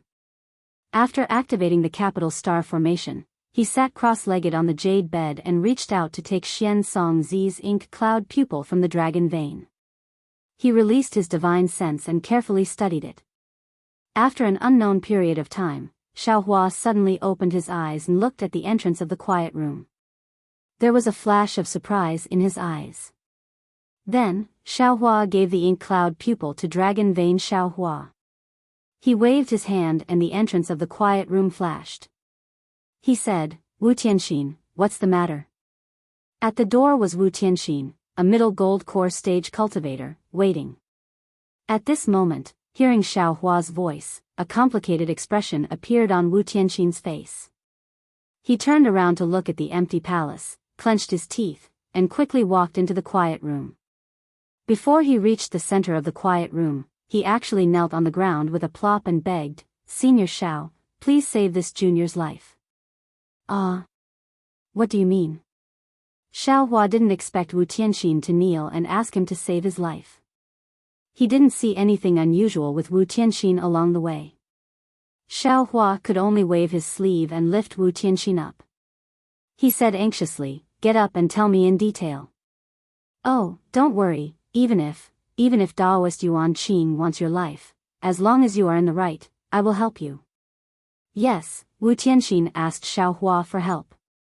It could only be because of a grudge with a nascent soul cultivator. If it was most likely, then it was Daoist Yuan Qing. Thank you, Senior. Wu Tianxin took advantage of the situation and stood up. Hearing Xiaohua's words, he smiled bitterly and said, Senior, you're thinking too much. Although Junior's mouth is not virtuous and likes to nag when encountering problems, and even somewhat cynical, Junior still has self-awareness and will absolutely not offend someone who shouldn't be offended. Oh? What could it be? Xiaohua asked curiously. Tell me about it first. This old man will also think about it and see how I can help you. Senior. Wu Tianxin looked at Xiaohua. He was somewhat hesitant.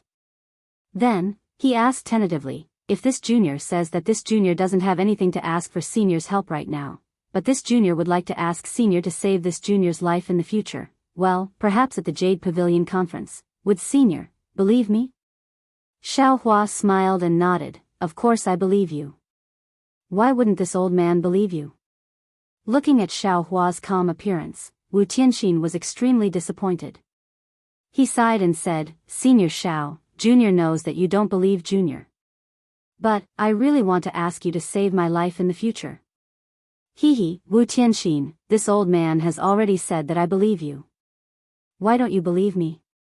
Xiaohua said with a smile, you also underestimate the magical abilities of us nascent soul cultivators too much. Not to mention that the Jade Pavilion conference is close at hand, this old man and other nascent soul cultivators can sense good and bad luck on a whim. Even if, an ominous omen several months later, this old man and other nascent soul cultivators can still sense it. What Junior said, is not the same as what Senior said. Wu Tianxin bit his lips and said in a low voice, Junior's cultivation is not that high. Junior can only sense that my life is at stake. If I can't find someone to help me in time, I may die at any time. That's a bit strange. Xiaohua looked pensive. He looked at Wu Tianxin and said with a smile, since you know that the Jade Pavilion conference points to disaster, why did you still come thousands of miles to Yaotai Mountain? Of course, even if you came to Yaotai Mountain, you wouldn't have participated in the Jade Pavilion conference at the beginning. Wouldn't that have been fine? Senior. Wu Tianxin was on the verge of tears. After thinking for a moment, he said, Senior, do you believe that there is someone who knows what might happen 10,000 miles away from Yaotai Mountain tomorrow? Or that someone related to this person will appear 10,000 miles away tomorrow? Isn't it just a divination technique? Or it's called foresight. Xiaohua was not surprised. He said with a smile, could it be that you know this technique? Wu Tianxin was stunned. It was as if he was struck by lightning. He looked at Xiaohua foolishly. After a long while, he did not answer Xiaohua's question and asked, Senior Xiao, do you know this technique? I know a little, Xiaohua did not hide it. He said with a smile, it's just that this old man's cultivation is shallow and has only touched the surface. Senior, save me. Wu Tianxin said no more. He knelt down and kowtowed again. Xiaohua was displeased.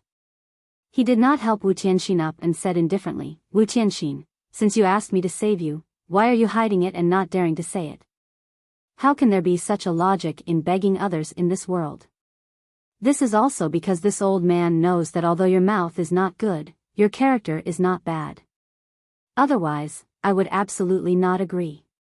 Senior, please forgive me. This junior knows his mistake. Wu Tianxin did not dare to get up. He said in a low voice, this junior is also afraid. This junior's cultivation is not as good as senior's, but this junior also knows the principle that an ordinary man's wealth is his own ruin. Speak, what is it? Xiaohua waved his hand. This old man will not covet your secret divination technique. Wu Tianxin clenched his teeth and said in a low voice, Senior, can you open the restrictions on the quiet room? Xiaohua smiled. He knew that Wu Tianxin was worried. He waved his hand and the capital star array was activated. Wu Tianxin released his divine sense. Seeing that his divine sense could not penetrate the array, he felt relieved and began to explain his situation. After Xiaohua finished listening to Wu Tianxin's words, although he had already expected it, he was still dumbfounded. This was because Wu Tianxin was somewhat similar to Lu Yi. He had a kind of innate talent that allowed him to distinguish between good and bad. Wu Tianxin also relied on this ability to seek advantages and avoid disadvantages. At the beginning, his cultivation path could be considered smooth sailing. After his cultivation reached the fusion stage, which was the peak of the aura refining realm, he inadvertently obtained an incomplete nameless cultivation technique. This cultivation technique's words were obscure, and others could not understand it at all. However, Wu Tianxin relied on his own intuition and knew that this thing was very important to him. He spent a total of 200 years comprehending it. In the end, although he was not proficient in it, he still had a basic understanding of it and knew that this was a mysterious divination technique. However, at this point, it was impossible for Wu Tianxin to comprehend it further. No matter how he racked his brains and tried to think of a way, he could not comprehend even the slightest bit. Wu Tianxin was naturally unwilling. At first, he took a part of this thing to ask others for guidance. No one with the same cultivation as him could understand it. As for those with higher cultivation than him, he did not dare to be too ostentatious. Every time, he would first sense whether or not it was safe before taking out the thing to ask for guidance. However, how could human nature be measured by his half-baked divination technique? There were many times when he almost lost his life in the hands of others. Later, he no longer dared to take risks. He would rather think hard than ask others for guidance. This was also the reason why Wu Tianxin's words were usually very cynical. It was also the reason why Wu Tianxin did not dare to explain it to Xiaohua. Relying on the divination technique that Wu Tianxin did not understand, relying on his innate intuition, Wu Tianxin felt that he was about to face a great tribulation several decades ago. This great tribulation was not related to cultivation, but what it was specifically and where it would appear, he did not understand. In these several decades, Wu Tianxin cultivated day and night in order to improve his strength so that he could deal with the great tribulation. However, even though Wu Tianxin had already cultivated to the middle stage of Jindan and could be considered as a somewhat famous Taoist cultivator in Yangzhou, the feeling of dark clouds pressing down on him did not disappear. Instead, it became more and more intense. Especially in recent years, Wu Tianxin almost felt like he could not breathe. Wu Tianxin simply stopped cultivating. Instead, he spent nearly 10 years calmly divining according to the secret divination technique. In the end, Wu Tianxin vaguely knew that he absolutely could not overcome this difficulty. Moreover, his opportunity was not in Yangzhou, not in the Pan Shan cave. However, he did not know where it was or who to ask for help. At this time, it just so happened that Zhu Qingli of Shuhu Mountain invited Wu Tianxin to go to Yaotai Mountain to participate in the Yaotai Assembly. Normally, Wu Tianxin, who had no interest in ruling a country, would absolutely not agree. However, at this time, his heart was moved. He knew that this was an opportunity. Perhaps he could find his own way out. Therefore, Wu Tianxin went out with Zhu Qingli. Unfortunately, Wu Tianxin first met Chang Yu. Chang Yu's character was not bad, but his attitude as a senior made Wu Tianxin feel uncomfortable. Especially when Wu Tianxin asked about some divination techniques, Chang Yu did not know anything. Wu Tianxin was discouraged. He only wanted to go to Yaotai Mountain and ask other Yuanian cultivators to take a look. When he met Xiaohua, Wu Tianxin simply did not care. Xiaohua was really too used to being a low-level cultivator. Wu Tianxin simply did not see a trace of Xiaohua's awareness as a Yuanian cultivator. Xiaohua's whole body was filled with amiability and amiability. Therefore, Wu Tianxin did not have the heart to ask him for help. Only when Xiaohua's depth was seen through by Daoist master Yuan Qing and the others did Wu Tianxin become vigilant. When Wu Tianxin hid in a quiet room and once again used divination techniques, he suddenly discovered that he was really in imminent danger. Moreover, this danger seemed to be on Yaotai Mountain. Just when Wu Tianxin was in despair, he discovered a trace of life. As for where this life was, how could Wu Tianxin know with his current cultivation level? And Xiaohua was naturally the only water plant that Wu Tianxin could grasp. Alas, this is really unimaginable. Xiaohua sighed. If you weren't on Yaotai Mountain, perhaps you wouldn't have to worry about your life. However, it was precisely because you sensed a life force outside the Pan Mountain cave that you came to Yaotai Mountain. Tell me, should you come to Yaotai Mountain in the end? Even if you don't want to come, even if you want to go back now, don't you also sense a certain death situation? Wu Tianxin nodded with a sullen face. Obviously, he himself had long sensed it and used divination techniques to divine it.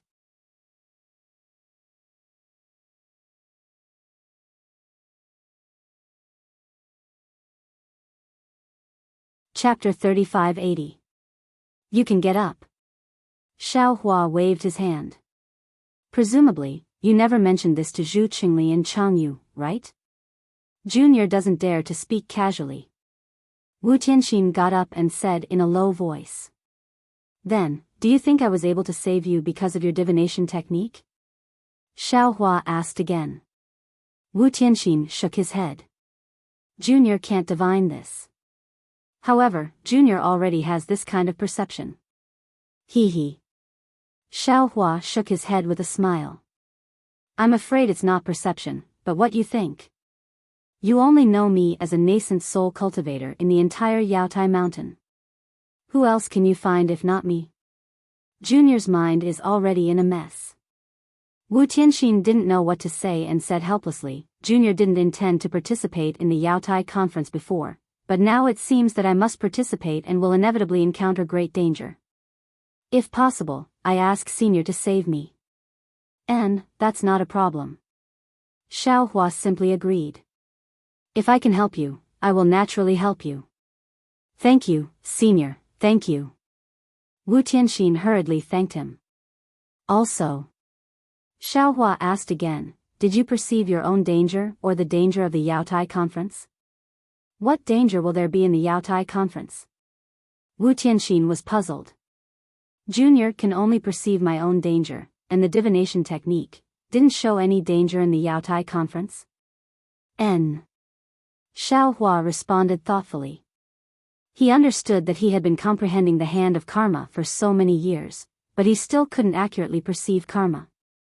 Wu Tianxin's cultivation was even worse. If he didn't have an innate talent, he probably wouldn't be able to perceive some things now. Then Junior will take his leave. Wu Tianxin clenched his teeth and said in a low voice. Xiaohua smiled and said, don't worry. Since you want to participate in the Yaotai conference, follow me. If there are any benefits, I will give it to you. If you encounter any difficulties, I will definitely help you. Junior doesn't dare to say too much about Senior's great kindness at this time. It won't be too late to say more after Junior escapes this disaster. Wu Tianxin bowed again and waited for Xiaohua to remove the restriction of the quiet room before slowly leaving. Things in this world are really interesting. There are so many capable people. Looking at Wu Tianxin's somewhat excited back, a trace of a smile hung on the corner of Xiaohua's mouth. Since the hidden immortal continent is like this, the dawn rain continent must also be like this. Unfortunately, this Zhao's cultivation was really shallow when he was in the dawn rain continent, so he couldn't see things as high as this.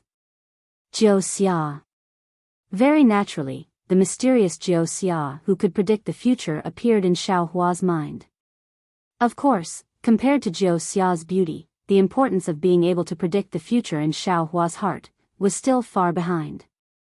Seeing that Xiaohua's expression was a little dazed, the silver-gray color in his eyes gradually rose, and the traces of the galaxy suddenly appeared. Outside the quiet room, the sound of footsteps sounded again. A faint green light flashed between Xiaohua's eyebrows. His eyes slightly shook, and those pitch-black eyes of his regained their color.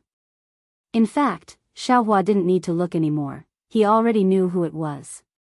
Sure enough, before long, the smile on Zhu Qingli's face was like a flower.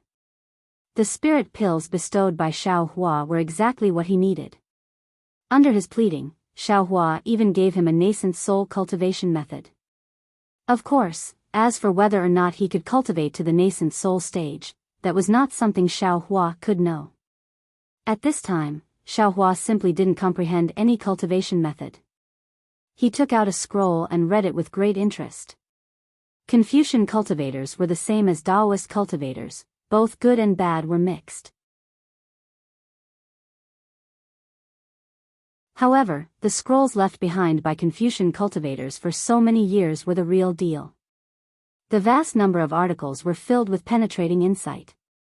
Every time he read an article, every time he read a scroll, Xiaohua could feel the writer's heart and experience the awe-inspiring intent within. Fujiwen was right. The awe-inspiring aura was the foundation, but the awe-inspiring aura itself was dead.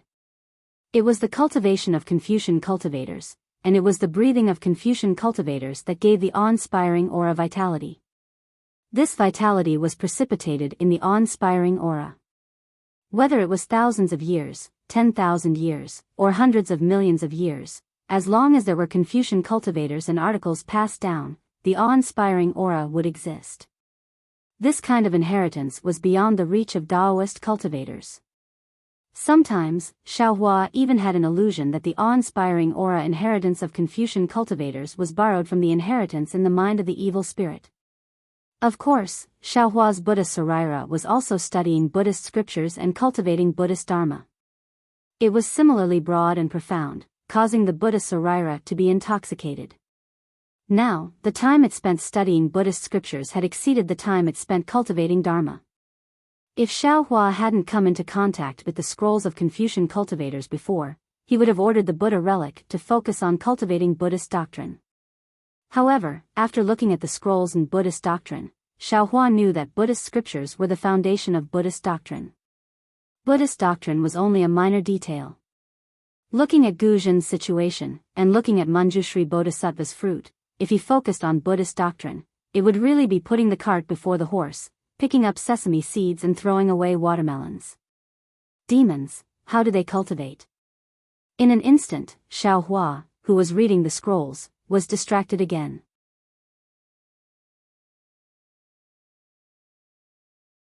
When he was in the Dawn Rain continent, Xiaohua had seen beast cultivators. At first, he thought that they should be formed by combining weapon cultivators and demon cultivators. However, ordinary demon cultivators, as the name implied, were cultivators who cultivated demonic arts. Since they were cultivators, they were humans.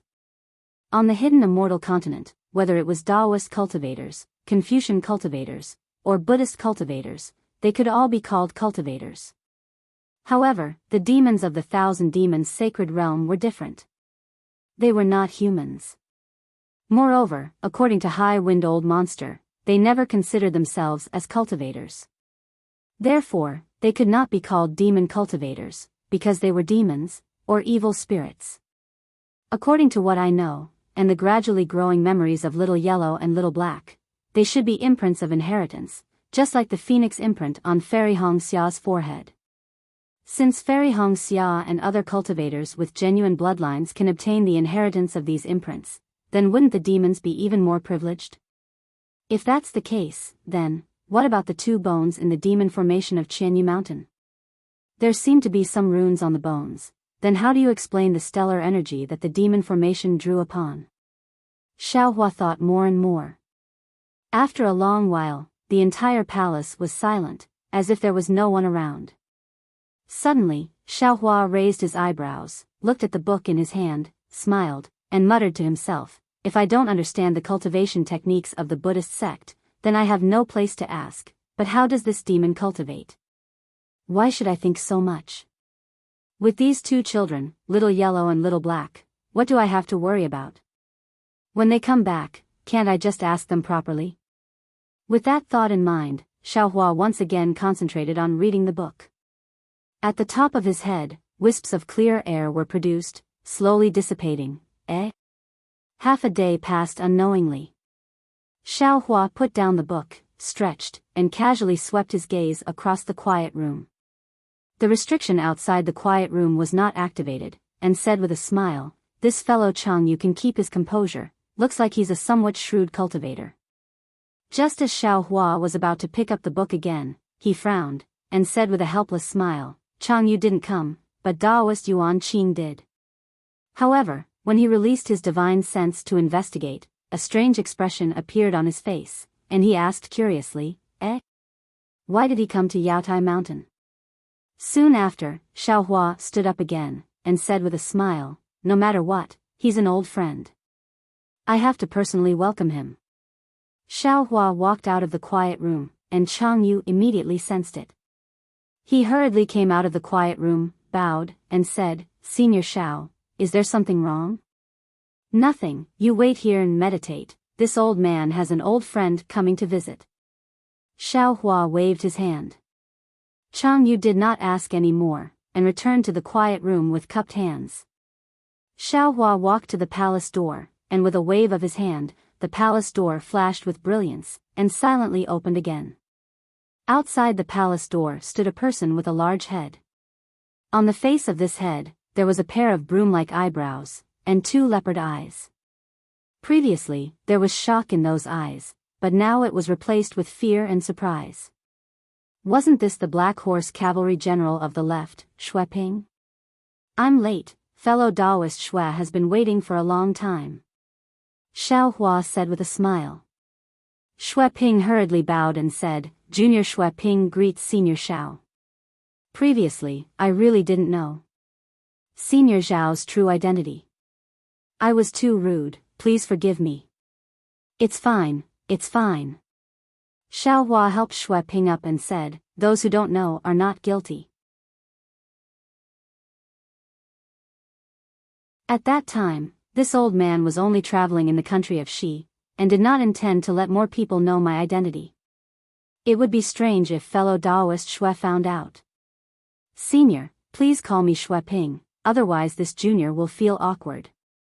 Xue Ping stood up and said pitifully, his face full of embarrassment. That's right, that day, Xue Ping aggressively tested Xiao Hua's strength, and even wanted to promote Xiao Hua to the position of right general. Who would have thought that in just a year, he would become a nascent soul senior? This leap was so big that Xue Ping felt like he was in a dream. Therefore, when Xue Ping was standing beside the tent, he did not dare to approach, and only now did he make up his mind to pay his respects. Xiao Hua nodded, turned around and said, "This old man understands, you may come in." "Yes." Xue Ping nodded obediently and followed Xiao Hua into the palace. Xiao Hua did not return to the quiet room, but sat at the head of the palace. Xue Ping naturally did not dare to overstep, and stood respectfully in front of the jade table, quietly waiting for Xiao Hua to speak. Xiao Hua waved his hand and took out a jade plate containing some spirit fruits. He placed it on the jade table beside him and said with a smile, "Xue Ping, have a seat. Have a taste of the spirit fruits first, then we can talk slowly." "Yes, this junior thanks senior for the fruit." Xue Ping did not dare to be negligent. After bowing and thanking him, he sat down and picked up a spirit fruit to taste carefully. Seeing that Xue Ping was still so reserved, Xiao Hua smiled and said, "Xue Ping, why did you come to Yaotai Mountain instead of being the left general in the country of Xi's Nanpu County? It seems that your cultivation is not enough to be the state preceptor. Could it be that you came here specifically to wait for this old man? Could it be that you have the ability to predict the future?"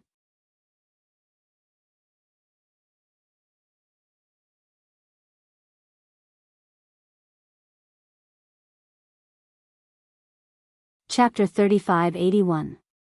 Xiao Hua was obviously joking, but when Xue Ping heard it, his heart calmed down. He hurriedly put down the spirit fruit and said respectfully, "Senior, please know that I'm no longer the left general. Oh, I should say that I'm no longer in the country of Xi's Nanpu County." "Oh." Xiao Hua raised his brows and asked curiously, "You were doing well in the country of Xi's Nanpu County. Why did you go somewhere else?" At this point, Xiao Hua hurriedly smiled and said, "Oh, that's right. I remember that I had an agreement with you. However, because I really didn't have the time to leave, I kept delaying it. Don't worry. Did you already go there? And you returned with a full load, so you're no longer working in the country of Shi? No, it's not what Senior thinks. Xue Ping hurriedly waved his hand and said, without an expert like Senior leading the way, I wouldn't dare to go there. If Senior has the time in the future and wants to go there, I'm willing to bring you there. I see. Xiaohua scratched his chin and nodded. After the Yaotai summit, I will have some free time. If you have the time, why don't we travel together? Great, great. Xue Ping was overjoyed and scratched his head. Xiaohua looked at Xue Ping with a faint smile and said, Xue Ping, don't tell me you chased me all the way to Yaotai Mountain and wanted me to fulfill my promise? Xue Ping hurriedly reined in his joy and smiled apologetically. Senior Xiao, you're mistaken. How could I know that Senior would come to Yaotai Mountain? I'm only following my general to Yaotai Mountain. Oh. Xiaohua nodded. It seems like you had a fortuitous encounter after leaving the country of Shi. Xue Ping smiled bitterly. Senior, you must be joking. How could I have a fortuitous encounter? It's better to say that I was forced to leave the country of Shi. Have a seat. Let's talk while eating. Xiaohua smiled and pointed at the spirit fruits on Xue Ping's table. He took out some spirit fruits and took a bite. Seeing Xiaohua's behavior, Xue Ping was somewhat relieved. He squeezed out a smile on his face that was as black as the bottom of a pot. He picked up a spirit fruit from the table and took a few bites. Senior, you're really enjoying yourself. It's been a long time since I've enjoyed such a wondrous spirit fruit. It's nothing. It's just a small token of appreciation from some juniors. It would be impolite for this old man to refuse. Xiaohua said with a slight smile. Xue Ping ate a few spirit fruits before wiping his mouth and smiling embarrassedly. Senior, I was ordered by the prefectural governor to go to Longevity Town to provide disaster relief. Thanks to Senior's grain, the townspeople didn't suffer too much of a disaster. With the help of Mo Yen and Mo Jianli, this junior has also successfully completed the important task of disaster relief. However, even though I had completed my mission, something unexpected happened when I was about to leave Longevity Town. Xue Ping stole a glance at Xiaohua's expression. Xiaohua seemed to be tasting the spirit fruits while listening to Xue Ping's explanation. Seeing that Xue Ping had stopped, he raised his head naturally and asked curiously, "What's wrong? What could possibly happen in Longevity Town that you didn't expect?" This old man hasn't heard any news from Longevity Town for a long time after I left. I do miss the monks of Shaojin Temple. Ha! Xue Ping chuckled. Senior, you're truly a playboy. With your cultivation, I'm afraid you can destroy the Shaojin Temple with a single finger. I heard from Mo Jianli that you even, however, at this point, Xue Ping's expression suddenly changed. If Xiaohua's fight with the monks of the small gold temple was considered a game of the mortal world, then Xiaohua's battle with Liao Jiang, what kind of game was that? No matter how much Xiaohua played around, he couldn't treat the lives of the townspeople of Longevity Town as child's play. He even gave the credit of defeating the sea race to the Buddhist sect Ci Hang. This didn't make sense at all. Xiaohua pondered for a moment. He knew what Xue Ping was thinking and smiled. This old man was injured that day and my cultivation was greatly reduced. Otherwise, how could I have allowed the sea race to run rampant in Liaojiang? Even you. Didn't you give this old man a shock too? Xue Ping came to a realization and hurriedly smiled. Senior really didn't show his true colors that day. This junior really couldn't tell. Xue Ping did not dare to ask any more questions. He continued, Senior, there is something you don't know. Ever since Buddhist sect's master Ci Hang blocked the Sea tribe at Liao River and used a Buddhist sect's Buddhist artifact to collect the river water that was supposed to flood Longevity Town, he obtained the psyche power of tens of thousands of townspeople in Longevity Town. he almost attained the Bodhisattva Buddha fruit in Longevity Town. The townspeople of Longevity Town have regarded Master Ci Heng as their savior. Not only did they worship Longevity Town's memorial tablet at home every day, they also went to Shaojin Temple to offer incense and recite the virtues of Guanyin Bodhisattva. Previously, in Long Life Town, Long Life Academy was still the leader. That small gold temple really wasn't much, only a bit better than the River and Tide Temple when Senior first arrived in Long Life Town. However, with the worship of tens of thousands of villagers, small gold temple's incense offerings flourished 100 times. Oh, the Jiangchao Temple where you stayed that day is no longer there. It's said that they're going to build a Guanyin monastery.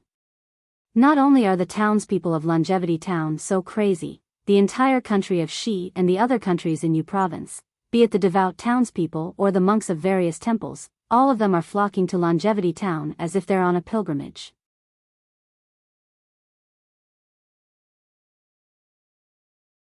They're heading to Shaojin Temple and Guanyin Monastery to worship Guanyin Bodhisattva.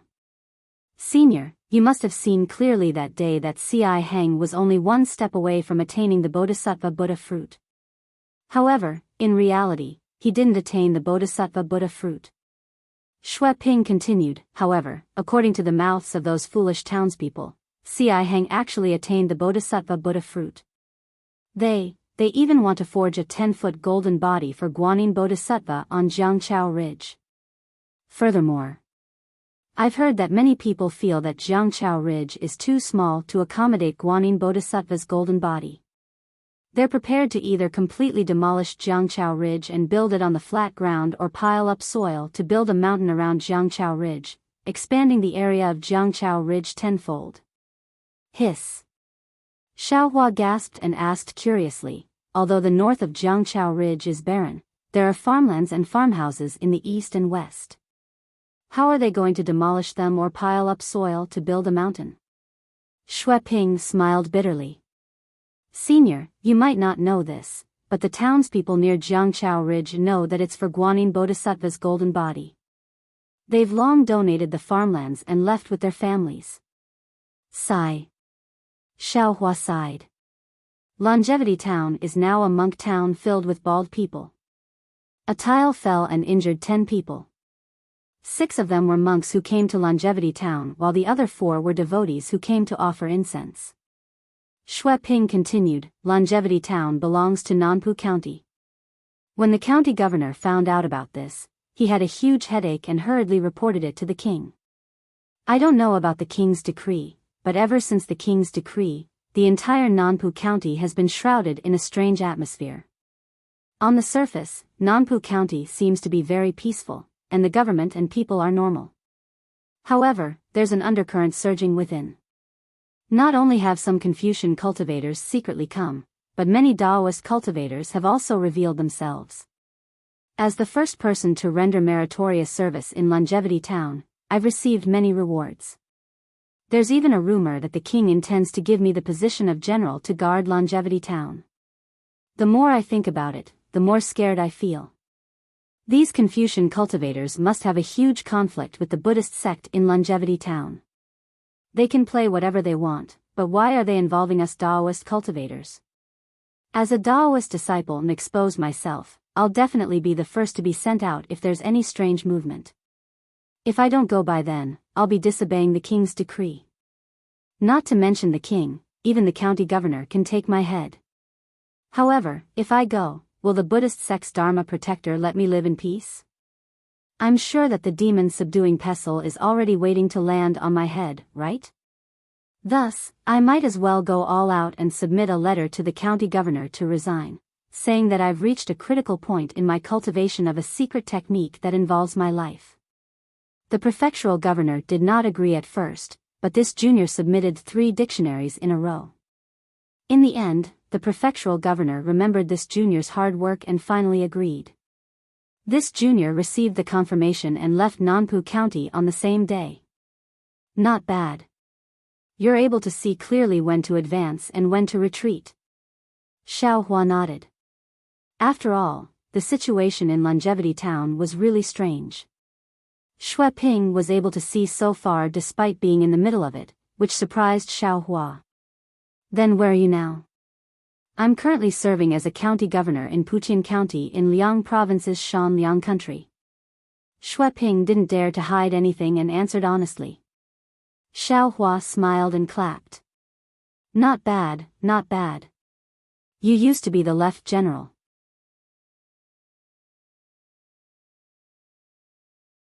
Now that you're a county governor, you've improved. Speaking up to this point, Xiao Hua was suddenly stunned as though he thought of something. He exclaimed, "Oh, that's not right. Shui Ping, this Shanliang country, seems to be established by the Buddhist sect. You're not serving in the country established by the Taoist sect. Why did you go from a Confucian country to a Buddhist sect country?" Shui Ping blinked his eyes. He was very surprised that Xiao Hua knew that the Shanliang country was established by the Buddhist sect. However, he didn't dare to ask and could only answer, "Senior, you might not know. My cultivation in Tao isn't profound, but I have some unique points in the art of war and spear arts. If I went to the country established by the Taoist sect, there might not be a position that I'm satisfied with. Only a country established by the Buddhist sect or a country established by the Confucian sect can satisfy me. Among them, the descendants of the Confucian school of the military are also skilled in the art of war. I found a few Confucian countries, but I wasn't satisfied. When I arrived at the Shanliang country, although I'm not too fond of the Buddhist sect, the people in the Shanliang country are simple and honest, and the Buddhist aura is exuberant. The country's ruler is also a kind-hearted person. Compared to the few Confucian countries nearby, it's much better. Therefore, I attempted to serve the Puqian County governor. Coincidentally, the Puqian County governor was lacking someone like me who knew how to lead troops and set up formations. After trying, he was very satisfied and immediately petitioned the king to request for the position of left general for me. What surprised me even more was that the king's decree actually allowed me to become the county governor's army. Not only will I control the Puqian County's military and political power, but I'll also assist the county governor in handling government affairs. He doesn't care about my identity as a Taoist sect cultivator at all.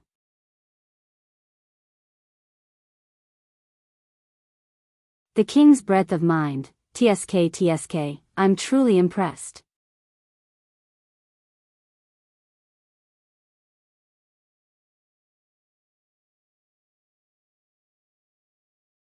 Chapter 3582.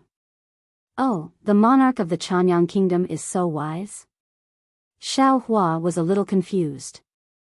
It seemed that in Xiao Jian's words, the monarch of the Chaoyang country was a cruel person, an ungrateful person, extremely unbearable. Why was it so different from Shui Ping's description? This monarch. What is his name? If we're talking about the monarch's name, it has something to do with Senior Xiao, Shui Ping said with a smile. My monarch's surname is Xiao and his name is Jun. He's a loyal monarch. Xiao Jun. Xiao Hua frowned. Wasn't this the shameless person Xiao Jian mentioned who stole his throne?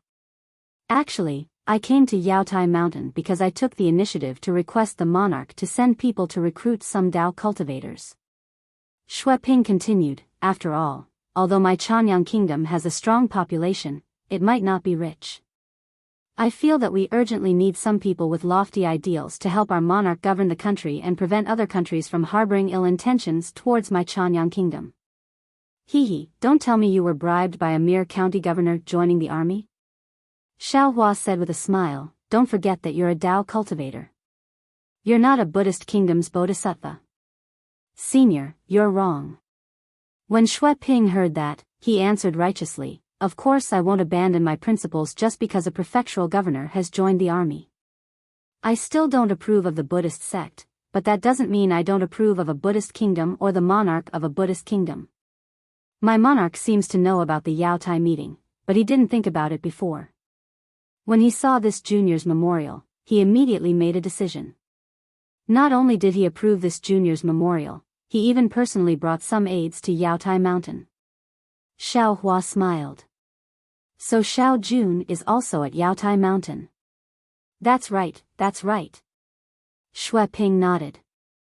When Senior flew over, I was chatting with my monarch's aides and was delayed. When I saw Senior's face, I didn't dare to approach. Later, when I saw a nascent soul Senior, I had to be courteous to Senior. Only then did I muster the courage to come over. If Senior is willing, I'll invite my monarch to pay you a visit. Xiaohua's heart stirred as he asked, You told the county governor of Butian Commandery about Longevity Town, right? That's right. I have nothing to hide. Shui Ping nodded. Then, have you told your monarch about this old man's visit today? Junior wouldn't dare. Longevity Town's matters are Junior's own. Junior naturally dares to speak. But Senior's matter. I dare not speak rashly without Senior's approval, Shui Ping immediately said in a panic. Xiaohua nodded, That's good. You don't need to tell others about this old man's matters. If this old man is interested, he can come and find you. Yes, this Junior understands. Shui Ping hastily stood up, knowing that Xiaohua was about to send him off. However, when he stood up, he still didn't forget to say, Senior, if you have the time, this Junior would like to invite His Majesty to meet you. Although this Junior hasn't met His Majesty much, I have a good relationship with His Majesty's aides. All the advisors know the monarch very well. Their reputation towards the monarch is extremely good. Xiaohua frowned and said with a smile that was not a smile, Shui Ping, are you just here to be the Buddhist sex lobbyist? Oh, please forgive me, Senior. Shui Ping hastily shut his mouth and said with a smile, This Junior is used to speaking these days, so I just said it in passing. This is my message talisman. If Senior returns from the Yaotai gathering with a full load, this Junior will come and congratulate Senior. With that said, Shui Ping carefully took out a message talisman and handed it to Xiaohua, looking at him pitifully. It seemed that he was still worried when Xiaohua said that he would look for him when he had the time.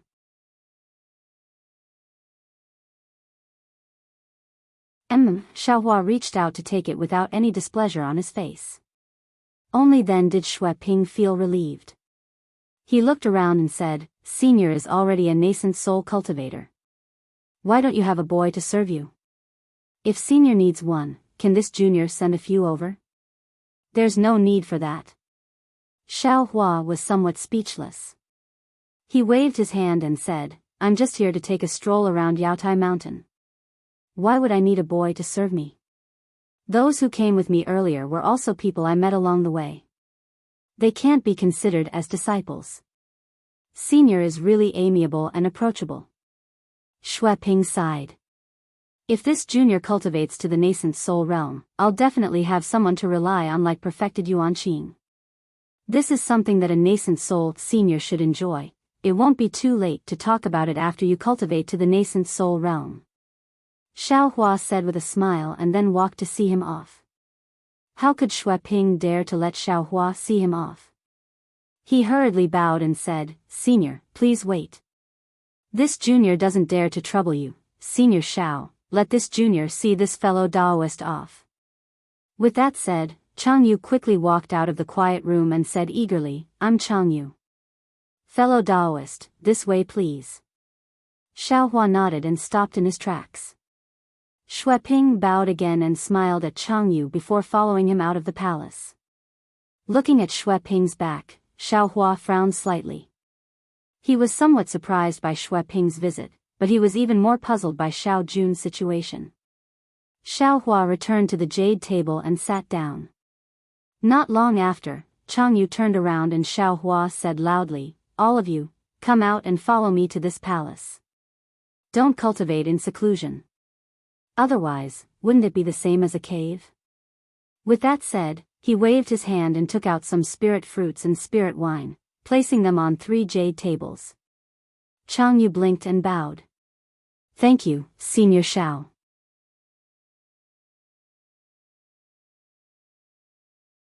Today, I've benefited from your presence. Hearing Xiaohua's summons, Wu Tianxin and Zhu Qingli hurriedly came out as well. They were happy to see the spirit fruits and other things. After thanking him, they sat down and ate and drank while chatting in a reserved manner. Xiaohua also casually said a few words before asking, Changyu, do you know of the Chanyang country in Liang province? Senior, Liang province is very far from Qing province.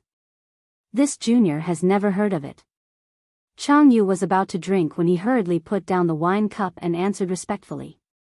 Previously, Xiaohua did not hide his conversation with Xue Ping from the three of them. Therefore, Xiaohua said again, this Xue Ping is someone I knew in the past. I heard from him that he's currently serving as a county governor in the Chanyang country, which was founded by a Buddhist sect. I don't understand. Is the monarch of this Chanyang country really using our Taoist cultivators? Or does he really have the intention to develop his country and seek benefits for his citizens? No matter what, he's using our Taoist cultivators to work for his Buddhist sect. Wu Tianxin stood up without hesitation and said, there aren't many good people in the Buddhist sect. On the surface, they're benevolent, abstain from meat and pray to Buddha. They don't get close to women, but in reality, how many men can tolerate their 10 precepts? This disciple has cultivated for so many years, but I can only abstain from 9 of the 10 precepts. Xiaohua knew Wu Tianxin's personality and did not find it strange. He smiled and said, which precepts are so powerful? Even great cultivator Wu can't abide by them. Lust precepts. Lust is emptiness, emptiness is lust. It's all nonsense. Wu Tianxin smiled and said, this lust precepts are men's lust tribulation. I don't think any man can avoid it. Old Wu, you've drunk too much. Zhu Qingli stole a glance at Xiaohua and hurriedly chided, don't violate your precepts in front of senior. Wu Tianxin shuddered and shrank his neck. He hurriedly sat down and took a spirit fruit to chew. Actually, it might not be as serious as fellow Taoist Wu said. Changyu smiled and said, I've seen some Buddhist sect monks who say one thing and mean another. Similarly, I've seen even more Buddhist sect experts who are sincere towards Buddhism and treat others with sincerity. With fellow Taoist Xue Ping's cultivation, if not for the fact that the single Yang kingdom really attracted him, he might not have stayed behind, and even more so, he wouldn't have taken the initiative to come to Yaotai Mountain. It's certain that the single Yang kingdom's monarch is using Taoist cultivators, but we can't rule out the fact that this monarch is indeed ambitious. At this point, Changyu looked at Xiaohua again and said, if senior is interested, you'll know when you meet him. Otherwise, senior can ride a Pegasus to the single Yang kingdom to take a look.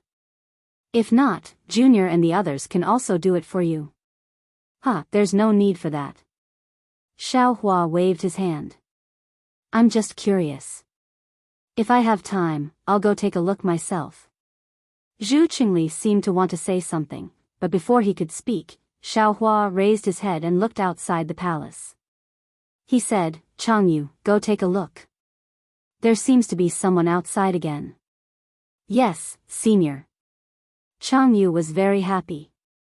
He hurriedly got up and walked quickly to the palace door. Zhu Qingli and Wu Tianxin were slightly stunned. After all, their cultivation levels were relatively low. If there was anything, they should be called. Zhu Qingli even had a look of regret on his face. Not long after, Changyu brought a boy with red lips and white teeth in a clean Taoist robe in. He said respectfully, Senior Hong Songzi sent an invitation card to invite you to a banquet. Junior Qing Mu greets perfected Xiao. The boy walks in front of Xiaohua and respectfully raises his hands. In his hands is a diamond-shaped crystal object. Inside it is flashing a green and red brilliance.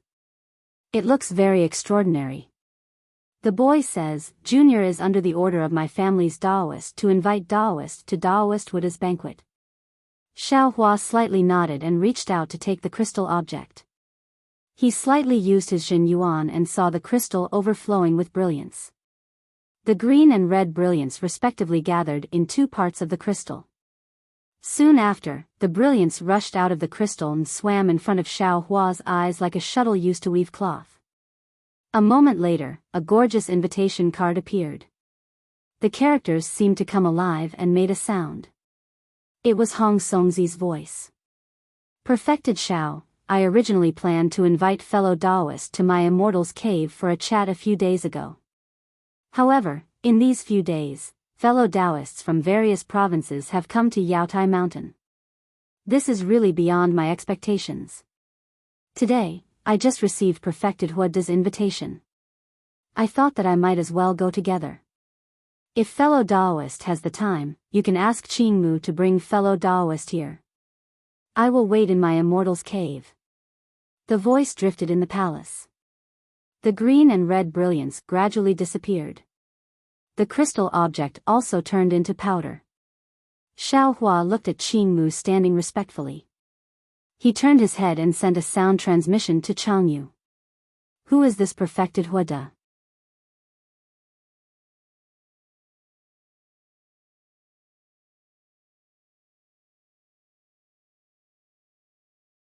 Chapter 3583.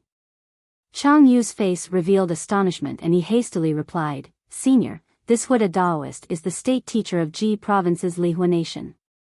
It's said that he's already cultivated to the late stage of nascent soul and his strength has reached the lower 5th level.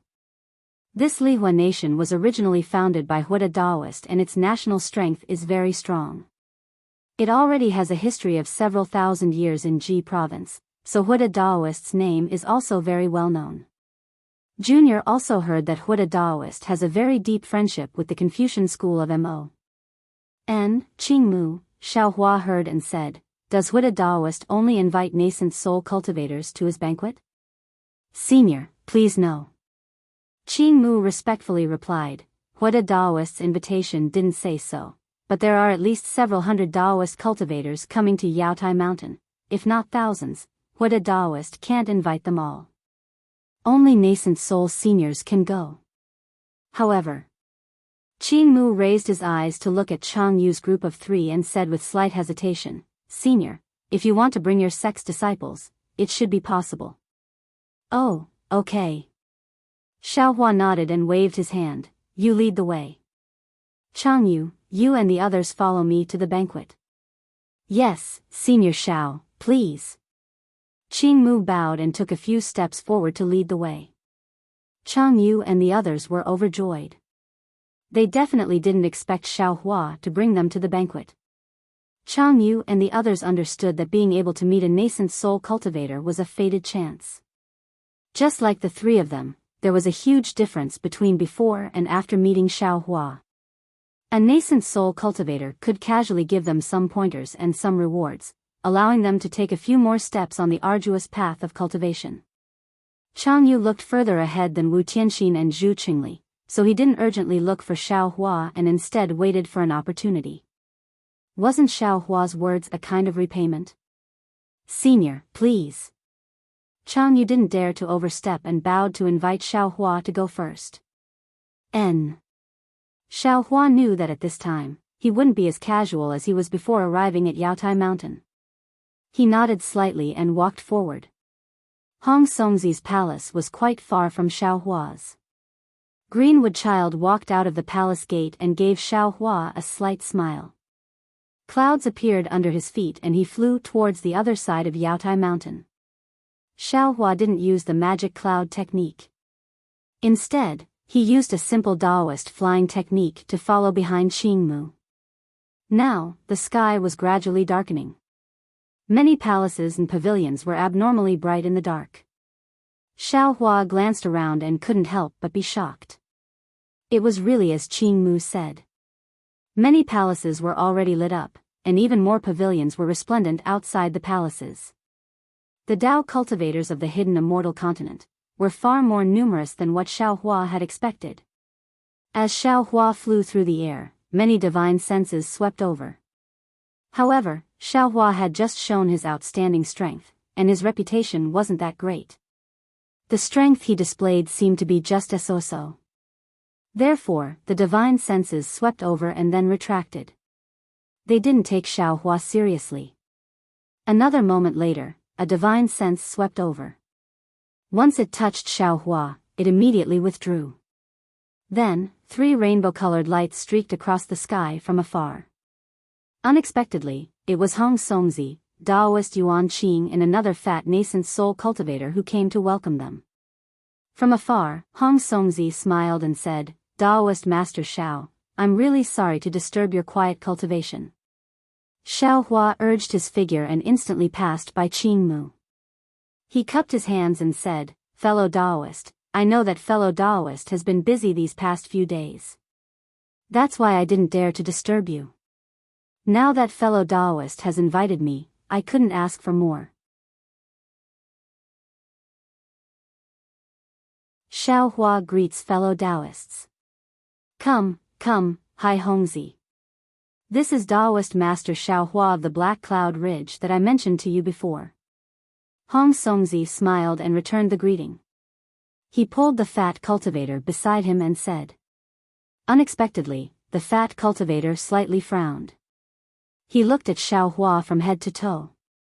He wasn't as affectionate as Hong Songzi thought. Instead, he casually raised his hand and said, I'm Hai Hongzi. Greetings fellow Daoist Xiao. He. Daoist Yuan Qing laughed and said, Hai Hongzi, fellow Daoist Xiao is a Daoist who doesn't reveal his true strength. Don't look at him just because he only revealed the strength of a third-grade origin energy. You have to look carefully. Don't be fooled by his false appearance. That day, this old man didn't pay attention to it. If it wasn't for fellow Daoist Hong Songzi's attentiveness, we would have lost a great help in the future. Xiao Hua naturally already sensed that Hai Hongzi was checking his cultivation. However, he was used to hiding his strength.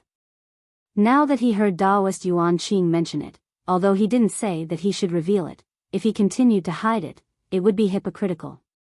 Therefore, Xiao Hua lightly patted the top of his head. He slightly released the pressure of a middle nascent soul stage cultivator.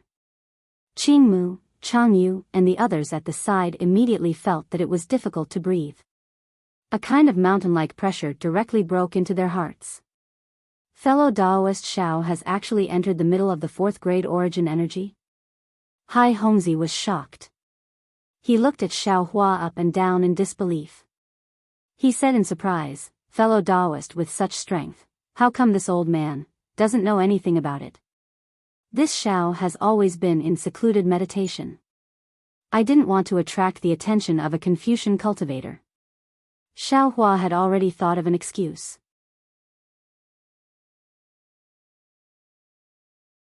Moreover, previously, I had a big battle with a Confucian cultivator. My cultivation has only just recovered. It would be strange if fellow Daoist Hai Hongzi knew about it. So that's how it is. I understand. Hai Hongzi laughed.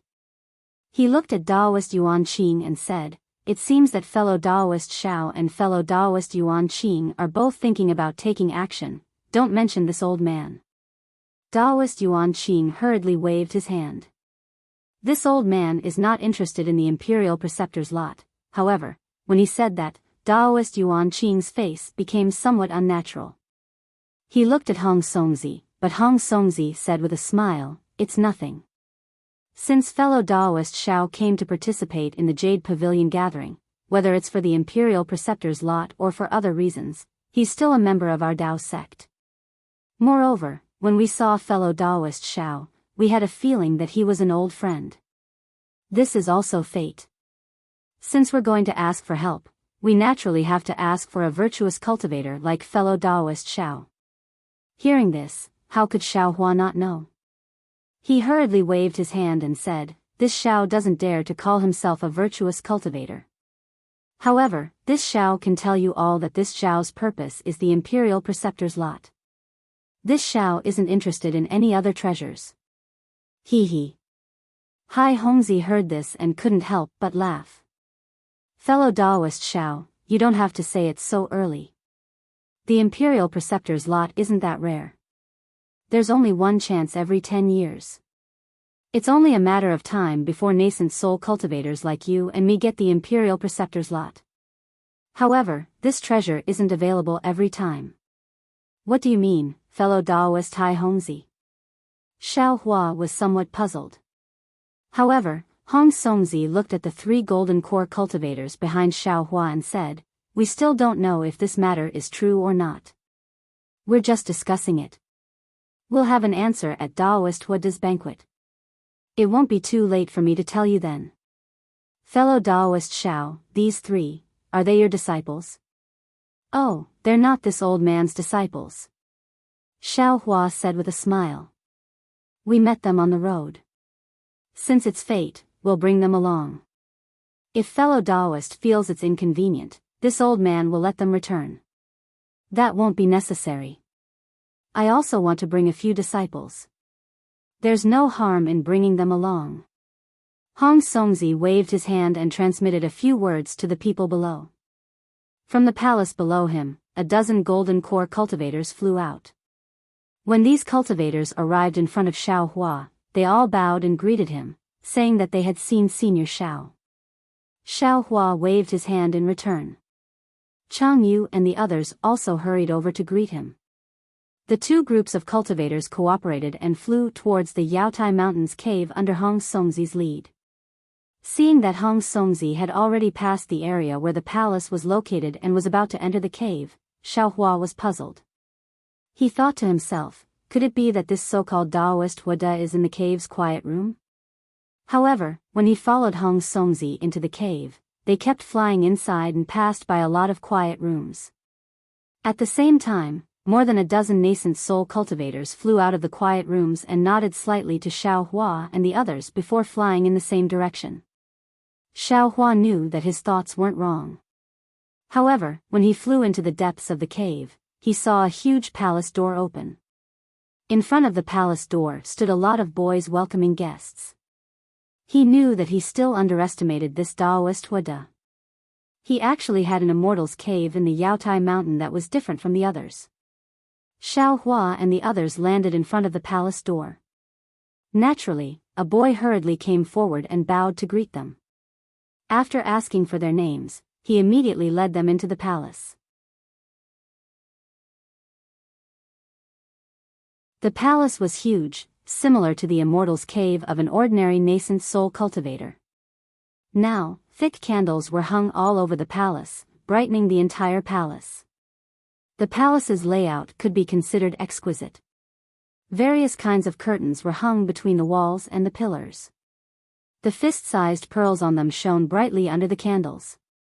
However, even Xiao Hua, a cultivator who didn't pay attention to luxury, felt that although this palace was much more luxurious than the palaces outside, it still didn't match Daoist Huada's identity as a nascent soul cultivator. There were a lot of jade tables placed in the palace. Although they seemed somewhat disorderly, they were very orderly. No matter which jade table the cultivator sat on, they would feel that they were very close to the jade table at the head. There wasn't any feeling of favoritism. At this moment, there were a lot of cultivators sitting inside the palace. Some were tall, some were short, some were fat, some were thin, some had white hair, some were drooping, and so on. When these cultivators saw Hong Songzi and the others come in, they naturally swept out their divine senses. However, when they saw their faces and cultivations, they withdrew them. Xiao Hua now looked like a middle nascent soul cultivator. He wasn't particularly conspicuous among this group of nascent soul cultivators. When Xiao Hua entered the main hall, he naturally looked towards the head of the palace. He saw that behind the jade table, there was a boy who wasn't more than 5 feet tall sitting upright. This boy's face was slightly red and there was a pitch-black flame pattern flickering between his eyebrows. It somewhat resonated with the flickering golden light of the Daoist robe on his body. Moreover, the golden light on the Daoist robe was like a scorching flame, forming a faint layer of distortion around the boy's body. Looking at it with the naked eye, the boy seemed to be in another void.